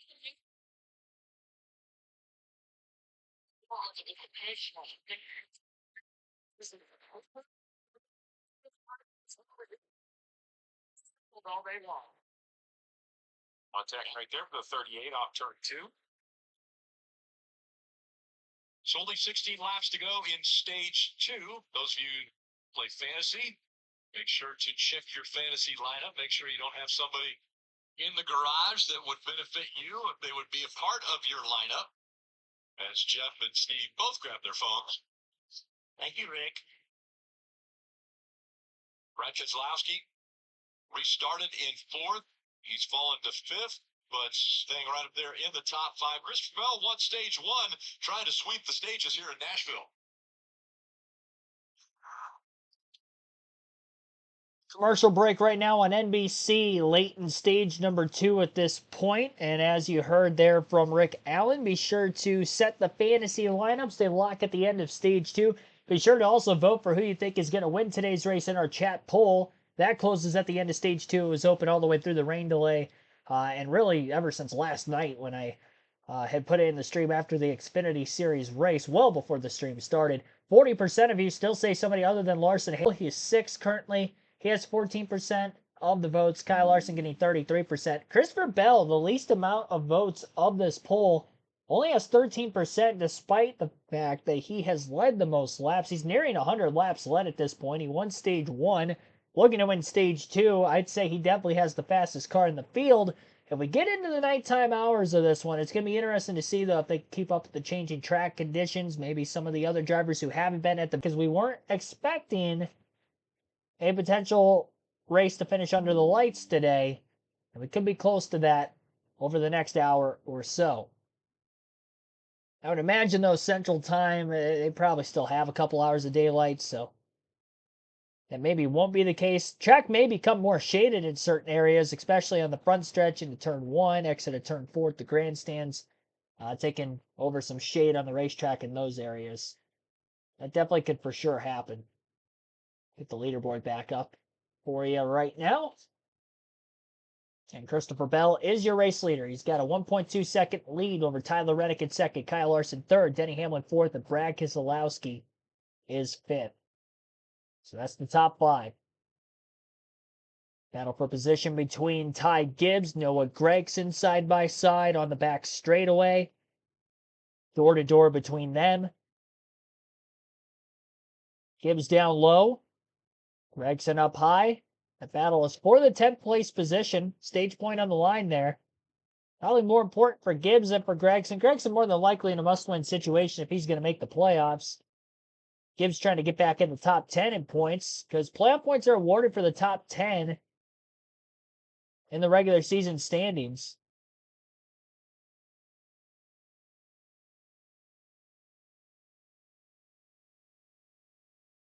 So it does sound like the NASCAR race will be switching to the USA Network at 7:30 Eastern Time, and coverage of the U.S. Olympic track and field trials for the Olympics taking place at the end of the month. That will be taken over on your local NBC affiliates. So again, USA Network will be covering the remainder of this NASCAR Cup race starting at the bottom of the hour, 7:30 Eastern Time. So there's a little program alert for those of you wanting to watch this race visually. If you don't have the capability of being able to watch on the USA Network, more reason to keep an eye on this stream going forward as we get further into the evening hours. Again, USA Network will be carrying the finish of this race. This is due to the nearly hour and a half rain delay that we ended up seeing. Again, Olympic trials for track and field will be on NBC. So again, 7:30.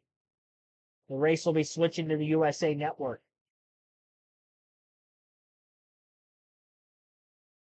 They'll try to navigate through lap traffic while maintaining the lead he has of just over a second on Tyler Reddick. As of this point, top 5 has not changed much in the order. Hamlin has moved forward a few positions since the restart from 6th to 4th. Keselowski's fallen back from about 3rd to 5th. Ryan Blaney's moved up to 8th. It seems like he has definitely been one of the huge benefactors of that rain delay, because he hadn't really been running around 15th for most of this race. Since the rain delay, though, he's starting to move forward. Get up to 8th now. Chris Buescher's been moving backwards since this restart. He is now in 9th, as he was up in the top 5 before the rain delay. And Corey Heim benefiting from it. Again, at the 12th, Gibbs just passed him not too long ago, and he's been working on Gragson still. Gragson was able to hold on for 10th for the moment. And he doesn't have to hold on for much longer, as we're down to under 5 laps to go now in stage 2. Bell about a little over 100th of a second quicker than Reddick that last lap once again. Good job by Christopher. Holding on. Tyler Reddick actually has the fastest lap of the race overall by 1/1000th of a second over Bell's fastest lap. A 30.008. The average speed around this 1.33 mile racetrack of 159.557 miles per hour.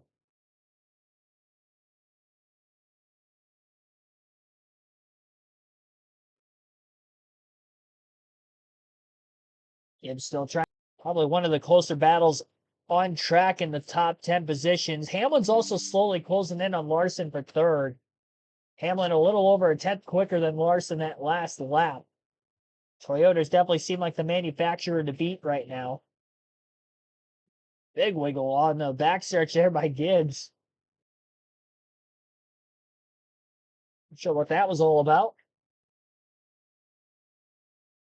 Two were rivals in the Xfinity Series a couple of seasons ago when they were competing for that championship in 2022. They did not like each other. I don't know if they like each other still or not, but probably not going to like each other at least for the next several minutes. Battling for this final stage point. Gibbs again to the inside of Gregson. Noah really drove it in deep on that outside lane in 3 and 4. How well can he get it to stick is the question. This is Bell trying to put Austin Dillon a lap down. Bell underneath the 3 cars, side by side with him. Reddick now within about 0.8 of a second of Christopher. Dillon not giving Bell a lot of room to run that inside lane. Up turn 4.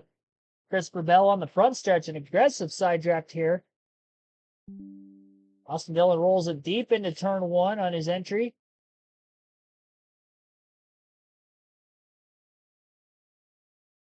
I think Reddick's a little too far behind to try to get to Christopher Bell. Bell's going to let Austin Dillon go. Getting into turns 3 and 4. Dillon will be able to hold on to his lap. Bell still easily wins stage 1. He had a big enough lead on Reddick those last couple laps, and that part did not matter. Larson barely. Gregson and Gibbs are still side by side for 10th, and it looks like Hamlin hitting Larson under caution there getting into turn 1. Gregson holds on to 10th barely on Gibbs. Hamlin upset with Kyle Larson for something on the racetrack there. Head into his left rear bend in turns 1 and 2 under the yellow here as we're during the stage 2 break. Christopher Bell has swept the first 2 stages tonight at the Nashville Superspeedway. Kyle Reddick ends up finishing second in stage 2. Kyle Larson third. Denny Hamlin in fourth. Brad Keselowski fifth. Sixth for Chase Elliott. Martin Truex Jr. seventh. Ryan Blaney eighth. Chris Buescher ninth. And Ty Gibbs 10th. Well, showing Gibbs in 10th now. Gregson was scored 10th at the line, according to NBC's graphic. I'm not sure if that's the case here or not. Again, a reminder, bottom of the hour at 7:30 Eastern Time. The NASCAR race will be switching to the USA Network. Again, USA Network will remainder, of this NASCAR Cup Series race at Nashville. We'll keep the live commentary coverage going all the way to the end still. And we will close this poll out at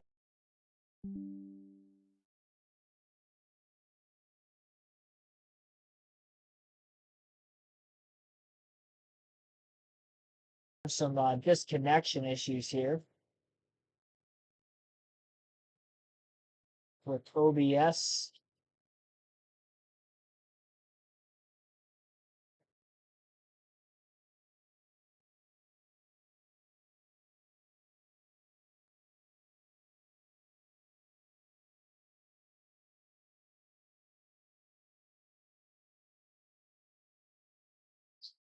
Trying to fix the lag. I think we're good. Sorry for that slight lag spike there. Hopefully it wasn't too bad for too long. Again, we're at the end of stage 2. Christopher Bell has swept the stages tonight at Nashville. During that second stage, we had about an hour and 20-minute rain delay. And we should have pit stops here any second when they come back from commercial. Beginning of stage 3 will still be on the NBC channel, but then again at 7:30 Eastern Time, this race will be switching over to the USA Network.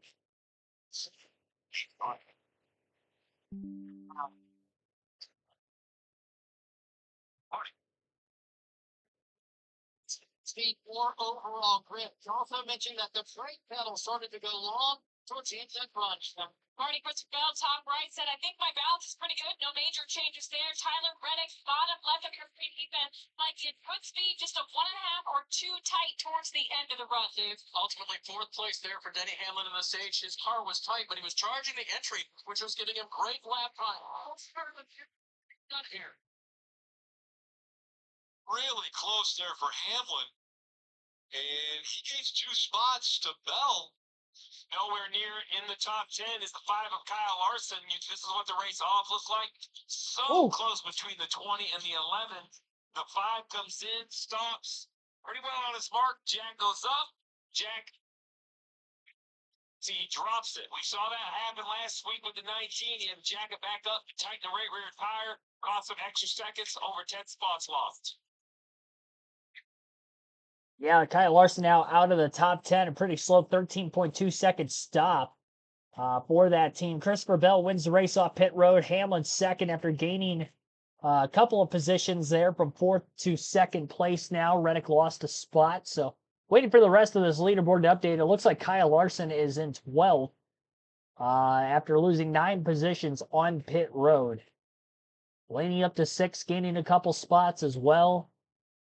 Keselowski back to 4th. 10th place, big spots gained in the pits for him. We'll close the poll.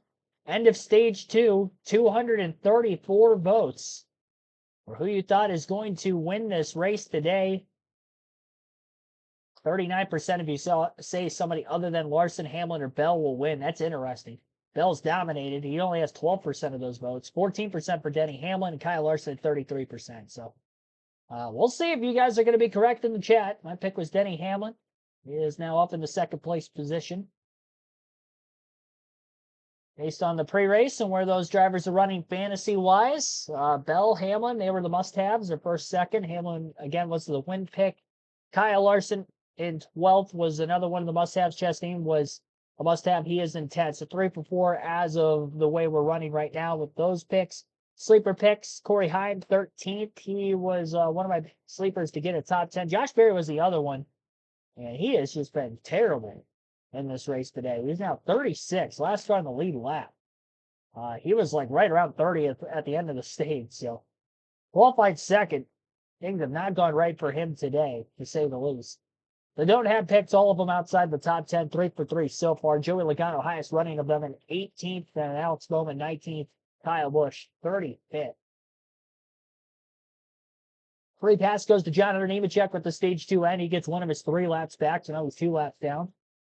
Average race speed, 124.26 miles per hour, a little over 2 hours of racing, and about an hour and 21-minute rain delay during stage 2 as well. 110 laps to go out of this 300-lap race. You're listening live on KRC to the Ally 400.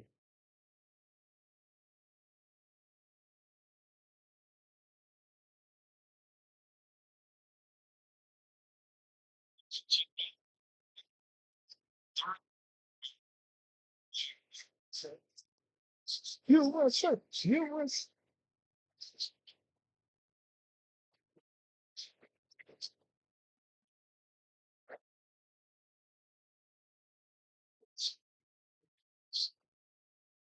Track, trial, G4, that walks. That's very impressive. McLaughlin, the Brody, she is the world record holder in that event. Well, Kyle Larson and Denny Hamlin have continued their, I guess, reckless ways. We've seen it before. We saw it in Atlanta earlier, Kansas a year ago. Pocono was a part of that as well. It always seems as though the vibe was maybe getting the wrong end of the deal. Last week, gets Kyle Larson way up the racetrack, and spotter Tyler Vaughn's like, hey, man, that keeps happening because your wreck didn't happen. You got to make it stop.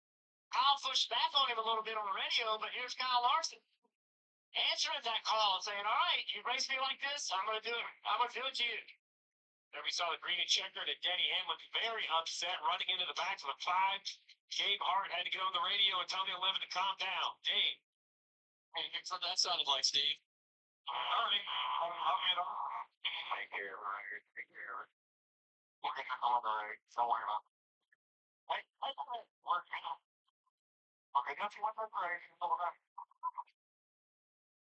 So Gabe Hart gave this shit back together. We hope Denny has it. Maybe he can join this race. What makes it worse, 90% of those altercations are at the front of the field. Yeah, we'll see here. Christopher Bell, Denny Hamlin, front row for the restart. Stage 3 underway, 107 laps to go at Nashville. Bell had his hand out the window, signaling for Reddick to try to give him a push. No major push being had there. Just great launch by Bell nonetheless. Reddick trying to keep pace with him. Reddick side by side with his team owner, Denny Hamlin, into turn 1 and 2 for second. Bell is clear by a couple car lengths off the exit of the corner for that lead. Side by side behind Hamlin and Reddick as well for position. Ryan Blaney moving up to fourth. Getting 2 more spots on the restart. Getting by Chase Elliott and Brad Keselowski. Brad, side by side for fifth still. Elliott slides in line. Right behind him. Blaney might have a shot for second here if Reddick and Hamlin continue to stay side by side. It's going to allow Bell to really get away on this restart also. Hamlin way up the racetrack through turns 1 and 2. Maybe by design, trying to get a straighter line off the exit of the corner. More of that progressive banking, but Reddick still hanging on the left rear corner panel. Side by side for position still. Reddick, Hamlin, door to door. Bell is now out ahead by about 7/10 of a second on Reddick and Hamlin, who are still side by side for second. Big wiggle by Reddick on that bottom lane. Michael McDowell going way up and out of the groove. He loses a ton of positions. Problem for the 34. He is off the pace. And a little bit of damage, it looks like, potentially to the right front. Could be wrong on that. Definite problems, though, for Michael McDowell. He is off the pace in 3 and 4. Last car in the lead lap now at 36. He does not come to pit road that time. Trying to get his speed back for now. Reddick clear for second as he sails it off into turns 1 and 2. Slide job and clear of Hamlin.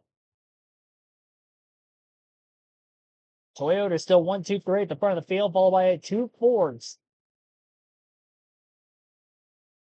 2 Chevys in the top 10. That's Elliott in 7th and Byron in 10th. 5 Toyotas in the top 10 and 3 Fords as well, total, on the manufacturer side of things. My fantasy league, I did put Josh Berry in my garage. I'm glad the other 5 are doing really well for me today. Chris Buescher lost a few spots there towards the end of that second stage. He's not back 15th. He's been the worst performing driver on my team, but everybody else is having a solid day. Bell leading all those laps, winning the first 2 stages, still in the lead. Hamlin third.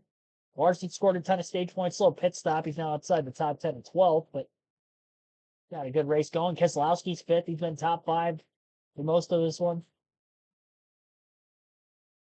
Tell you what, I will say the driver who probably needed that rain delay the most is probably Ryan Blaney, considering how well he has ran post-rain delay. Because during the rain delay, again, he was about 15th on back for most of this race. That 12th car has come to life, especially in the longer runs. He is now in a race-high 4th place position. If anybody's going to have anything for those Toyotas, if Larson can't get back to the field, I think it might be this 12th car of Ryan Blaney, who has had really race-winning speed in each of the last 3 races. Ran out of gas on the last lap at Gateway while leading. He did get the win at Iowa, and last week in New Hampshire ran 2nd or 3rd to Bell for most of that day, even in the rain, running in 2nd. Here today, running 4th at Nashville. On a day which didn't look like he was going to have a race-winning car, and maybe now, under the right circumstances, could. Bell still clearly the best car on the racetrack, though, overall. And unless he loses track position, it's going to be tough to get by him. The inside lane of row 1 on the restarts all weekend have been just so much more overpowering than the outside of the first couple lead through turns 1 and 2 in the first lap of the get up to speed following a restart, let alone getting, further beyond that.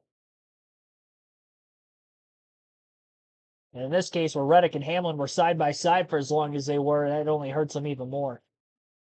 Side by side NASCAR nonstop commercial break on NBC right now. Again, bottom of the hour, USA Network will take over at 7:30 Eastern Time for this race coverage. Top, Brad Keselowski is 5th. Keselowski trying to make a pass for 4th on Ryan Blaney. And he pinches him down the racetrack just a little bit. Still side by side back straightaway. Drag race into turn 3. 12 car on the outside. 6 of Keselowski down on the bottom. Caution flag is out. Car in the wall. It looks to be Riley Herbst. Herbst is in the wall in turns 1 and 2. Further back in the pack. This is our 3rd caution for incident today. Our 5th caution total. And our first yellow of stage 3. Still outside the fuel window to make it to the end, so I'd imagine most of the field will stay out here, but 98 laps to go at the time of the yellow. And a tough break for the part-time rookie. Herbst, a full-time Xfinity Series regular. Make one of his few cup starts this season in the 15 for Rick Ware Racing. He was running towards the tail end of the lead lap. I can tell exactly how that happened. We'll wait to get a replay following the end of this commercial break. Still side by side. Again, about 7 minutes from now, USA Network will take over the rest of the NASCAR race coverage today. So again, USA Network will be the finish of this race.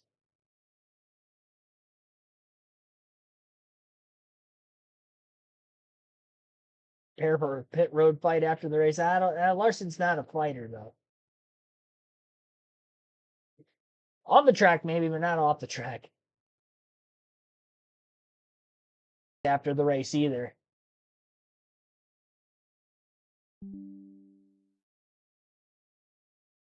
Maybe a little contact between Corey LaJoie and Riley Herbst might have caused Herbst's hit into the wall. We'll wait and see. Yeah, LaJoie, it looked like he overdrove the corner. It's like LaJoie just overstepped the corner entry, washed up the track, and when he washed up, he clipped the left rear of Herbst. Herbst overcorrected into the wall after that. And Herbst is now going to the garage. Looks like they maybe have a tolling break. He's come back out. It's the 6-1 of the day, and this one for Riley Herbst. He got a just a reminder, just a few minutes at 7:30. Our coverage will continue on USA and the NBC Sports app again because of the rain delay that we had here just a little while ago. That means that at 7:30 there will be U.S. Olympic track and field trials right here on NBC from Eugene, Oregon. 97 laps to go. It's not really close enough to the finish to make it on a tank of fuel. For that reason, I don't think the leaders will pit. Nope. Maybe someone further back will come to make adjustments, adjust their race car. But I think the leaders know that they can't come to pit road until they can make it all the way to the Busher finish coming line. in. Dave. So Busher was one of those cars that was called to pit lane. Scott Graves, as crew chief, he liked the numbers that he saw for strategy, Steve, all the way down here. So they took 4 tires last time, but they lost 5 spots on pit road. They figured they got 2 back while he was racing. They'll take 4 more tires here and fuel. Reason for the caution again, the 15th of Riley Herbst, but the 7 involved in this one. And you see they're side by side. Henry turn 1. 7 car Corey LaJoie on the bottom of the racetrack. Never is able to stay on there where he needs to be up the racetrack. Gets into the 15. Riley Herbst into the wall. Damage to the right front control arm. Riley's going to be frustrated with that. Now, Corey didn't mean to do it, but, Riley's like, hey, man, it's your job to keep the car in the line it needs to be in. This was just Riley's 3rd start in the Cup Series this year, running full-time in the Xfinity Series. Huge weekend coming up next weekend, and that is on the streets of Chicago. And once again, we will call that one radio style as we dive into the streets of Chicago. We will see Mike Bagley once again on turns 1 and 6. And Dylan Welsh will handle the turns 3, 4, and 5. He'll hand back. We have Mayor Jeff Burton over in turn 11. And Steve and I will be in the booth covering all the action from the front stretch. Peacock Pit Box.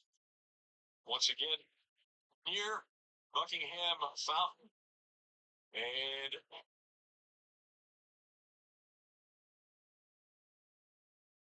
it all starts Saturday on NBC and Peacock. Countdown to green for the Xfinity Series at 3 o'clock and 3:30 for racing. On Sunday, 4 o'clock and 4:30 And we'll be embedded with Tyler Reddick in stage 2 next week. Rick, and I know we were there a year ago, but the weather did not cooperate. It feels like a second chance for a first impression. The race ended up unbelievable. SVG, there was more passing, Jeff, than you and I ever dreamt would be at a street course.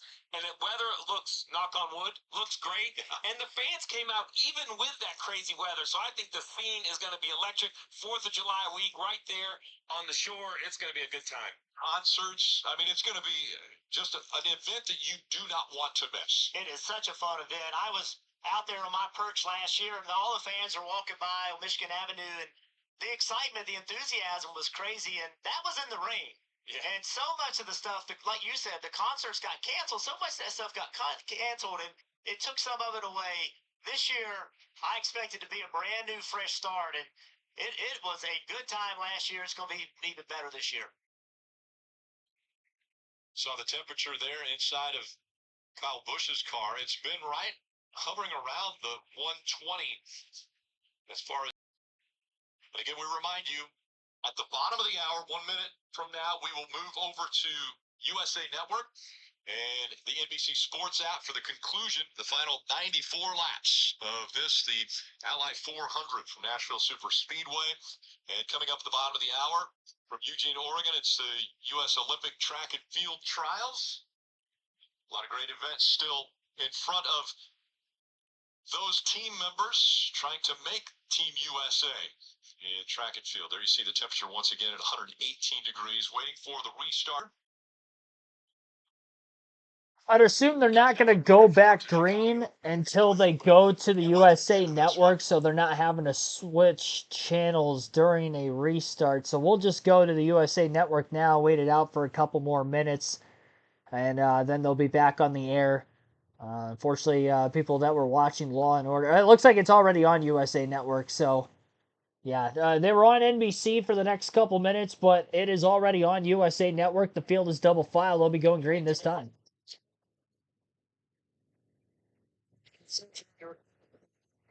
Moment ago, I want to show you the right handoff. Here's look at that cording all the way around the inside of the right front. And teammate William Byron had one as well. That was actually on the left front. So, Steve, help me understand this. Was it the faster pace you just mentioned, or was that because the racetrack was green after the rain? And will that be an issue moving forward tonight? Yes to both. The issue, I don't think so. Faster pace, greener racetracks, I think the color has already changed on the racetrack. That wear should improve dramatically. I wouldn't be concerned. All right, 92 laps to go. Christopher Bell, Tyler Reddick on the front row for the restart again. You got Blaney and Hamlin, row 2. Hamlin on the bottom, Blaney on the top. So the front couple rows. Green flag back in the air. Pretty good launch in the restart zone for Tyler Reddick on the outside of row 1. Couple cars going down to the apron further back in the field. Reddick's going to stay side by side, it looks like, with Christopher Bell. Hamlin to the inside, 3 wide with the Toyotas for the lead. Hamlin gets into Bell. Up into the wall. Somebody went further back in the pack. Caution flag is out. It's Eric Jones who got up into the wall in turns 1 and 2. I saw somebody get loose way back there, and I think Reddick is going to be scored the leader when the caution came out. We'll have to wait and see what time it's scoring. The 20 of Bell fighting for the lead.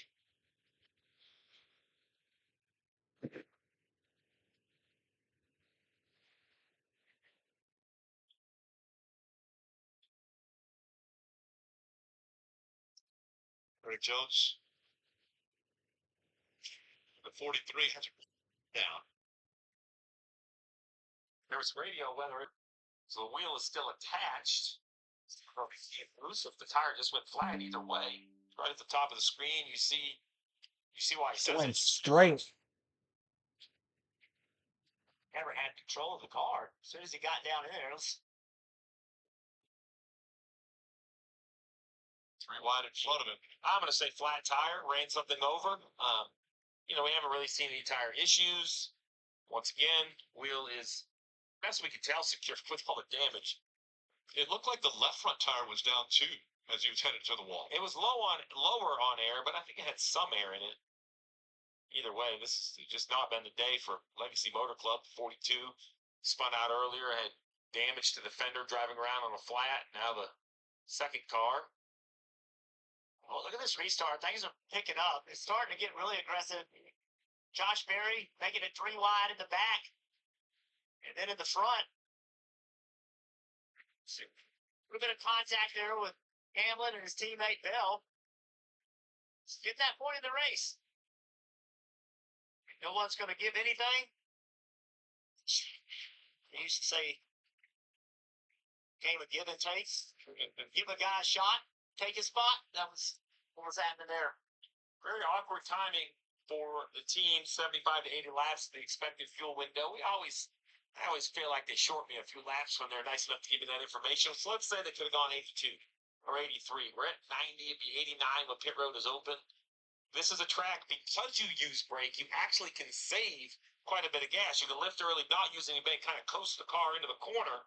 Look, I don't think the leaders feel like we're inside the window. I might be wrong. We'll see if they pit here. But someone's going to. We already saw Bubba Wallace top off at the end of the last yellow. So I think we're close enough that these crew chiefs are going to have to really decide. Someone in the middle of the pack, I think, is going to force this decision and make it uncomfortable. You wonder if it's Joey Logano. They've been aggressive with the strategies all day. Someone further back. No takers yet, so their mileage just must not be good enough. I would think the 23 would come back in if he topped off the last time. Yeah, for 22nd back, hit at that time. Coming at you, Marty. Yeah, it has not been a good day for Kyle Busch and Randall Burnett. They have struggled to get better than 25th today. So they pitted the last time as well, taking advantage of this caution to come down pit road and see what can happen. 89 to go, though. They cannot make it all the way on fuel unless there was a lot of caution. I've learned to not trust them, Marty. I don't trust what they tell me. I don't trust the fuel. And that's a compliment that they had the way to find some better mileage when they need it. So many great sports in the Nashville area. You got the Tennessee Titans, the Predators, the Sounds for the baseball team here, soccer club, professional league. Then Vanderbilt and Belmont for the universities in the Nashville area. I'm not gonna lie, I had no clue Vanderbilt was in Nashville. I always wondered where that school was. Growing up in the Midwest and like a bunch of Big Ten colleges around me, I didn't know where they were located and why they were always in the SEC. So the question as to why they're in the SEC is probably because they're based in a huge city like Nashville. Now that makes a little bit more sense. And Denny Hamlin third, Ryan Blaney fourth, Martin Truex Jr. fifth, Chase Elliott sixth, Brad Keselowski 7th, Ty Gibbs 8th, Noah Gragson 9th, Kyle Larson is 10th. William Byron 11th, Chase Briscoe 12th, Ross Chastain is 13th, Carson Hocevar 14th, Corey Heim 15th, Joey Logano 16th, Austin Cindric 17th, Alex Bowman 18th, Todd Gilliland 19th, Josh Berry 20th, Harrison Burton 21st, AJ Allmendinger 22nd, Chris Buescher 23rd, Corey LaJoie 24th, and Ryan Preece is 25th. Daniel Suarez 26th, Austin Dillon 27th, Zane Smith 28th, Bubba Wallace 29th, and Justin Haley is 30th. Michael McDowell 31st, John Hunter Nemechek 32nd, Kyle Busch 33rd, Daniel Hemrick 34th, and Ricky Stenhouse Jr. last car in the lead lap 35th. Eric Jones 2 laps down after his incident is 36th. Riley Herbst out of the race 37th, and Chad Fincham also out of the race 38th. See if Eric Jones will be able to get past the DVP clock and continue in. He's the only car off the lead lap right now that could potentially be in this race still, but at least two DNFs to this point. And 2x2 will try to restart again. Go well for Eric Jones on the last restart, and a little bumpy for Denny Hamlin. We'll see if he'll go aggressive again.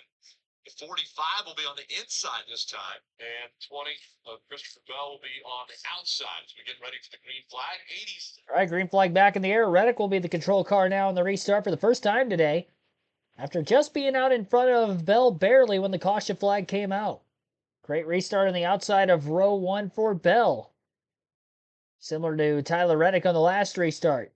Christopher sails it in deep in turns 1 and 2. Can he get it to stick? 3 wide for third behind them between Ryan Blaney, Martin Truex Jr., Denny Hamlin. Not a lot of room for Truex up on the outside. Clears both the 12 and the 11. Great move by Martin Truex Jr. Wasn't sure if Hamlin was going to give him enough room. He went to squeeze Blaney, and then Truex was still up there, and none of the three made contact. Hamlin quickly gets by Blaney, and now back underneath his teammate Truex. 4 Toyotas at the front of the field. Reddick and Bell still door-to-door for the lead while all that was going on behind him. Reddick side by side on the inside, Bell on the outside just as they restarted in their respective lanes. One car nearly turned down the track in a late block. Hocevar trying to cover the bottom. Looks like, can't tell who's there. Looks like Corey Heim in the 50. It's that car trying to make the aggressive move underneath him. Hocevar nearly made contact with Logano off turn 4 as well. Still side by side for the lead for nearly 2.5 laps between Reddick and Bell.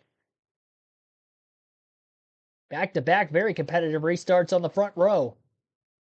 Haven't seen that really all day today until just now on these last 2 restarts, really most of the weekend.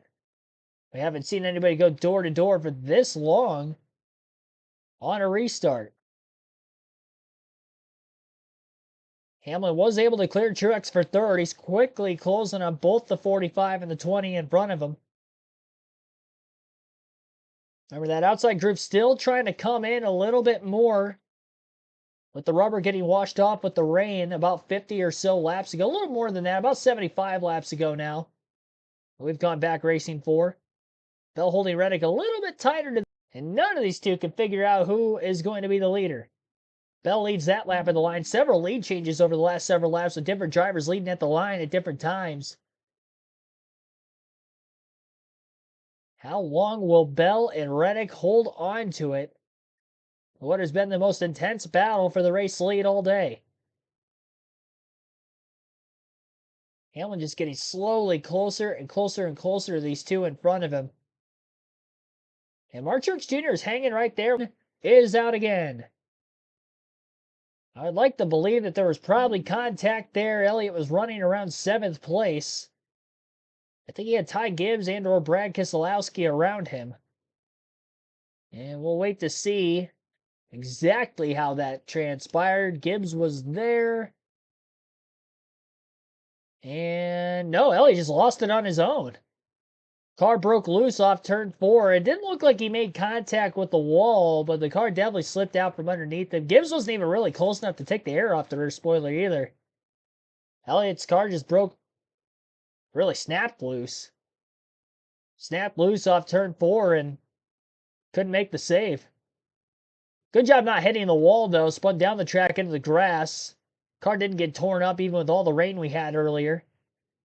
Going through there, so that's good. He'll be able to continue, but he's going to fall well out of the top 10. He was running in 6th, just ahead of Ty Gibbs and Brad Keselowski, but tough break for Chase Elliott, who is having a pretty solid day. Right on the edge of the fuel window to make it to the end from here now. So definitely a very weird timing caution. What a battle between Reddick and Bell, side by side for as long as they were as well. They were door to door for the lead for several laps, really. And look at all the lead changes between the 45 and the 20. From that lap 188 restart, you got Reddick and Bell, and Reddick and Bell. Tyler Reddick looks to still be the race leader through all of that. Chase Elliott to the tail end of the lead lap, and with as many cars on the lead lap as there is, that is a tough scene for the 9 team. Eric Jones will get one of his 2 laps back with the caution. He'll get the free pass. So he's back to 1 lap down in 35th place.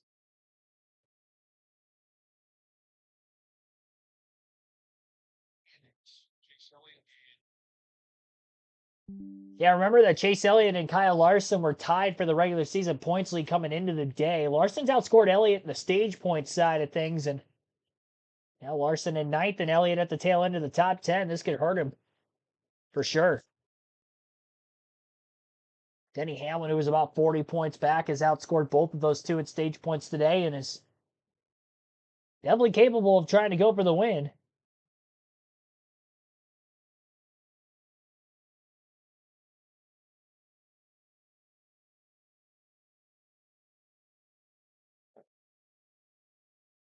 I would imagine the field is going to come onto pit road this time with the fuel window maybe being open to the end.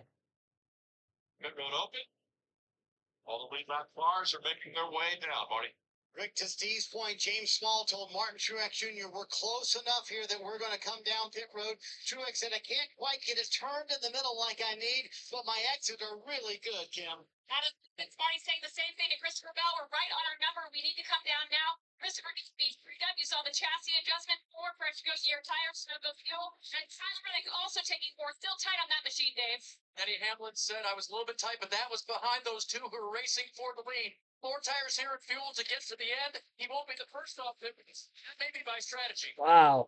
Yeah, not everyone on the lead lap came to pit road. We saw Ryan Blaney stay out on the racetrack. All the I don't like stayed it. out as well. I don't like it. So a few cars that were on the lead lap stayed on the racetrack.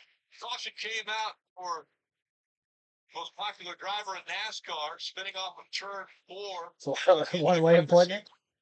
Restart. Sure. All right, well, commercial break here under the caution. Chase Elliott spun off turn 4, again, the cause of the yellow.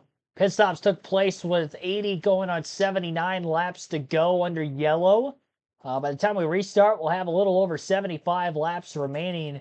Several drivers stayed out of the pits thinking that they're probably outside the fuel window to make it to the end even from here. I would imagine that was the call. And the reason why? Very shocked.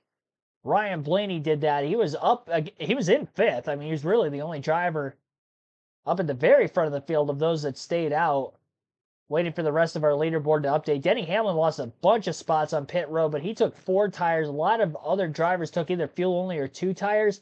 A lot of those drivers that pitted the caution before that, about 10 laps prior, those are the drivers that took 2 tires, which will really shake this running order up a ton. Those drivers that ended up taking 2 would include like a Ross Chastain, Joey Logano, Josh Berry, Kyle Busch, Justin Haley. Those drivers all took 2. Right sides only. Reddick, who won the race off pit road, is 12th. I should say the first of those that took 4 tires is Reddick, who is in 12th. So everybody from 12th on back will have 4 fresh Goodyears. But yeah, right sides only for McDowell, Chastain, Logano, Berry, Haley, and Busch.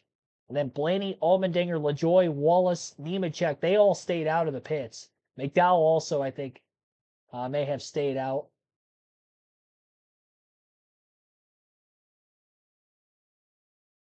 This is going to be an interesting restart coming up. Thought the last 2 were aggressive. Oh boy. Gonna have a shake of strategy, alternating tire strategies going on here. It's going to be mayhem.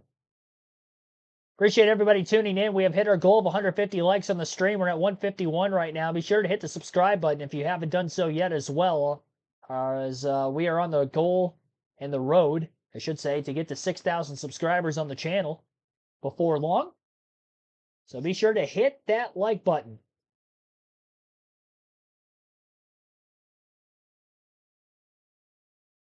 So again, very much appreciate everybody tuning in here for this stream. 2 weeks in a row, we set stream records for the most viewed. It's late, but maybe we could still get it here 3 weeks in a row. Not gotten the 1 to go signal yet, so we'll take another ad break here on our end. You're listening live on KRC to the Ally 400 at Nashville Superspeedway. Enfield. If you want to experience NASCAR like this, check your local lottery. Enter the NASCAR Powerball Playoff. You can win $1 million plus a portion of your ticket purchase will stay in your state to support good causes. Powerball, the official lottery game of NASCAR. And as we just saw cars pitting on that caution, some of them were right near their window. Take a listen to what crew chief Adam Stevens told Christopher Bell. Save it. Get me on fumes. So, guys, if you hear that, you're going to be on fumes. If they stay out to the end of the race and goes green, does that make you a little nervous? Well, one thing that tells me, though, is that Bell, who pitted at 221, is going to be on fumes.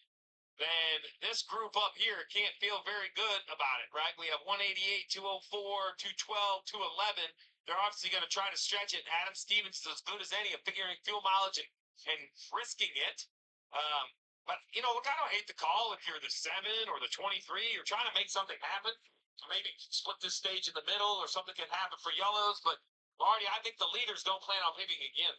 Yeah, and talking to Jonathan Hassel, the crew chief for Ryan Blaney. Blaney said on the radio how many stayed out. They told him 3. He went, so Hassler told me just a moment ago, Steve, he said, I certainly thought 4 would stay out with us. This does not put us in a good spot. I really need a long run right now. I don't know. I'm scratching my head on that one. I mean, that's the toughest thing about strategy. I say all the time. But it's always the right call. When if the yellow's got to come out, what's everybody else going to do? Best thing that can happen, a long green flag run. Caution with about 40 to go. Look at the 8th, 10th spot. In the 30s. Right. Hitting earlier has given him an opportunity to make something happen. You can see the variety of tires as well, right? We're talking a lot about Blaney on the inside. As we get ready for the restart, Allmendinger on the outside. 75 laps remain here in Nashville.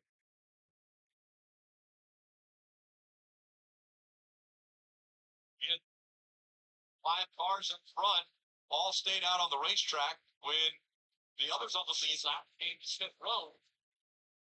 And a few falling back early on this restart. Oh, 4 wide.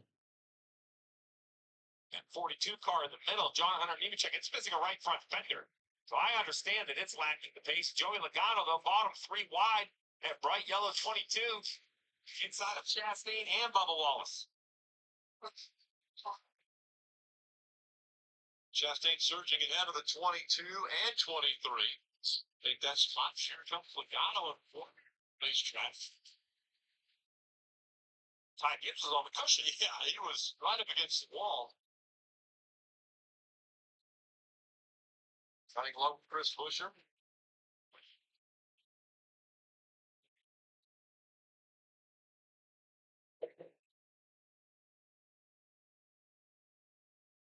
So how does this strategy work out for Blaney, Allmendinger, LaJoy, Chastain, Logano? Do they have to run a long Oh!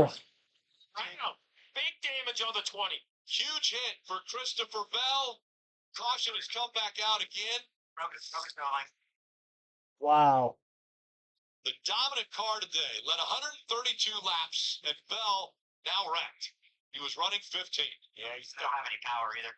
So much for my fantasy team. Have any power. He got cycled back to 15 between the strategy calls. See what happens. Oh, Oh. he's all by himself. We talked about dancing on that razor's edge and what happens when these cars get loose, and there it is. Christopher, that thing came around on Christopher before he even knew it. These cars are difficult to drive. You don't say. That traffic makes it that much more difficult. Just don't have the downforce on the race car back there in traffic. He had been up front for most of the day, so that clean air definitely a lot different than what he was experiencing there as he was following John Hunter Nemechek through the center of the turn. So to answer your question, Rick, Blaney's kind of a no man's land because everybody that was close on fuel who just pitted a lap 221 with these caution flags, they are absolutely not pitting. So now you have from basically, looking at our timing and scoring, I want to say it's Josh Berry. Josh Berry and even Joey Logano, they have enough fuel to make it. So there's 15, 20, 25 cars, Marty, that aren't going to come to pit road. I just am struggling to see a pathway out for the 12. Yeah, and that's what Jonathan Hassler just told Ryan Blaney a moment ago. He said, quote, our bet is made. We got to stick in here and just see what happens. So they, again, want that long run right here. But Blaney kind of in no man's land, as you mentioned, Steve. They get here. They're going to be behind everybody else that came to pit road a moment ago. Yeah. Yeah, so what has this strategy done? Look at the 16 car AJ Allmendinger. Average running position so far today, 28th. And here he is with, but he's got a shot. He had no shot running 28th. Now maybe he can make something happen. Let's sneak in on the radio and see what they're talking about.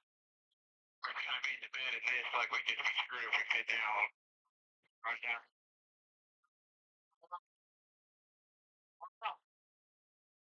So I really look at Blaney, Allmendinger, and LaJoy. I'm not willing to say they can't make it because I've seen crazy things happen in the sport, but it would really shock me. Now, Bubba Wallace, at 212, that seems to be a more manageable number. Not easy, but maybe more manageable. And then the 221 cars, I believe, all can make it day. Before that last restart, I went to the 16th pit box and checked with Travis Mack. He kind of laughed and threw up his arms and he said, we need 15 laps. So they need about 30 laps of caution, right, to make that happen. But start counting. And behind them, the 7 of Corey LaJoy. Well, that's Ryan Sparks at the helm there. I believe he said, we're just going to run it out. So if they can't make it, let's talk about the other option. to their point about a long run, if we went, say, 50 laps green here, then that cost were 20 to go. While I do believe some cars would still stay out on old tires, a lot would pit for probably fresh tires, right, Jeff? So now, if they pit, they may restart 10th or 12th or 14th. You know, they would still lose some track position, but the penalty, because the 20 has been on pit road, record kind of gets the 20 some assistance back to the blocks. So he had no power. I'm not sure battery came loose or what happened. And there's things like this that you can't control. Like, you don't know how long these caution laps are going to last. I mean, this is, by maybe 2 laps. And that benefits, if you're trying to save, a few laps of gas, these are things that just completely fall in your favor. He was stopped on pit roads. They couldn't hold it. Well, AJ Allmendinger currently at 18 laps of yellow and 9 laps of green. So, if you're 15 short, 18 laps of yellows, now you've made up 9. So now you're basically, do the math. You still need a few more, but one thing's for sure, the intensity is not going down when everyone else is racing for position. So you're saying there could be another caution? I'm 4-6. There could be another 6. caution. They're going to work on the 20 now. See if they can get him back out on now, right? Yeah, so he's on the clock. He can only repair certain things. You only have so much time. Looking at the team, I don't feel this is horrible. They're in the garage. It's just itself. You've had a great year. You won 3 races. This is not a slow racetrack. Right? You can't get a car confidently repaired. Sometimes you're better off to just load them up. That's part of the reason for the guy from going to college, right? If it's going to take you X amount of time to get it ready, you really want to put your driver out there on the racetrack and put him in a vulnerable position. There's been many drivers that have been driving race cars that were wrecked, that were thrown together to get him out points. That car failed and they got another wreck. We don't need that. John Hunter Nemechek's going to make his way onto pit road, but so everyone else is going to stay out. It was the 20 of Bell who was behind John Hunter Nemechek, lost it center of the turn, up into the wall hard, and brought up the nice caution today. Well, there you have it. 9 cautions all of a sudden stacking up here in the final stage. Not all of them in the final stage. I kind of worded that weird, but we have had 4 incidences now in the final stage. Definitely a caution breeding caution stage 3 at the Nashville Superspeedway post-rain delay, which took place during stage 2. That lasted about an hour, 21 minutes, and 20 seconds officially. And as far as the race outside of the rain delay that we had, about 2 hours, 43 minutes, and counting on our actual race action today with caution and green flag laps included. Ryan Blaney is your race leader. AJ Allmendinger second. Corey LaJoie third. Ross Chastain fourth. Joey Logano is in fifth. That is the top 5 in the running order for this next restart. Again, 68 laps to go under the yellow right now. A lot more racing, obviously, still to go after this. Listening live on KRC, NASCAR YouTube channel. We have live commentary streams every NASCAR race weekend for Truck Xfinity Cup races, as well as Cup practice and qualifying every weekend. And we will be live next weekend for the Chicago Street Course race events. For the NASCAR Xfinity NASCAR Cup Series race weekend, trucks will be off for another week. So we will have all that coverage for you with Cup practice qualifying Saturday afternoon, as well as Xfinity racing on Saturday. And, of course, the main event with the Cup Series race on Sunday.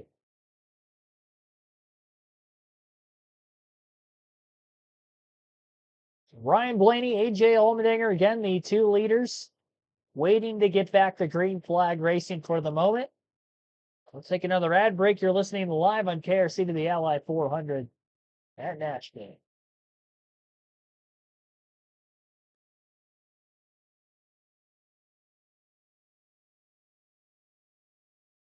Right.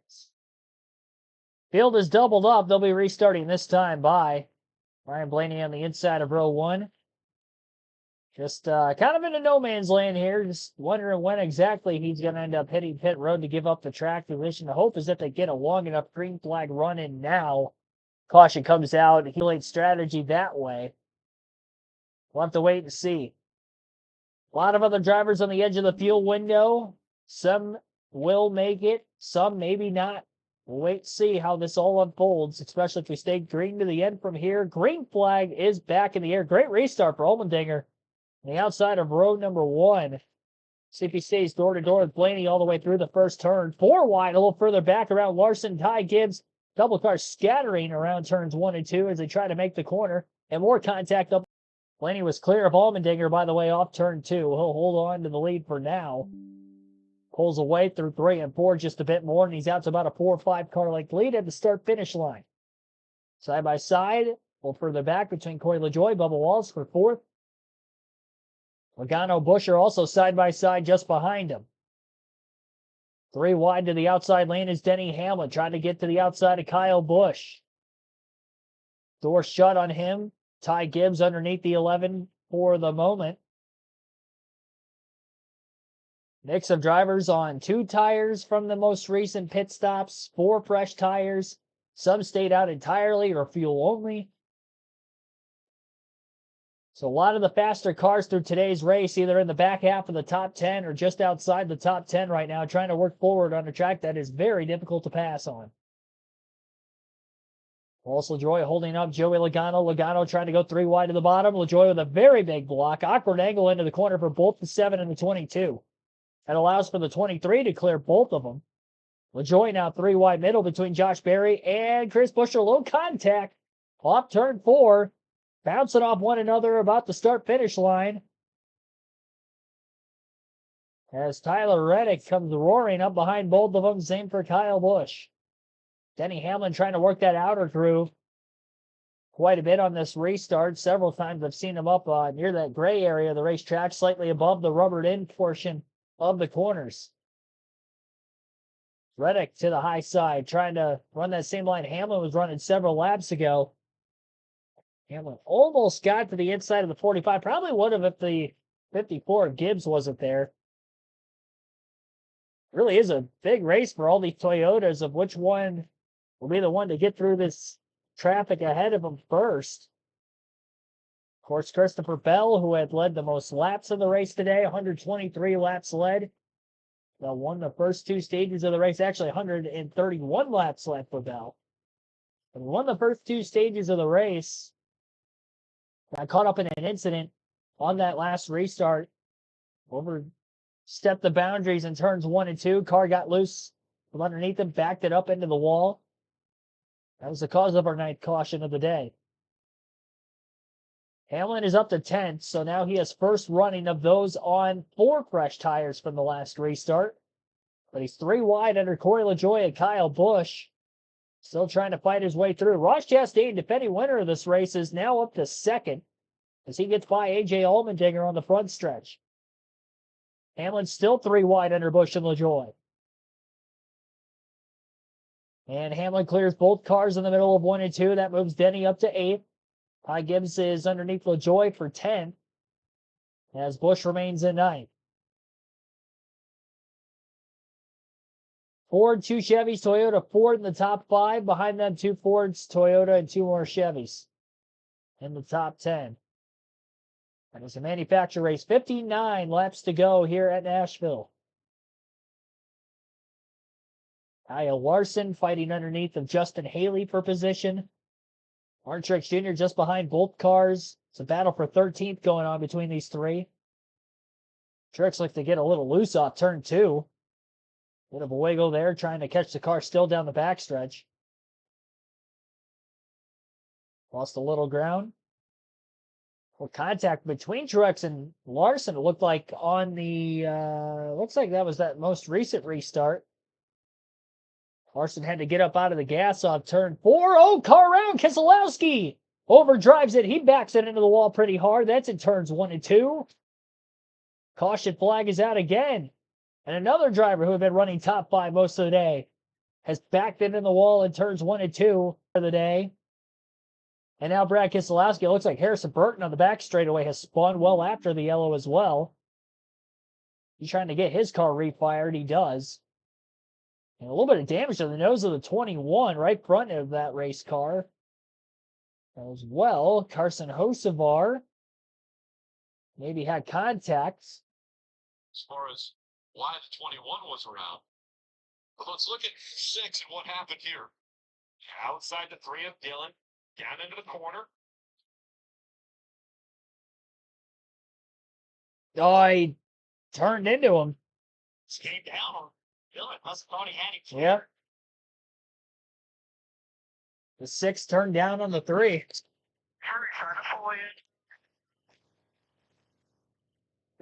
Spotter called him clear. He wasn't clear. It's hard because the audio, I'm not sure it's exactly lined up with the. Just makes your hands off the clear. Also carrying his feet into the corner, and they make contact. So down the back straightaway. Yeah, there's got to be more to this story because the 77 just looks at 21. Like NASCAR's don't like that on the caution.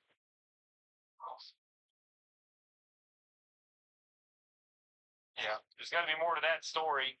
You run next to one another enough. We've seen how many people mad at one another. I agree. I think NASCAR is going to take a look at that. They do not like issues on pit road or issues under yellow. Let's listen into Hosevar. Why not? If you caught up, sales radio. I don't know what happened right there. Okay, we'll talk about it later. I think there's a backstory. A few, for sure. Work's catching up right now. They try to get The response. two young guys. Aggressive racing. Hosevar is 21. Burt 23. See right here, the 6 is already wrecked, so we're coming to the yellow. 77 can say that the 21 checked up. I think at the end, the 21 is going up to express his frustration with the 21. The 21 sees he's coming in the mirror, gives him a little bit of a brake check, and then the 77 turns left and spins the 21 out. So that's the finish. I'm not sure what the cause was earlier. Dave. Brian Sparks calls Corey LaJoy to pit road for 4 fresh tires and fuel. Yeah, they weren't going to make it except with an extreme stretch, so why not give the driver the fresh rubber, let him race from the back, see what he can pick up in these final 55 laps, probably about 52 or so when they get going green, guys.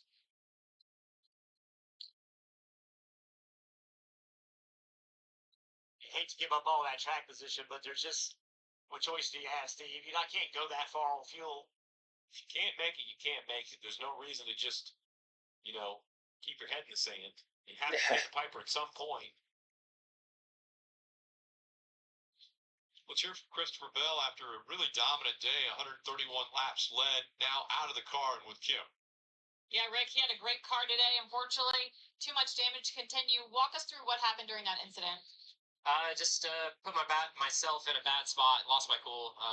Got back in traffic with all those yellow flags, and then had a bad restart, and just put myself in a really bad aero spot, getting into one and spun out. Very frustrated Christopher Bell down here. Like you mentioned, Rick led 131 laps, so at least the team has that to rest of what was on. He won both stages, so it's not going to end up being a bad point day because he gained 20 points through the stages, but obviously the finish is not what he was hoping for. You heard what he said, and then we talk about restarts and track position and how that is so important. He said he got a bad restart, right? And then he put himself in a bad situation. Well, he did that because he's trying to make it up. Right. He's trying, hey, I got a bad restart. I got to make it up. Again, it's hard. Don't drive themselves. They are very difficult to drive, and when you overstep it, that's what happens.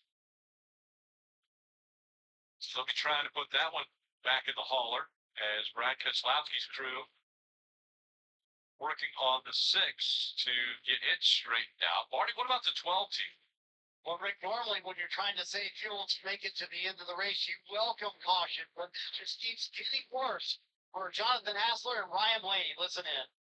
Definitely not what we need. I'll see that far. Get about 8 more, that'll be okay. Keep saving what we can. Don't think they're going to get about 8 more cautions, Steve, but man, what a box this race team is in. Is there a path out for this group, Steve? Because they have Hell no. way short still on fuel. Hell There's no. not a pathway I see that gives Blaney a chance to win the race. Nope. I think there's obviously a path, and that's what Jonathan Hassler's thinking about as we see to choose that if we could somehow get a little bit of a long run, some cars might want tires, but I just don't see that. Tongue in cheek, you need about 8 more of those. There's no real feasible way to connect the dots on the fuel mileage to this situation. So at this point, stay out of the mess as long as you can with the track position. Hopefully you get a yellow at the right time. This is the advantage of already winning a race. This is what Iowa does for Ryan Blaney, because without a win, you're thinking about all the points you're going to give up when you come to pit road. That's still true, but with your name highlighted in the playoff grid, it makes it a little bit easier. Chastain will be on the outside for this restart. Blaney on the inside. See some of the safety equipment making its way off the track.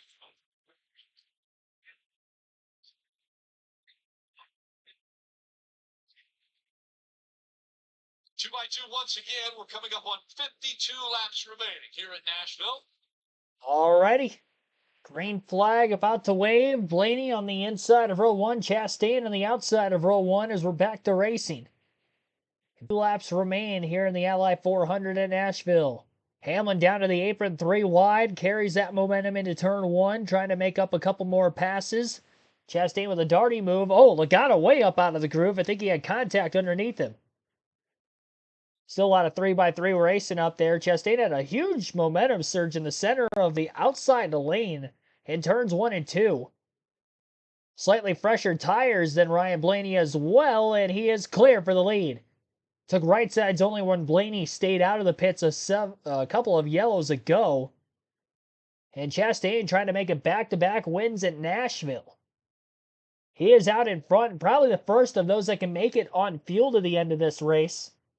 Hoping Denny Hamlin, who probably has the best car of those remaining in the race, doesn't get through it first, but Hamlin has a little contact off turn 2 with big wiggle by Josh Berry. The 8 and the 11 finally get around him. And Busch is still battling Hamlin door-to-door for position into turn 1. Second source of speed there in the front stretch. Busch got off turn 4 very well. 16 and the 23 just up ahead of him, side by side for third place on the track.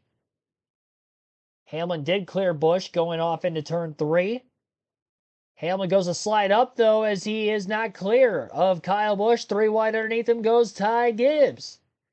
And Gibbs now underneath Hamlin. Thought Hamlin was easily going to be able to clear Busch there, but slipped up off the exit of the corner, wasn't able to do it. Car slipping out from underneath him again as he gets very loose in 1 and 2. Contact between Busch and Hamlin again off turn 2, and Gibbs is still there 3 wide. And he's not going to give any space. Into the corner, but Kyle Busch does on that high lane.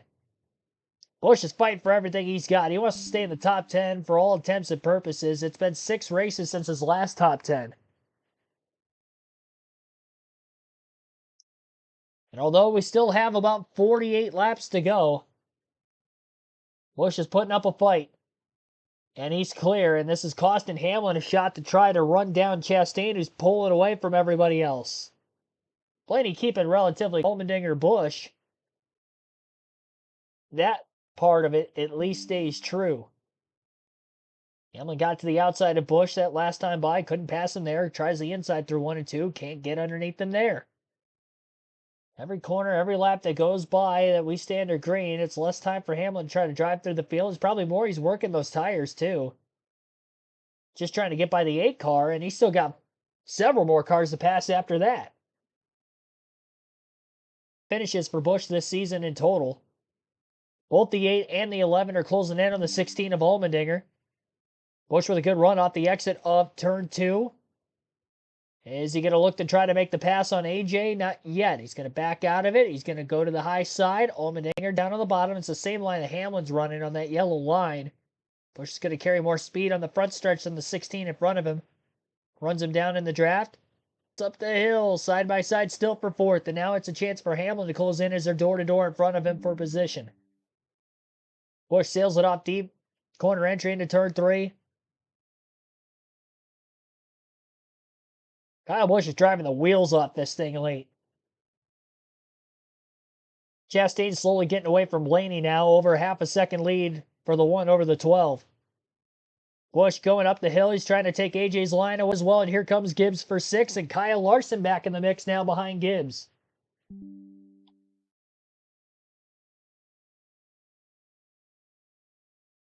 And Ty Gibbs not quite clear of AJ off turn 4. Larson's going to have a run at Gibbs now into turn 1. Larson stays to the outside for the moment. 43 laps to go into the corner. All over that left rear quarter panel of Allmendinger. Nowhere to go for Kyle Busch other than to lift. Gibbs still battling side by side though with that 16 car. Gibbs struggling to pass him, and the same struggle really Hamlin was dealing with trying to get by Kyle Busch. Fastest car on the track that last lap was Ross Chastain, who has the clean air. With 42 laps to go, we'll go through the full field running order real quick here one last time. With these final 42 laps remaining, Ross Chastain leads by 0.8 of a second over Ryan Blaney in second. Bubba Wallace is 1.4 seconds off the lead in third. Kyle Busch fourth, Denny Hamlin fifth. AJ Allmendinger 6th, Ty Gibbs 7th, Kyle Larson 8th, Josh Berry 9th, Chris Buescher is 10th, Tyler Reddick 11th, Martin Truex Jr. 12th, Justin Haley 13th, Austin Dillon 14th, and Chase Elliott is 15th. 16th for Joey Logano, Ricky Stenhouse Jr. 17th, Daniel Suarez 18th, Corey LaJoie 19th, and Chase Briscoe is 20th. Alex Bowman 21st. Make that Carson Hocevar 21st now. Alex Bowman 22nd, Corey Heim 23rd, 24th for Noah Gragson, Daniel Hemrick 25th, Ty Gilliland 26th, Austin Cindric 27th, Zane Smith 28th, Ryan Preece 29th, and Harrison Burton is 30th. William Byron's all the way back at 31st. Something must have happened to him on the restart. John Hunter Nemechek 32nd, Eric Jones 33rd. Brad Keselowski 3 laps down, still in the race at 34th. 35th on back as DNF. Michael McDowell 35th, Christopher Bell 36th, Riley Herbst 37th, and Chad Fitchum 38th. Rounds out the field here today. We have seen 10 cautions in the race now. Again, 33 cars on the lead lap. Average race speed is slowed down to 113.5 miles per hour with all these late race yellows. Just over 3 hours of total race time. 39 laps left at this point. Christopher Bell, who won the first 2 stages, has led the most laps and the most times. He's led 6 different times, 131 laps led. He is out of the race and will finish 36th. After crashing a couple cautions ago, single car incident, car slipped out from underneath him in turns 1 and 2. Second most laps led is for Denny Hamlin, the pole sitter, who's led 41 laps, 2 different times he's led. He's the highest in the running order of those that took 4 fresh Goodyears under the last pit stop cycle under the caution, but he's struggling to get by Kyle Busch for 4th.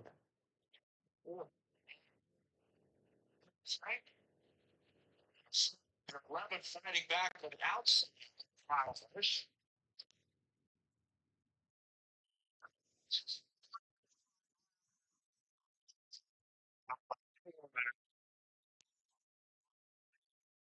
Watching on the left side of your screen, Season Wins running in the top 20 right now, and Hamlin and Larson. 2 drivers, 3 wins already. Hearing that was the 8th rate. Yeah, so there's a lot of conversation. I think here's the situation. I have Chastain hitting a lap 2:21. You see 42 laps. I believe with the yellows, they feel pretty good. They can make it. Blaney, I don't have any way they can connect this. The 23 of Wallace, I still think they're a little short, but they're probably going to gamble, run it until it runs out. Hamlin, Busch also can make it. Allmendinger looks short. That's what I got out of the top 6. Blaney, for sure, cannot make it. So if you're Chastain, you're really probably focused on the 11 right here. You wouldn't love it if the 23 got by you, but I think if you're Chastain, you're just assuming pace-wise you are trying to outrun Denny Hamlin. Gibbs and Allmendinger once again side by side. Kim. As we talk fuel windows and who's close and who's not, Bubba Wallace, for that last caution, Steve Parker told him, save as much as you can. Right now, we're about 5 laps short. This team needing a really good day as they dropped out of the playoff grid after last week's stole finish. So looking for big things today from Bubba Wallace. We'll see how it plays out. They think they're very close, though, to being out of fuel. Very close. How about Kyle Larson in the 5 here? He's saying it's time to go. Now Larson trying to make it 3 wide. Now he's going to jump up to the outside. I think that worked out exactly how he could have wanted it to. Now he's going to be side by side with Allmendinger down the back straightaway. He's going to clear him. He'll take that spot away. That's 6 for Larson. That's why he's driving that aggressive. Well, that's why. That's what it takes to pass. I will say, there's going to be a lot of frustration heading to the street course. You know, there's been a lot of beating and banging and upset drivers. That just makes Chicago that much fun. Denny Hamlin getting to the inside of the 23 of Bubba Wallace. Denny with 33 to go. He's got a good car. It's how long do these passes take? Clearing the 23 right there, a big advantage for the 11. So Hamlin up to 3rd. We know Blaney will have to come to pit road for fuel. I'm looking at that 2.6 seconds that Hamlin's behind Chastain. That, to me, is the number I'm concerned about. What can Hamlin do? Can he continue to run the one down? And if he catches Blaney on the top of your screen, what will Blaney do?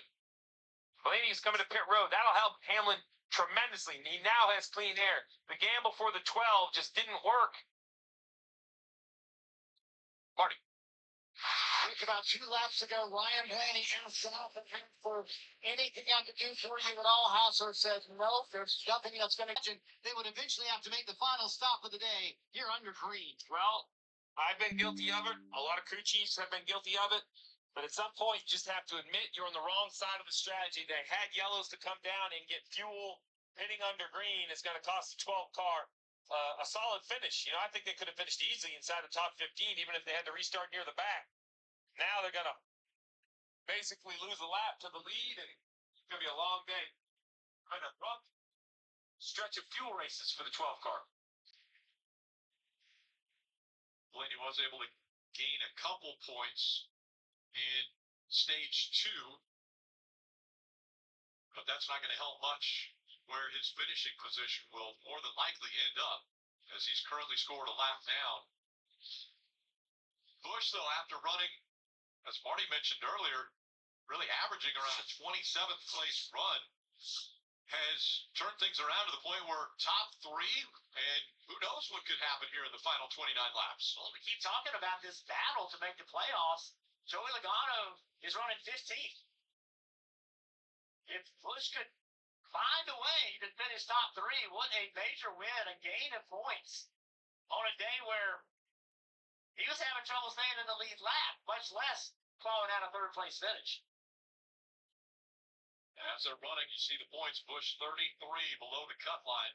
The big thing for Kyle Busch is he has a streak going, 19 seasons where he has been able to win a race. That's the most ever in the history of NASCAR. Any driver to be able to go that many seasons consecutively winning a race, and that is in jeopardy unless he gets to victory lane here in 2024.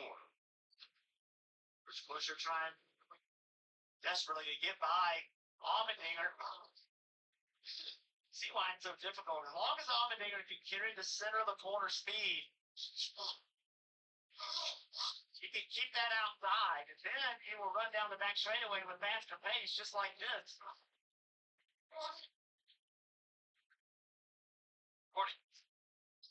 Racing all over this track. Checked in with Randall Burnett a moment ago. Kyle Busch. For me, they are good to go on. And you think about the last few now.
Showing up at the end of the straight, so you see the crowd. Denny Hamlin, Denny Hamlin thinking to her, spinning, he's spinning in the tracks, he can just run all lap time on the guy down, running. Truex Jr., another driver looking for his first win in 2024.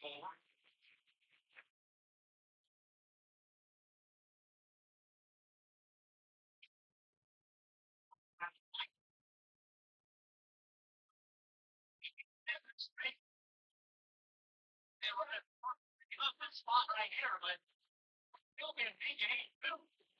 You know, and you can't wait to jump through it. You know, they're 360. Again, I think the 23, you have to understand that you can tow this 5 car right here. Trap work on lap. Parker, I know Lynn is great, but you're having a great day. You can on the 3 or 4 more spot. Whatever your math is made, try to get that 23 finish. Look at that. Basically 1.9 to 1.5 in 3 laps. Denny Hamlin, a big chunk that last lap, Dave. Steve, he was told he will get there by the 5 to go mark. With 5 to go, can Denny Hamlin race Ross Chastain for the win? And Rick, I think you're right. Fireworks may ensue. Yeah, those two, no love lost between the driver of the 11 and the driver of the 1. But it's razor thin, right, Steve? That means Denny, with 20 to go, he's got to be perfect. He has to hit every lap, maximize his car every single lap, and Chastain has to do the same. It's too far to go. If Hamlin loses 3 or 4 tenths by making a mistake, he may not recover. That time, again, faster. So every lap, he's catching him. And he's getting bigger in Ross Chastain's camera or mirror or whatever he's using. And I think that's just as important, right? Not only is it a mistake that Hamlin can't make, you can't give Chastain that breathing room, but force Chastain to be perfect. Make sure he knows he has to push to stay ahead. Because Denny really hasn't got to the draft yet. This track's wide enough you can run in a different lane in the corner, get a little toe down the straightaway. So I think when you get to about right here, 1 second back, I think you can gain in bigger chunks. 2 tenths of a second that time. He's below a second behind him.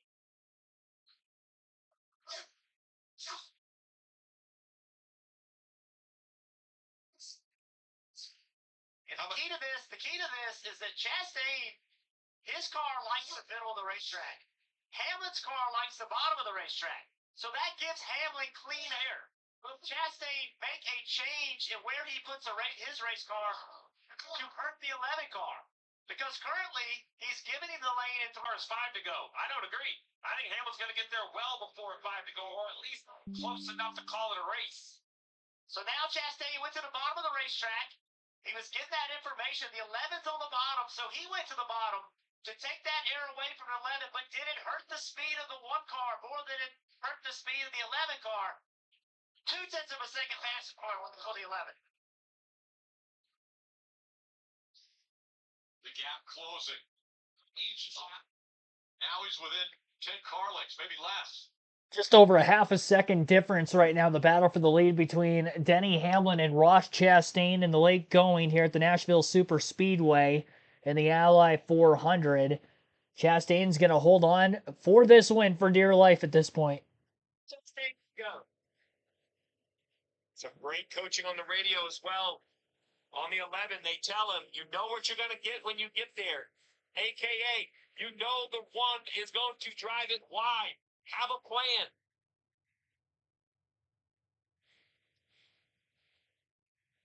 Oh, Denny way up the racetrack. Big run. That high line for Denny Hamlin and big momentum as they come down the front stretch. 14 laps to go, and he's 2 car lengths back. Chastain to the bottom of the racetrack, drifts up in front of the 11, but Denny's there. Got up into the loose stuff, too. So Denny now has to guess where Chastain's going to go. Assume he doesn't go to the same place he did the last corner, and he did. He went to the top. So Denny goes to the bottom. Closing in again.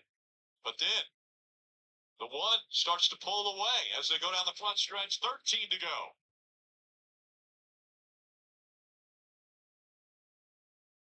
How much can you drive out of your mirror? A lot. It's happening. And Put down 0.3 of a second also. Hamlin high, once again through 3 and 4.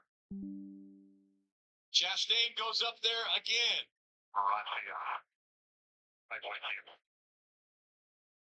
Chastain down to block. Into 1. Where will Denny go? He goes high. Chastain stays low. Now he drifts up the racetrack. Again, taking the air off the front of the 11. Oh, this is the closest Hamlin has been on corner entry.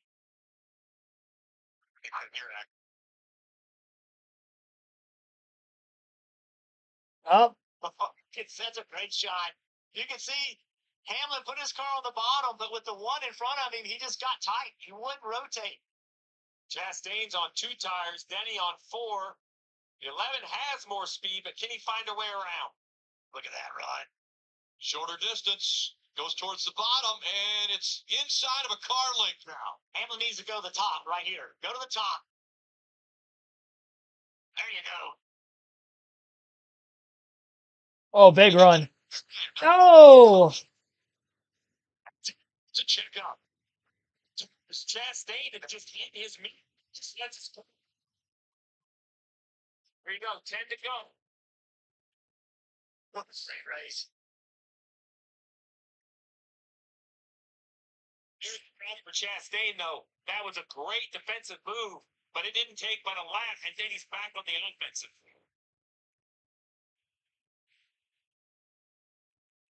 Chris, can you part? You're having a drink? All right, I might sit back and watch this show. All right, so Denny's giving him a shot inside.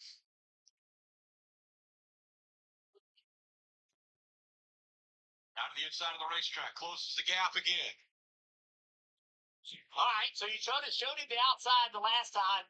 I still say you try it one more time. Not as close this time, though. He goes to the bottom. Larson's in third. It's cleared. The 8 of now 8 laps to go. Hamlin way up the racetrack again. This time he'll have momentum if they come off of turn 2.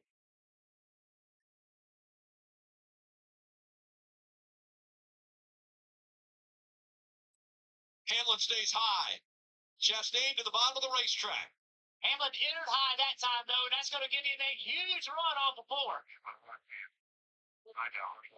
Chastain flops again all the way to Oh! Chastain. Chastain got loose. Hamlin's underneath him and clear off the exit of turn 2. Denny Hamlin's out in front. Chastain had that one moment of a mistake. Hamlin was able to capitalize. Denny Hamlin now leads and is running away with it. Able to get by. That was a great race. Give it to Chastain. He gave it all he had. The back of the car just wouldn't stick for him.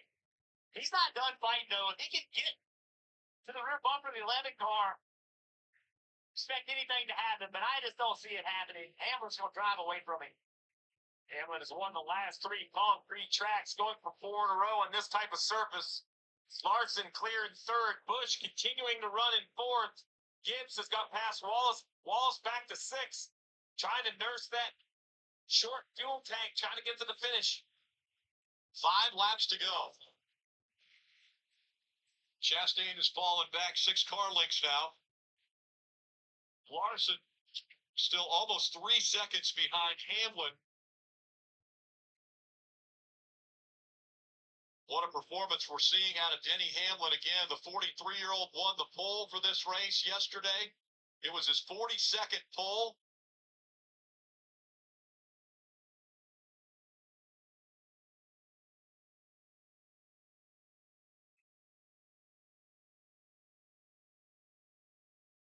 All right, so fuel switch 2, you have the opportunity to run on 1 or 2, basically lift pumps. What he's saying is, hey, I'm not worried about it. Probably with 2 laps to go, he's going to say go to 2. He thinks he can make it on gas, but he doesn't want it to stumble. Chastain is close enough that he doesn't want it to stumble and then flip to 2 then. Just be proactive. You're not going to pit. You're either going to run out of gas or make it at this point. And the lift pump is inside of the fuel cell. Yes, there's one in each pickup that fills a bigger pod.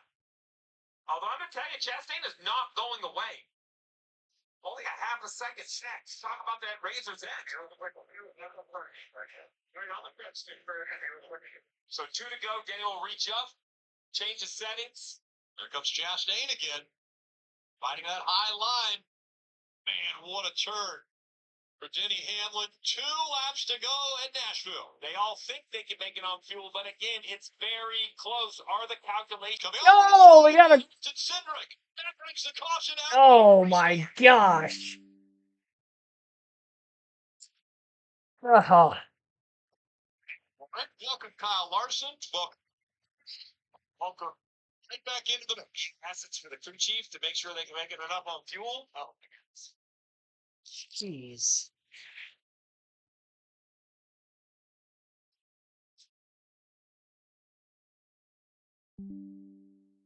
Still side by side on turn 2. Oh, just a little contact. Oh, body kick. What it did, it just caused Cindric to lose control.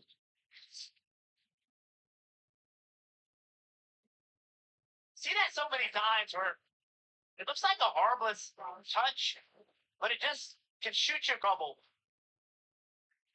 So now, Rick, we can kind of set the stage. You know, Wall is probably the biggest concern on fuel, but, you know, we heard the fuel switch conversation from Gabe Hart. You know, I don't think you can pin if you're Hamlin, but who in the field says, you know what, I'm going to put fuel in it in case this isn't the only overtime, in case we go farther, or maybe we're closer on gas than we're thinking. Right now, the most secure on gas, looking down the 15th, right? He was last on pit road at lap 245. And this will put, I think, Blaney back on the lead lap as the pre-pass. So he's going to have a chance to kind of make something of the day, try to get some spots. Pit road was closed that time, and now we're just running extra laps. We're at lap 299 right now. Let's listen into the 11. All right. You'll have enough for one green white checker that in. There you have it. I have enough for one green-white checkered. That's it, pretty emphatically. So, you know, these are decisions that don't seem a big deal. The 11, of course, you're going to risk it, but who isn't? You know, who down the running order is going to come in and take gas and end up with a great race because we have chaos and multiple green-white checkers? You know, can Bubba Wallace now make it? Look at that. He did it on 212. Yeah, so if you look further down, Jeff, you know, you got, what do we got? We got LaJoy, Hemrick, Hocevar, all of those guys were pit road 245. So anyone who has fuel trouble just getting spots for them. And the other thing is, Steve, for those that don't pit, have you restarted with this many laps on tires all day long? Nope.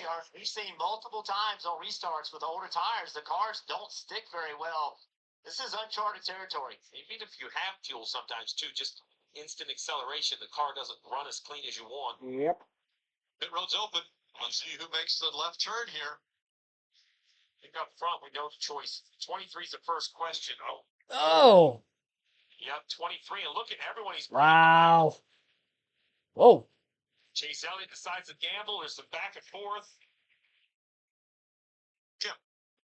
And for Bubba Wallace, they were going to be right on their number for the advertised distance for all the saving he did, not for this overtime restart. Frisbee Golf is Tough. all for Bubba Wallace. And Frisbee Golf. Going to be 2 tires for Bubba Wallace. His teammate Tyler Reddick also in that car, just way too tight. They're going to take tires, as we have Chris Buescher in as well.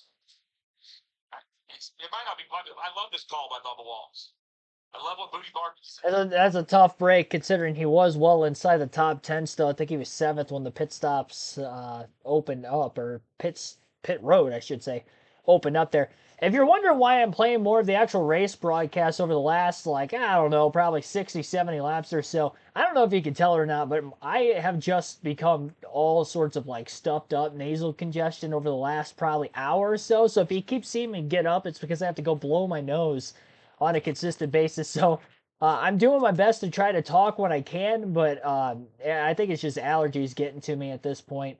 It wasn't bad for whatever reason at the beginning of the race, but then like after the rain delay, it just started to hit me all of a sudden. So, yeah, if you're wondering why, again, you've been listening to more maybe of the actual race broadcast over mine. I literally like can't talk without having to sniff every like 3 or 4 seconds. I'm doing my best. I'm literally breathing out of my mouth as I talk right now, just because I want to give you guys the actual finish of this race here. for my commentary as I usually do every single weekend. And I do let you listen in every week to the actual race broadcast, but in this case, maybe a little bit more so for that reason. But thanks for everybody tuning in, toughing it out along with me as we stuck out a very long stream for the second consecutive week with that rain delay we had. We've been race leader. He got by Ross Chastain with about 5 laps to go. Caution out with 2 to go, which has forced us into an overtime after contact between Noah Gragson and Austin Cindric. Sent Cindric around on the back straightaway.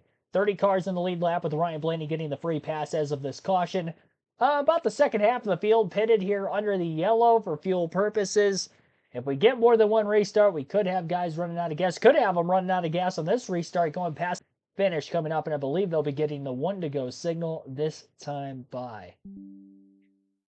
Race ain't over yet between Hamlin and Chastain. Chastain's going to have a second chance at it here. See what happens. Choose. You want to restart. The wheel. Chastain being the first one to the second. Surprises me. Chastain to the 10. Larson. So, the first thing you're trying to do is you have to leave the restart zone with great momentum, not spinning your tires. Chastain's goal. Enter side by side with the 11. You don't even have to beat him to the corner. Enter side by side. If you're Larson, and by the way, Hamlin knows this, if you're Larson, when you get to the start-finish line, you need forward momentum, 3 wide. Enter turn 1 on the inside of Hamlin, and if he do that, Hamlin will be in trouble. And what's Kyle Busch willing to do? Yeah. Years he has won a race. This could be 20. A lot of crazy scenarios on the line with who could potentially win this race. Playoff spots up for grabs for Kyle Busch, Ross Chastain, who do not have wins this year. Even Ty Gibbs back in 5th. Truex in that same row on the outside of row 3 as well, or inside of row 3. Gibbs is on the outside. Pace car pulls the pit road. They get to the white flag without a caution. The next flag would end the race, whether it's the yellow or the checker per NASCAR overtime rules. Denny Hamlin leads the field into the Geico restart zone. Chastain slides the tires a little bit, gets a push from behind, still stays with Hamlin, who also maybe slides the tires just a bit more. Larson on the back bumper of Hamlin. Oh, he sent him, and Chastain goes around. Cautions out. Gibbs hits him hard. They're still wrecking in the back. Oh, that was all Larson. Larson sent the 11 into the 1. Hamlin's still the leader. But I think Larson caused that wreck. He tried to send Denny up the track, but all it did was just knock Hamlin into Chastain. Chastain gets turned as an innocent bystander, and as well as several other cars further back in the pack. That was an ugly sequence there. Strike it 3 wide. Oh man, Hamlin actually. Yeah, Larson got into Hamlin, and then Larson actually was the one that went up the track into Chastain and not Denny. Denny held his line even after the contact from the 5, but the 5 hit the 11, and then the 5 went up the hill, and he hit the 1. So overstepped it all the way through. It really shut the racetrack. See, he's in the back of the 11 right here. Gets on the apron. That doesn't turn. You and I were out there. That yellow paint is not on the racetrack. Oh, jeez. So when you touch that yellow line, that is the flag. It's like he's pushing Hamlin, trying to move him up the racetrack. Yeah, that's what he tried to do. But doing that, he wasn't able to get his car where he wanted it to go. And there's zero doubt if someone was going to wreck, they were going to wreck in front of Kyle Busch. I mean, they've done everything right today. Everything right to this 8 car. Oh, man. I didn't even think about Busch being in it. Nothing Kyle Busch could do different. Jeez. Poor Kyle. Kyle Busch.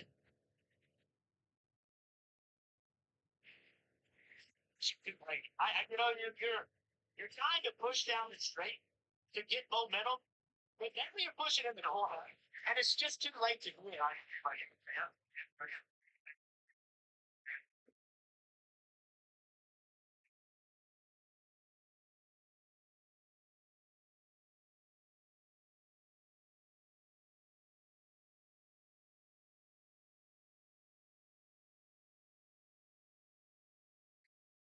said the 43, but it was the 42 there of John Hunter Nemechek that was in front of that 8.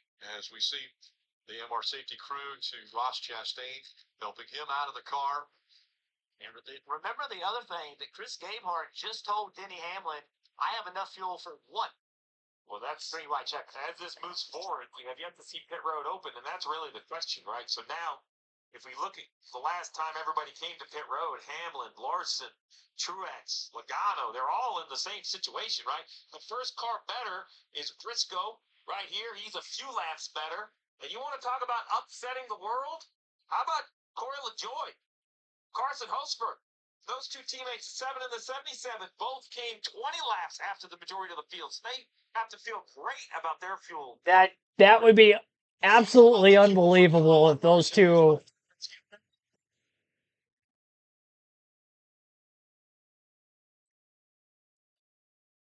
Same situation for James Small and Martin Truex Jr. right behind them. But, Steve, here's the issue. If this caution is a long caution, James Small told Truex we could be in trouble right here and may not be able to get this one in. So it's interesting, right? Because when they say we have enough fuel for one green-white checker, that's 2 green flag laps.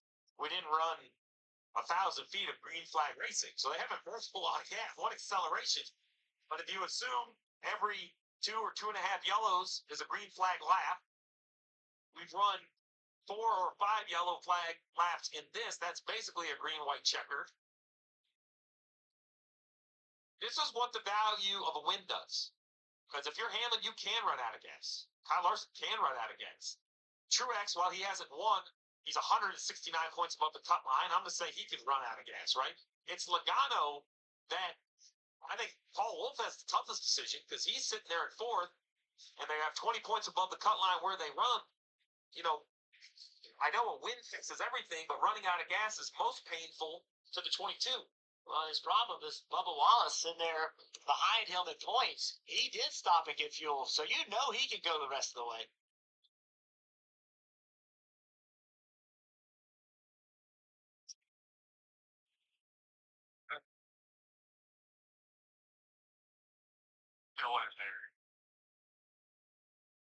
Oh, knock the camera out.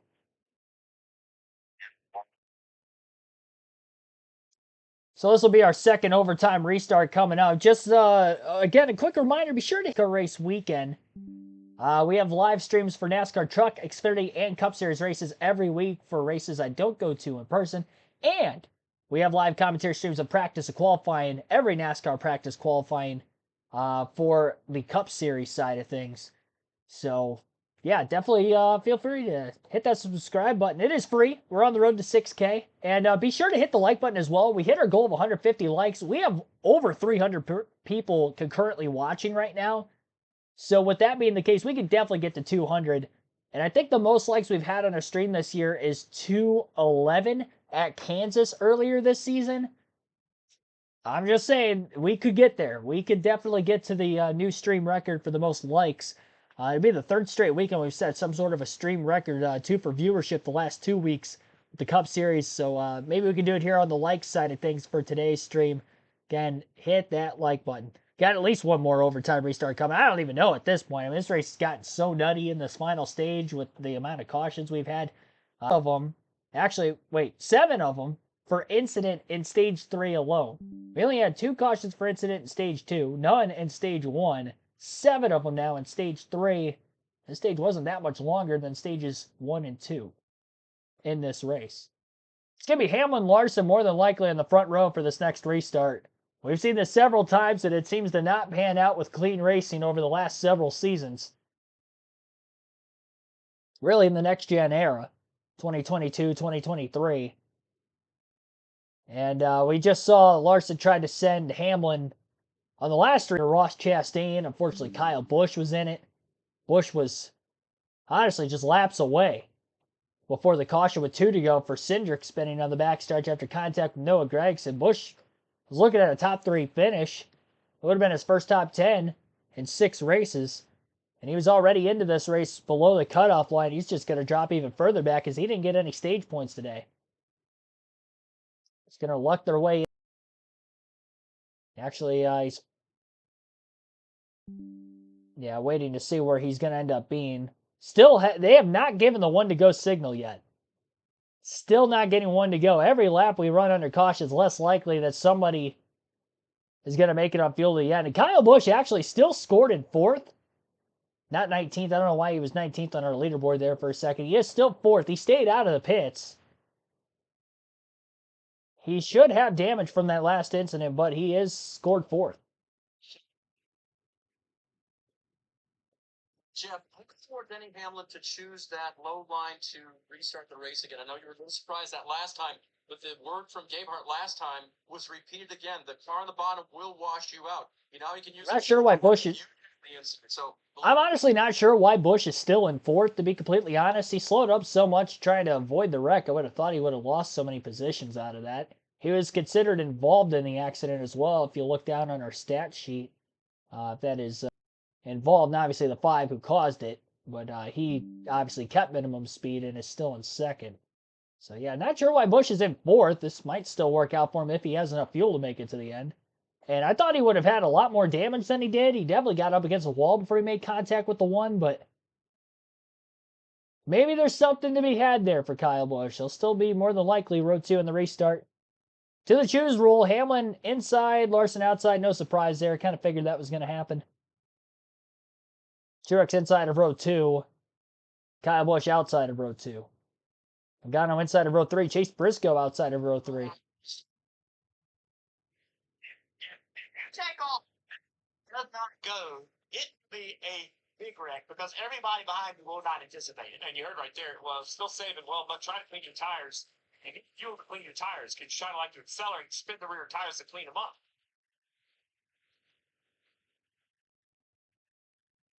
So who has it up? Let's go 2 more laps here in Nashville. And you look at that second row, Mark Truex Jr. and Kyle Busch. How hungry are they for a win? Very, very hungry. Mark Truex Jr. celebrated his They're 40th starving. yesterday. Kyle Busch, as Steve had mentioned, 19 years in a row, he has been able to win a race, and now he's this close. Tell you what, this would be the way Kyle Busch could win a race this season, but we got Hamlin and Larson on the front row for the time being. Anybody could win at this rate. I see Hamlin and Larson making contact. No way about it. Will somebody get around him? We'll have to wait and see. 2 to go. Green flag back in the air. Larson leans on the 11 on the restart. Oh, and he knocks the 19 down the racetrack. 1 car goes spinning in the grass further back. I believe that was Suarez. Hamlin easily clear. And Larson and Truex now battling for 2nd on the back straightaway. More contact and more cars spinning. Blaney's around in the grass. A big wreck, and we'll have another restart. Josh Berry's in it. Corey Heim. Harrison Burton. Justin Haley, unfortunately. Suarez. Another ugly restart by Kyle Larson at the front of the field. Didn't wreck anybody that time. That wreck happened further back in the pack off turn 2 on the back straightaway. Tough break for Haley. He was actually quietly in the top 10 before all these cautions came out. I think he was 10th when the Cindric caution happened on the initial 2 laps to go. This race has just gotten ugly. It has been ugly for a minute. Then we got that long green flag run. Good battle between Hamlin, Chastain, and it pretty much looked like Hamlin won the race at that point. We're all packed up, ready to go home. Well, I am home, but needless to say, fans are ready to go home, and been a long day. We had a rain delay earlier, and here we are. They were 4 wide, by the way, off turn 2. That's where that started. 4 wide. Hosts of our acted. Heim gets turned into the wall. Several others go down the track. It was a mess. Heim sideways in the 50 there. Yeah, the 51, the 50, you see Josh Berry. Once they start all checking up. Right, exactly. Here we go. Let's see if we can look. I'm looking at Josh Berry now, all the way back at the right of your screen completely. So it's back further than this. Look right to the right edge. We're going to watch the 77 back up. Here comes the 50. Here comes the 51. I think somebody gets Harrison first. So now looking at it that way, somebody somehow... Ryan Preece. Yeah, gets into Harrison, turns him right. He catches the 51. And then it's just a melee, right? Everybody's spinning. Let's take a look here. Middle. Oh, right middle. Let's go very far behind. Middle. Hamlin can't have that much fuel left.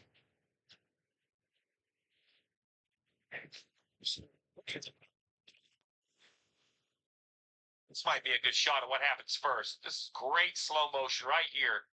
All right, so Priest gets the right rear of Harrison, sends him right, and then they're all banging. Now, it's hard for me to know what Priest was struggling with ground. So, pushing, not trying to wreck him, trying to push the 21. It's a green-white checker. You're trying to push the 21 forward, but we see this at Daytona. You know, a little push is okay. At some point, you're just pushing the guy faster than it will go. Harrison loses the back of his car, and they all kind of pile in together. And our safety crew there with Harrison Burton as he'll head to the infield care center. Pit road is closed, and now you see on the left side of your screen virtually no fuel for any of these drivers. Let's listen in on the 11. We're 15 seconds from winning, and then 10 seconds from winning. Yeah, you and I have a lot of ways together, friend.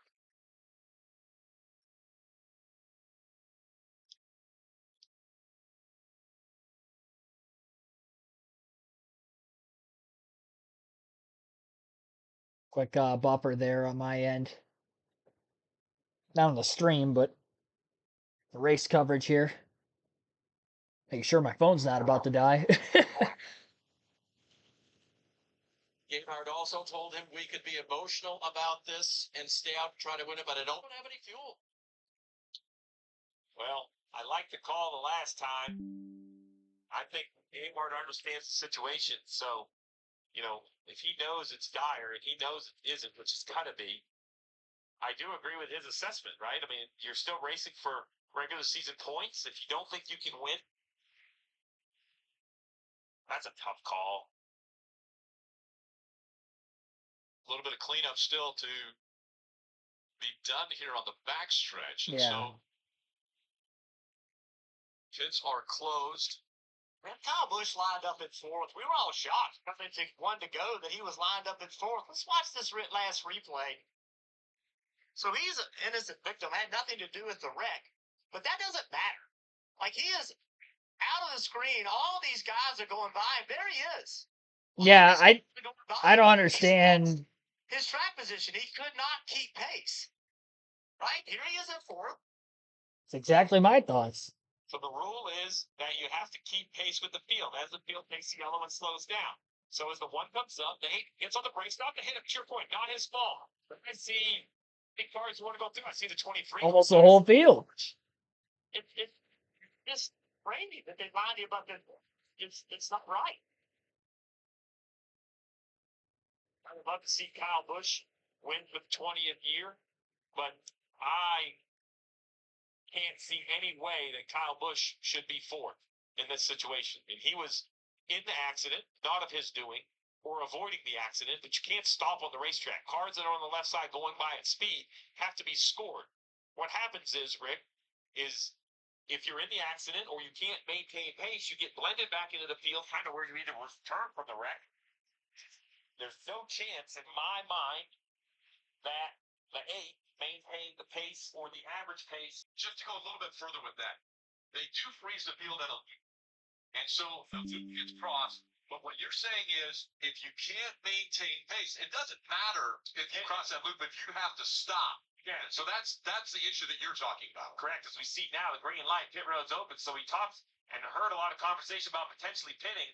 The 11 chose not to pit. Dave, change of decision. Races on Gayhard USA says, I'm Network. still convinced you're going to run out, buddy, but if it hasn't stumbled, by the time you get to the entry of pit road, don't come. Remember, 2 fuel pumps. If the first one stumbles, you go to number 2. It hasn't stumbled yet for Denny Hamlin. They're all gamblers. Yep. Ross Chastain out of the care center after going for a spin during that first overtime restart. What can you tell us from your vantage point? Oh, Busch Light Country Chevy had a chance to win, Kim. That's so cool to come back here to Nashville, the birthplace of Trackhouse, where Justin Marks moved his family and started this idea of this Cup team. And to come back and have another shot to win is just absolutely incredible for the Busch Light Country scheme. And Restart with fair racing? I'm just driving down in turn 1, and I knew that I hung on the 11's right rear, and I had a shot to win. And then finally, emotion that you're feeling right now, looking for the first race win and knowing how much this place means to Trackhouse. Yeah. I mean, my feelings are hurt, of course. I want to be out there. I want to be racing. I'm just a racer. That's why I raced yesterday in our User Melon Chevy, and that's why I drive so hard. And not that anybody in Cup doesn't, and anybody in any race car these days. I watched late model stock race last night. Great race in South Boston, and 3 questions gets me a long answer, Kim. So these two have already decided. Once again, Hamlin will be on the inside, Larson on the outside. Truex and S. Bush will start fourth. All right, so again, do they have, number one, do they have enough fuel? Number two, you have to get a great launch. And you have to have fuel. Let's take a look at our Toyota virtual car real quick and explain. We talked about the pumps, the lip pumps. This is inside the fuel cell. Left side, right side. Those are the pickups. Those boxes filled with fuel. They have a little trap door. That's the key. You're hoping that that trap door holds enough fuel into that and you get enough pickup. That's the pickup right there. It's on the bottom. You hope to get every drop. And I'm going to tell you, if the 11 makes it, that's what the fuel cell is going to look like inside. Empty. Dry. All right. I mean, these guys have gone almost 100 laps at this point just because of how many extra cautions we have seen in this final stage. This will be our 3rd attempt at an overtime restart. Hamlin and Larson again on the front row. Hamlin on the inside and Larson on the high side. Larson got into the 19 car, diving in line behind Hamlin there initially on that last restart, so there was no contest. We'll see what the contest, if there will be any, this time as well. Green flag back in the air. Larson stumbles and Busch goes around. He's hard into the outside wall. He's backing down the racetrack. Larson's out of gas, and the caution's out again. As Busch is stopped. He's low on gas, so he probably can't get going. Oh my goodness. Another yellow.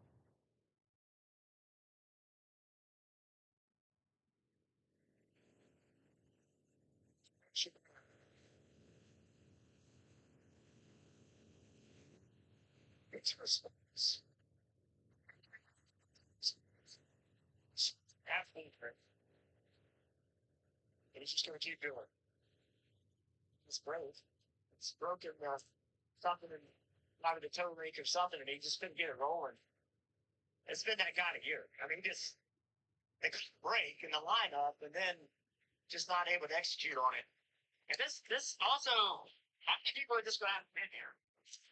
So this is going to change the outcome very quickly. Yep. You mentioned who has to pit.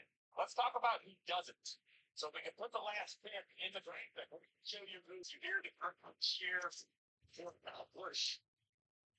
Jeez. We have Definitely. in front of him. You might feel great. Bubba Wallace, remember, they bit the bullet a long time ago and pitted to put gas in that car, and here he is all the way back to 8th in that 23 car. How did he get through all that mess? Look again at what happens. 5 just doesn't go. Yeah, he's English. There's nothing he could have done. Nothing anybody behind him could have done. You know, Elliott ends up spinning him around, but it's not his fault. He's expecting Larson to be going, and he can't.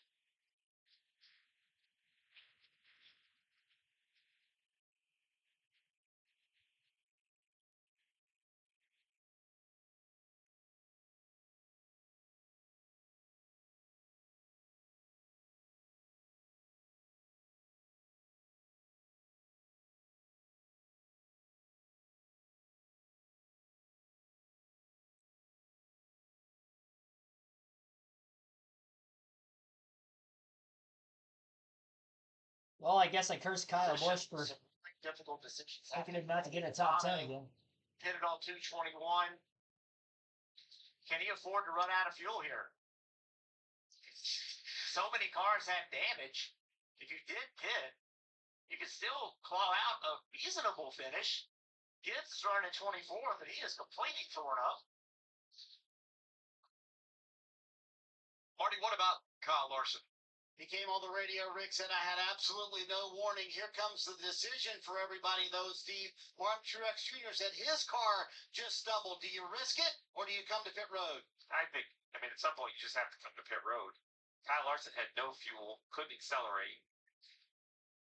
I think they're going to hit. I think they've seen enough in front of the field. 11, the 19. Logano risks it, though. Here the crowd respond. I actually don't hate this bars in there. Marty. See, for both of the Joe Gibbs Racing drivers that came down pit road, the code was, hey, or the message was, if it stumbles, come down pit road. Truex failed it stumble. James Small brought him down. We'll see if these 4 fresh tires help him, Dave. Message to Denny Hamlin was, your teammate, Martin Truex Jr., has stumbled. I just don't see any way you can make it. You're going to have to bring it to us.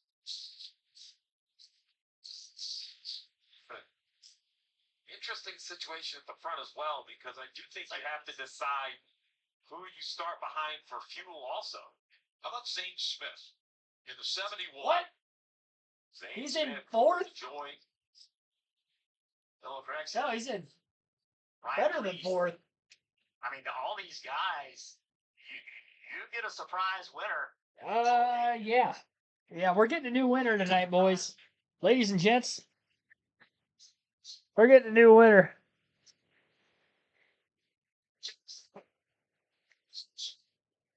We are definitely getting a new winner. We'll wait for this leaderboard to update here on our screen. They have to get back to the start-finish line this time by for that to be the case. It'll be our 4th overtime time. I think it's the most overtimes we've seen in a cup race before.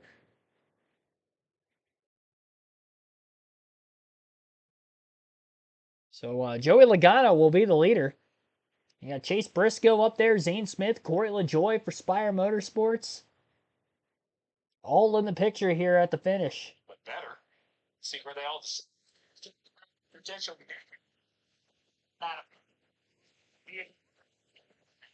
Yep.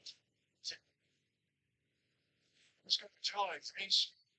Alex Chase Elliott all here at the top 3 or the 3rd row. So with LaJoy starting behind Logano, I think it's very important for Ryan Sparks to explain to him how close a 22 is on fuel. And if I know you can't leave room, Jeff, but leave enough room that you can get flat. Like split it 3 wide if you have to. And stumble, and the 22 just won't accelerate. I don't think you can do that at the driver's Right. I just think, yeah, you've just got to leave, assuming they're going to launch, because if you don't, then you're not going to be in the position you need to be in to win the race. I mean, LaJoy, I think what LaJoy's goal is to not be behind him by making it 3 wide getting into turn 1. That's what LaJoy needs to be doing. He needs to time this just right. And Zane Smith, if I'm Zane Smith, I'm thinking 3 wide. How do I get on the outside of Chase Briscoe? We saw that number by Corey LaJoy. The career starts. 254 career starts for Corey LaJoy. Never a win. Now an opportunity where he has enough fuel, almost runs. Well, here we go. Top 4 in the running order all have 0 wins this season. And for 2 of them, they've never won in the Cup Series. Both of them in row 2 for Spire Motorsports. Joey Logano leads the field to the green. No stumble by them. It looks like Chase Elliott stumbles on the restart. He can't get going. He's going to lose a bunch of positions. Alex Bowman up the middle, 3 wide, splitting the Spire cars for 3rd. He gets a little loose in the middle of 1 and 2. And now the race is on between Joey Logano and Chase Briscoe at the front of the field. Near contact on the back straightaway. The 14 on the outside. The a win guarantees a playoff spot. Both of these drivers on the bubble. Logano goes up, squeezes the 14. Logano is clear. Caution's out again. Caution is out again. We're going to have a 5th overtime restart. Oh my gosh. Such a tough Josh. Logano. We keep seeing people run out.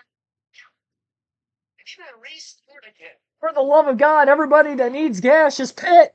Just pit. Just pit. Holy hell. Racetrack. Heavy damage on the 54. Just, I want to remind the fans at home. This race was scheduled to go 300 laps. It's 325.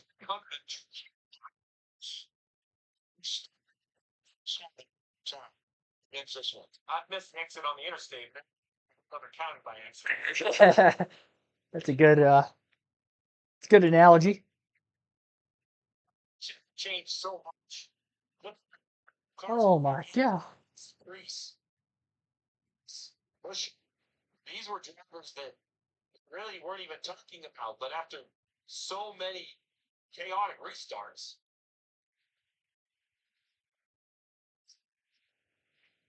Hey, Blaney's back up to 12. Let's go, Blaney.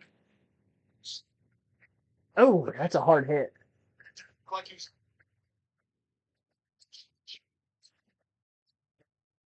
I know we want to get the race finished, and I understand all that, but in the end, NASCAR has an obligation to Josh Berry. Josh Berry just backed his car into the wall running 155 or 60 miles an hour. I don't think it's fair to see if, wait a minute and a half to see if he's okay. You want to basically send emergency services right away. You don't know if he's going to drive away. You have to officiate the race overtime or middle of the race. That's an instant caution. Very short that one up. As pit road is open, Joe Logano's committing again. I appreciate Paul Wolf's commitment. He's going to run out. I can see it. I predicted, remember, just a reminder, I put Joey Logano on my don't have list for today's race. The record is 36 in the top 10 this season of the 41 times. Corey LaJoie's on to pit road. It's like they need gas here. Chase Elliott stumbled on the restart, so obviously he needs gas. St. Smith still stayed out. Corey LaJoie, looks like they're going under the right front of that car, so maybe some damage on the restart picked up for the 7. 22 and the 14 are really the only ones that are stretching the fuel window. And 71 to a certain extent. We're going to get a new winner. We just don't know who it's going to be yet.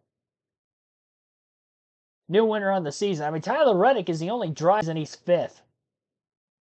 You have to go back to Daniel Suarez in 11th the next time you can find somebody that's won already this season. Denny Hamlin, by the way, is back to 13th. Ryan Blaney, who was on the wrong side of strategy and a lap down. Ryan Blaney was a lap down with 2 laps to go, the initial 2 laps to go, and now he's in 12th. With all the overtime laps ran. Coming 1 to go. Choose again. Logano running right down on the apron. I'm super impressed that Logano has been able to make it this far. Everybody around him with this many laps on fuel has had to pit. Either they had to pit or they ran out of fuel before they pitted.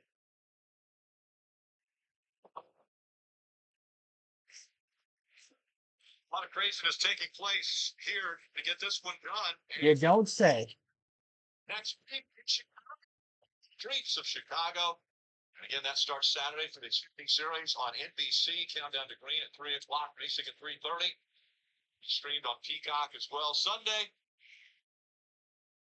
SVG will be embedded with Tyler Reddick in Stage 2. And it all gets underway at 4 o'clock again on NBC. So, Logano, we know, is very close on fuel. Briscoe also very close on fuel. They make them. This could be nutty again. It has been nutty for the last several hours at this point is what it feels. But 3 laps to go, coming to 2 to go. Our 5th overtime. I think that's got to be a NASCAR record, at least in the Cup Series side of things. I think 4 would have been a record, but now we're at 5. Logano Briscoe, front row, 2nd consecutive restart. Do they have enough fuel? Green flag back in the air. They both at least fire off. Past the start-finish line after the restart zone. Logano easily clear for the lead into turns 1 and 2. Does he have enough to make it all the way back around? Tyler Reddick 3 wide to the outside, getting by Ryan Preece and Chris Buescher, and Reddick is charging. He's got a lot fresher tires than those in front of him. Reddick is still charging through the field. He's on the outside of the 14 for 2nd. Logano might not have won this race yet. If he has enough fuel, he's got to hold off the 45. 1 lap to go, sponsored by Credit One Bank. Crash in the back. Crash in the back. They have gotten the white flag. Will we stay green? Joey Logano trying to block for his life for the race win. Reddick to the outside. Logano to cover the top. Reddick down to the bottom now on the back straightaway. Big blocking in the back half of the field. Another car's in the wall in turn 2. Reddick, one last shot at it. Trying to get to the outside of Logano. Can't get there. Bottom lane is open, but not enough to get stolen away for the win from Zane Smith. Joey Logano holds on to win at Nashville. Another car went spinning, by the way, on the front stretch in the grass after everybody at the front of the field crossed the checkered flag. Joey Logano steals one in Nashville. Margin of victory about 600ths of a second over Zane Smith, who has a career best second place finish. Logano, the third and final Penske driver to win a points-paying race in the month of June, nonetheless. All three of them getting a win this month. Logano now in the playoffs. He's the 11th different winner this season. And this race, after 31 extra laps, is finally over. 5 overtimes in all. 24 cars finished this race on the lead lap. And 12 DNFs. Most of those in the final overtime laps, really, from those 5 extra overtimes we had. But yeah, 12 DNFs total, 24 finish on the lead lap. Again, margin of victory, 68 1,000ths of a second, so just under 700ths of a second. You'll get to hear from Joey Logano, some of the other top finishers of today's race. We're still going to have our post-race show, per usual. Running over the 6-hour mark for the second consecutive week. Oh my goodness. This is definitely going to be an unforgettable race for maybe some of the wrong reasons, but congratulations nonetheless for Joey Logano getting his first win of the season. Again, you want to talk about stealing a win. This is about as big of a steal as you can get.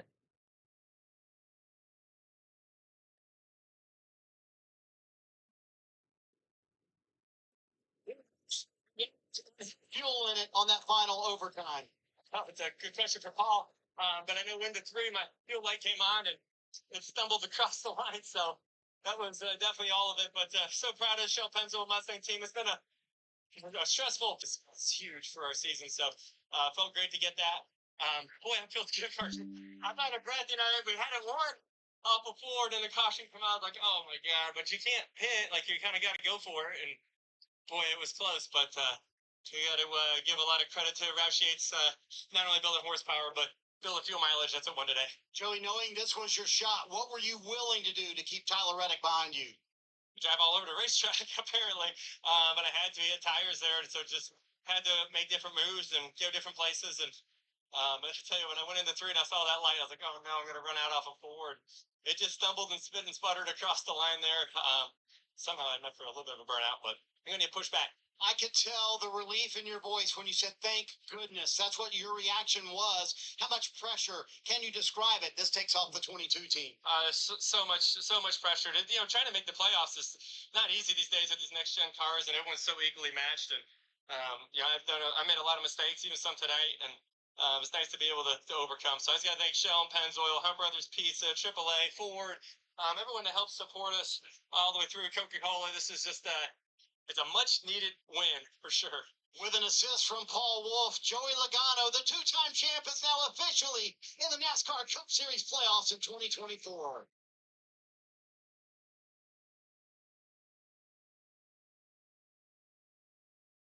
Checkered flag for Joey Logano, and it was a crazy finish again. We see the 99 go up, clip the 19.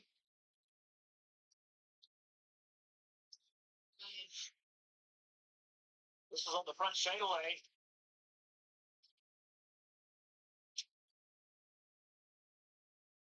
Gets right back at the gas. But stumbled when he crossed the finish line. And the team celebrates again. 15 and 13 now straight years for Joey Logano to also get to victory lane. He's 15 and now 13. Joey Logano gets the win. It was a long day here today at Nashville Superspeedway. We'll go through the full field finishing results of this race. Over 4 hours of NASCAR action. That's not including the 1 hour, 21 minute, 20-second rain delay that we had during the course of this race in the middle of stage 2, right under the halfway mark, which kind of made the race official. Probably wouldn't have been, considering how quickly the storm passed through. We were expecting it to pass through when it passed through. But needless to say, we have gotten to the end. My voice made it. Allergies included. We made it. We all made it. But yeah, 4 hours, 3 minutes, 53 seconds. Got to be the longest 400-mile race, I think, in NASCAR history at this point. 31 overtime laps. 5 overtimes in general. We went 31 laps past the scheduled distance. A creeping 110.33 mile per hour average race speed, and again, that margin of victory just over 600ths of a second for Joey Logano over Zane Smith. Zane Smith, the rookie, finishing at second. Career best run there. Tyler Reddick came back to finish third. Ryan Preece fourth. Chris Buescher fifth. That rounds out the top five. Ryan Blaney, who was a lap down with 2 to go in regulation, got a caution with 2 to go, forced overtime, which forced a few more overtimes after that, 4 more to be exact. Finishes sixth. Bubba Wallace, who pitted after the first overtime for fuel, still finishes seventh. Kyle Larson eighth. He caused a couple of those late incidences in the first couple overtimes. Daniel Heinrich ninth. Noah Gregson rounds out the top 10. AJ Allmendinger 11th. Denny Hamlin 12th. 13th for Justin Haley. 14th place finish for Alex Bowman. Austin Cindric 15th. Carson Hocevar 16th. Ty Gillen 17th. Chase Elliott 18th. William Byron 19th. Corey LaJoie 20th. Chase Briscoe 21st. 22nd for Daniel Suarez. Ty Gibbs 23rd. 24th for Martin Truex Jr. He was the last car in the lead lap. Brad Keselowski finished 1 lap down in 25th. Josh Berry 4 laps down in 26th. And 27th on back DNF. Again, 12 DNFs total. Kyle Busch finishes 27th. Harrison Burke 28th. Corey Heim 29th. Ricky Stenhouse Jr. 30th. John Hunter Nemechek 31st. Austin Dillon 32nd. Ross Chastain 33rd. Eric Jones 34th. Michael McDowell 35th. Christopher Bell 36th. Riley Herbst 37th. And Chad Fincham 38th. All the way back in this race, Christopher Bell won the first 2 stages. Led the most laps, 131 laps led. Easily had the dominant car of the field. Led 6 different times. Tyler Reddick led 5 different times, but only led 16 laps en route to that 3rd place finish. 45 laps led for Ross Chastain. Hamlin from the pole led 70 laps today. He led 3 different times. Michael McDowell during green flag pit stop sequencing back in stage 1 led 31 laps. 2 laps led for Ty Gibbs during green flag pit stops. 1 on a restart for AJ Allmendinger late. Ryan Blaney led for 26 on his alternating strategy, which eventually ended up actually working out for him. And 9 laps led for race winner Joey Logano. In all, we had 10 different drivers lead at least 1 lap in the race today. Actually, 9 different drivers led at least 1 lap in the race today. And of those 9 different leaders, we had 21 lead changes. And we ended up having 15 cautions. An Nashville Superspeedway record in the 4 Cup races here. And again, 5 overtimes, 31 laps. We went past the scheduled distance. The point standings, the playoff standings off of Logano's win now puts us at 7 different, or sorry, I don't know why I said 7. 11 different winners so far this season. So when we look at the point standings themselves, Martin Truex Jr. is plus 143, Ty Gibbs plus 70, plus 66 for Ross Chastain, plus 56 points for Chris Buescher. Alex Bowman's the last driver in on points right now, plus 51. Despite a really solid day by Bubba Wallace today, because Logano was the one that won the race, he came into this one only 13 points behind Joey, and now he's minus 51 with the cut line moving. Chase Briscoe, who was up there in contention late, restarted outside row 1 on the restart, and he ended up 21st, so he must have ran out of gas or something there before the checkered flag fell, but he's minus 78 points. Kyle Busch is now 104 points back after running top 3. If we would have finished this race under regulation, he would have finished 3rd, and he'd probably be within about 30 or 40 points. Instead, now he is 104th, the wreck, and Logano winning, moving the cut line. Not good for Kyle Busch or Kyle Busch fans out there. Josh Berry's 131 points in negative. That's over 2 full races worth of points. 7 races remain in the regular season. And those 11 drivers who are locked into the playoffs with a win would include 3 apiece for Christopher Bell, Kyle Larson, Denny Hamlin, and William Byron. And now 1 win apiece for several drivers: Tyler Reddick, Ryan Blaney, Austin Cindric, Chase Elliott, Joey Logano, Brad Keselowski, and Daniel Suarez. So that is the point standings based off of how that looks following this. I paused the actual live feed a while back. Kim Kuhn ended up catching up with our 3rd place finisher, Tyler Reddick. Here's that interview.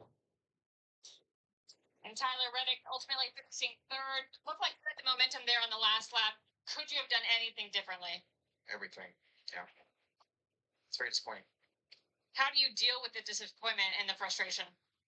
I'm trying my best, Kim, but it's tough. It's tough. I'm trying to keep it cool at the moment. I'm really upset about how that ended. You did tell me though this morning that this team needs to start putting together top 5 finishes, and it needs to start today. You got that. Is there a positive thing you can look at today? No, all the good cars ran out of fuel, and we were in position to pass 22. Had to make good all day long, and he didn't get the job done.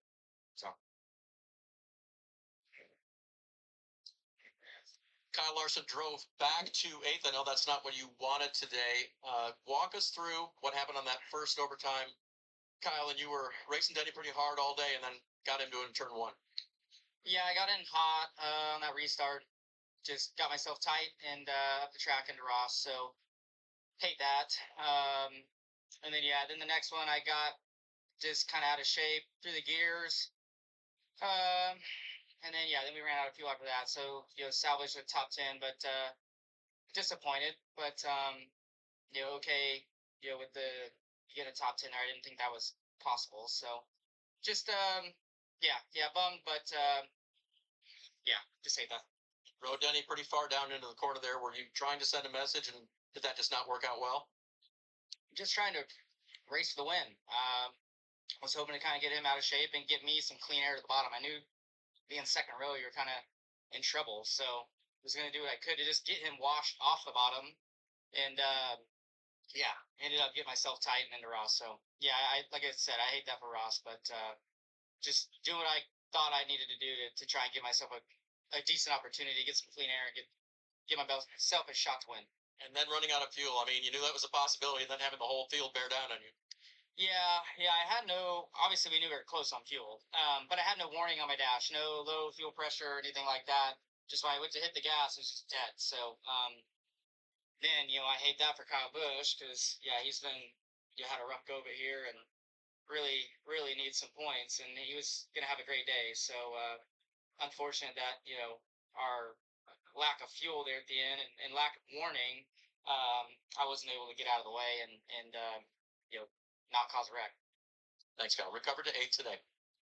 Let's chat with Denny Hamlin, who winds up 12th, and I don't know where to even start to unpack the end of this race. So, Chris Gabehart said, hey, it's not worth the risk. Was there any thought to say, why not? Let's just try it. We got 3 wins in the bank. Well, we did. We ran out there under that caution. He was monitoring fuel pressure. I let him know what the fuel pressure was. And so we were fine with just, running out of gas, but we did under caution. And so it was the right call. I was going down pit lane there out of gas. So, I was surprised it lasted that many green, white checkers, honestly. It was certainly stinks having, about 15 seconds from a win at the end, and then 10 seconds from the win at the end, and then finish 12th. So that's just part of it. How do you process all that when you're that close to a win, Denny, and then all of a sudden it becomes this chaotic end with 31 extra laps? That's NASCAR Cup Series racing. Once you get one of these green white checkers, it's going to be chaos, and everyone's just going to run into each other, and it's just part of it. You know that there's multiple green white checkers coming, and certainly when we're strategizing for a race, we can't really predict for that. So we just needed Cedric not to spin out the first time, and then this would have been over. But it's just part of race. I know you don't want this thing between you and Kyle Larson to become a thing, Denny, but it obviously crops up every week. And Chris Gabehart to tell you on the radio, hey, calm down. We have a car that can win the race. What was your take on the way he raced you? Oh, I thought it was fine. We were messing around with each other like we were last week. We were battling for third right there on the stage, and he ran me up, which was all good. I ran him up last week a little bit.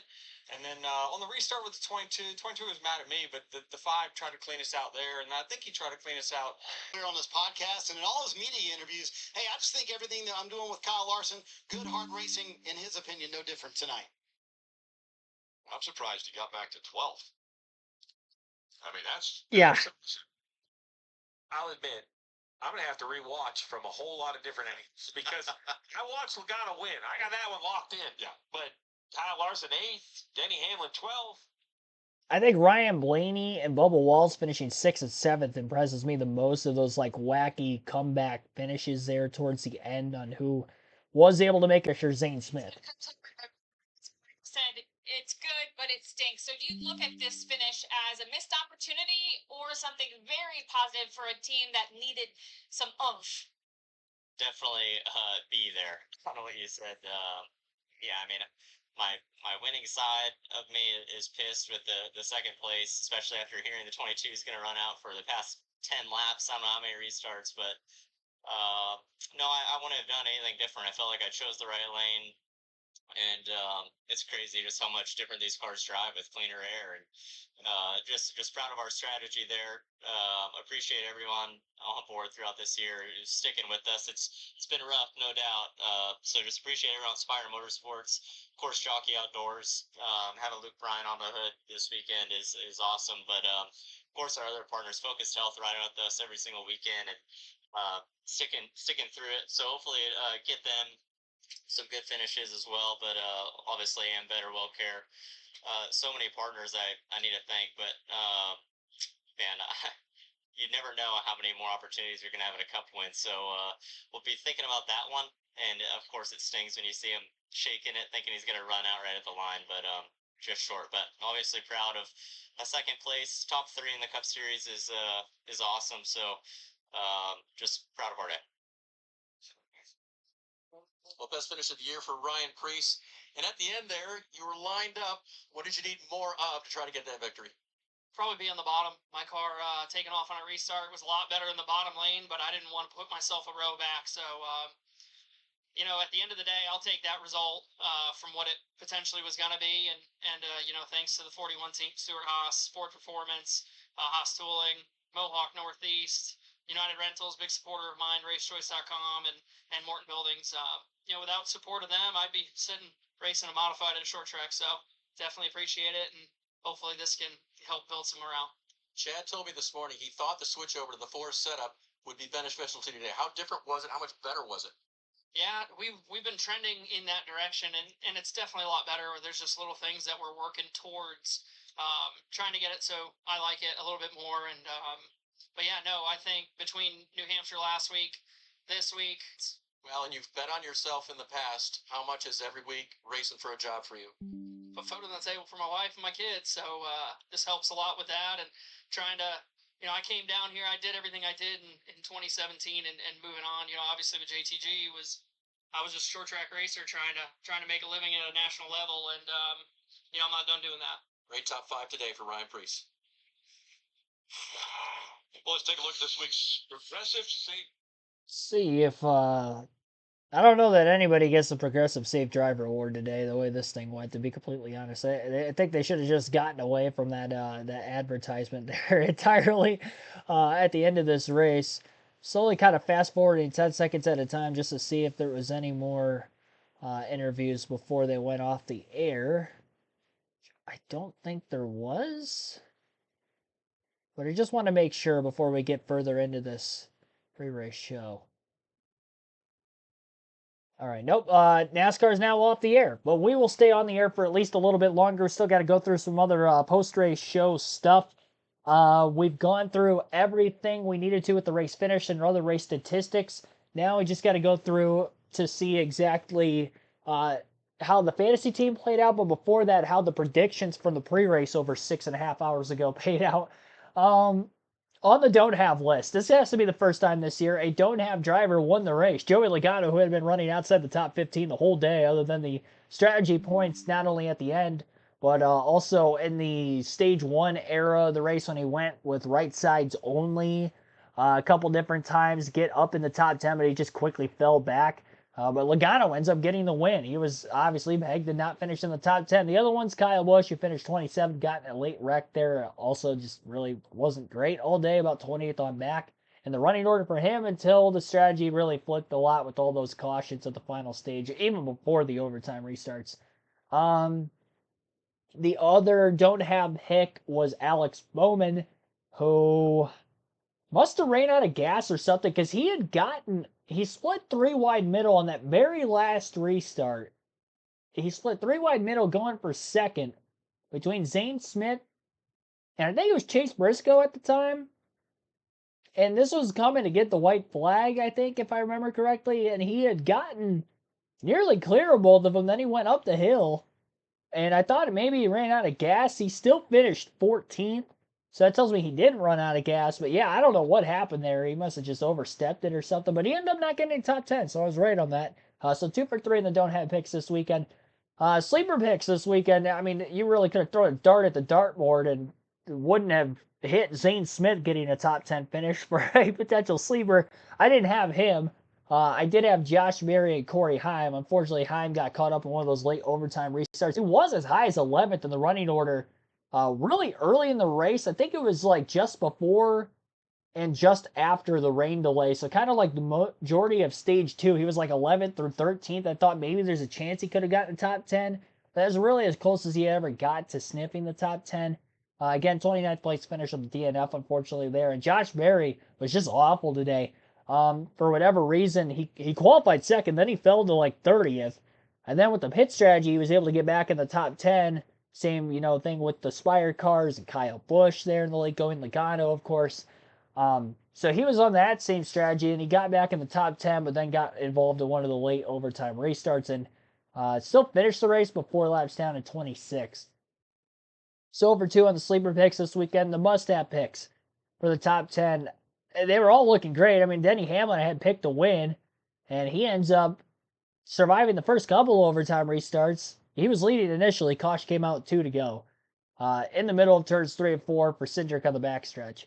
That happens. He survives the next couple of overtime restarts, especially it would have been the second one he was leading off turn 4 when the caution flag came out again. I think that might have been the Josh Berry incident off turn 2. He ended up, so that didn't work out very well for him, and still finished 12th, but not a top 10. So on the must-have list, Christopher Bell was another must-have pick. He had the fastest car of the day, led 131 laps, won the first 2 stages. Guess what happened? He ended up finishing 36. He overstepped the boundaries. Car got loose from underneath him. That was all the way back at lap 227. That was over 100 laps before the finish of the race. At the time, it was really with about 70 or less laps to go, but then the extra laps ended up making it well over 100 laps left. Had him on the must-have list. And he didn't have a great car. He did get up into the top 10 on speed late in stage 2, early in stage 3 before we started getting into the strategy part of the race with the fuel window scenario and all the late cautions. So he did have borderline top 10 speed. He didn't have race winning speed, but he still almost won the race. He was running second place when that Cinder caution came out with 2 laps to go in regulation length, but unfortunately didn't get that top 5 finish. Again, 33rd. 27 laps down and out. So 0 for 3. The other must-have pick would have been Kyle Larson. He did get a top 10. He finished 8th. That was 1 for 4 must-have picks this weekend. Not a great week for predictions for me, I will say. 3 for 9 total? That's not good. And the guy I had on a don't-have list, the only one that did get a top 10 of the don't-have list this weekend, ended up winning the race. So, what are the odds of that? But, I mean, the way this race went, if you saw the majority of it, Joey Logano had no business winning. He didn't even have a top 10, top 15 car for most of the day, but he still got the win. So more power to him. More on Paul Wolf for that matter, just having the cojones to keep him out there when all the drivers were running out of fuel around him. He was able to make it on the similar fuel strategy. Maybe even slightly less than that of like Hamlin and Larson and those guys. He might have even had a couple laps less of fuel. But yeah, 9 laps led for Joey Logano. So if we look at the fantasy team now, we've gone through the point standings, gone through race statistics, finishing results, how my predictions went. If you have a good in the fantasy league, you can chance to win 2 tickets to any NASCAR race if you're choosing the following season if you win our regular season and or playoff championship. We'll have 2 separate champions. It is free to sign up. All you need is your email. Let's see here. All you need is the email, KRC League in all caps, and a space, capital L on League. So KRC League, I put it in the chat. That is the league name you would want to join when you sign up. I had Denny Hamlin, Christopher Bell, Kyle Larson, Chris Buescher, Brad Keselowski, my starting 5, and Josh Berry I had to put in my garage because of his lack of performance throughout the course of the race today. It was a good pick to put him in my garage because my starting roster, all 5 of them did outscore him. All of these 5 drivers going into the final stage, they were all in the top 10. So it was looking good. And then Bell wrecked, so that was kind of the domino effect. And then Chris Buescher pitted. He was one of the early guys that pitted. And he was actually one of the 5, same as he did before the rain delay. So he would kind of slip back because he was 4th or 5th there for a while. And then he ended up falling back to about 9th, 10th. Still got some stage points in stage 2. and then he was outside the top 10 on that restart, so then they tried to flip that strategy game, and it didn't work out for him initially, but he did finish 5th, so it did end up working out for him in the end. Brad Keselowski got in a wreck. He was running well until he wasn't. 25th, a lap down for him. He still finished the race, but yeah, not good there. Kyle Larson still finished 8th, solid points day. He will still be the points leader overall as well. Then Denny Hamlin, my win pick, obviously on my team this week as well. With that being said, he finished in 12th. Bonus picks for this week. I had Mel over Byron. Byron beat him. Missed that. Had Chastain over Truex. Missed that. Truex won that. I had Hamlin over Elliott. I at least got that bonus point. I had Buescher over Reddick, and Reddick beat him by a couple spots. So I only got 10 bonus points for this week. Look at who won. I won the league this week. Even with the crapshoot and the lack of points on the fantasy team, I still won. 177 points. That's insane. I had no business winning. Nobody really had any business. And we all probably had similar teams with all of the good guys finishing outside the top 10 for the most part. But I guess I had the least amount of them. It worked. I think the stage points is really what was the difference in me winning this week and not winning this week. Because all the guys, like I said, were running top 5 to top 10. The whole points I won this week already went through what I had on my team. Surprise, that's very low. We've seen race winners in the fantasy league this year scoring anywhere usually between like 240 to 260 plus points. 177 was all it took to win this week. Hercules Harrigan finishes in second with 175 points. The Plow V3 in third with 174. Colt Thompson finishes fourth with 173 points. And Inside Uranus, our defending champion, 172 points. He finishes fifth. So that was the top 5 for this week in fantasy. So that's all I have to talk about on that. The only other thing before we get out of here is next weekend's live commentary streaming schedule. NASCAR Cup Series and the NASCAR Xfinity Series will head to the Chicago Street Course for a street course race event in downtown Chicago for the second consecutive year. Truck Series will be off next week, so we'll have no coverage for them. We'll have 3 live commentary streams. Again, it'll be Xfinity race Saturday, Cup race Sunday, and we'll also have Cup Series practice and qualifying live for you on Saturday as well. To go over those start times for the weekend, we'll begin with our Cup Series practice qualifying stream. We'll have group practice and qualifying for that. No full practice session because this is a returning racetrack on the Cup Series schedule. 12:30 Eastern time Saturday afternoon next week. So again, 12:30 Eastern Saturday afternoon next week we'll go live for Cup practice and qualifying. Our Cup Series race coverage will begin at 4 p.m. Eastern on Sunday.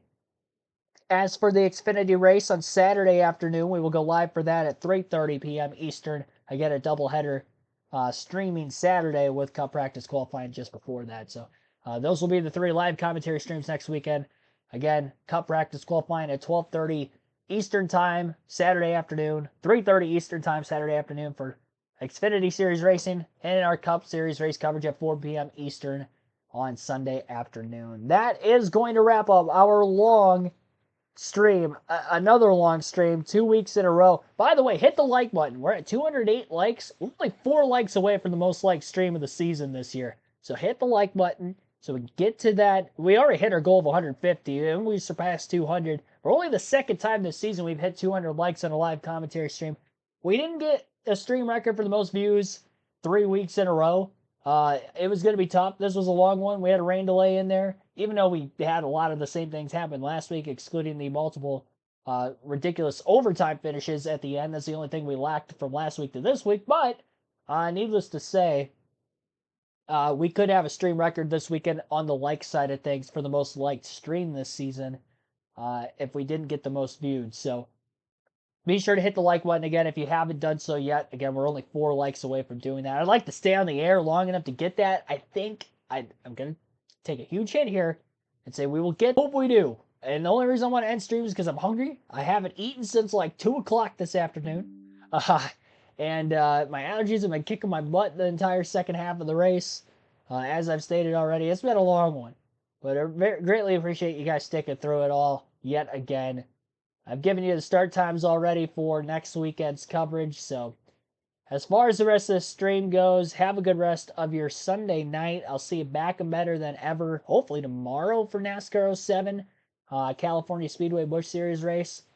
If not, it'll be later, probably Friday next week if we don't get it in tomorrow. But I'll keep you posted on the community tab there. Have a good rest of your night, everybody. And happy 4th of July if I don't see you as well before Thursday.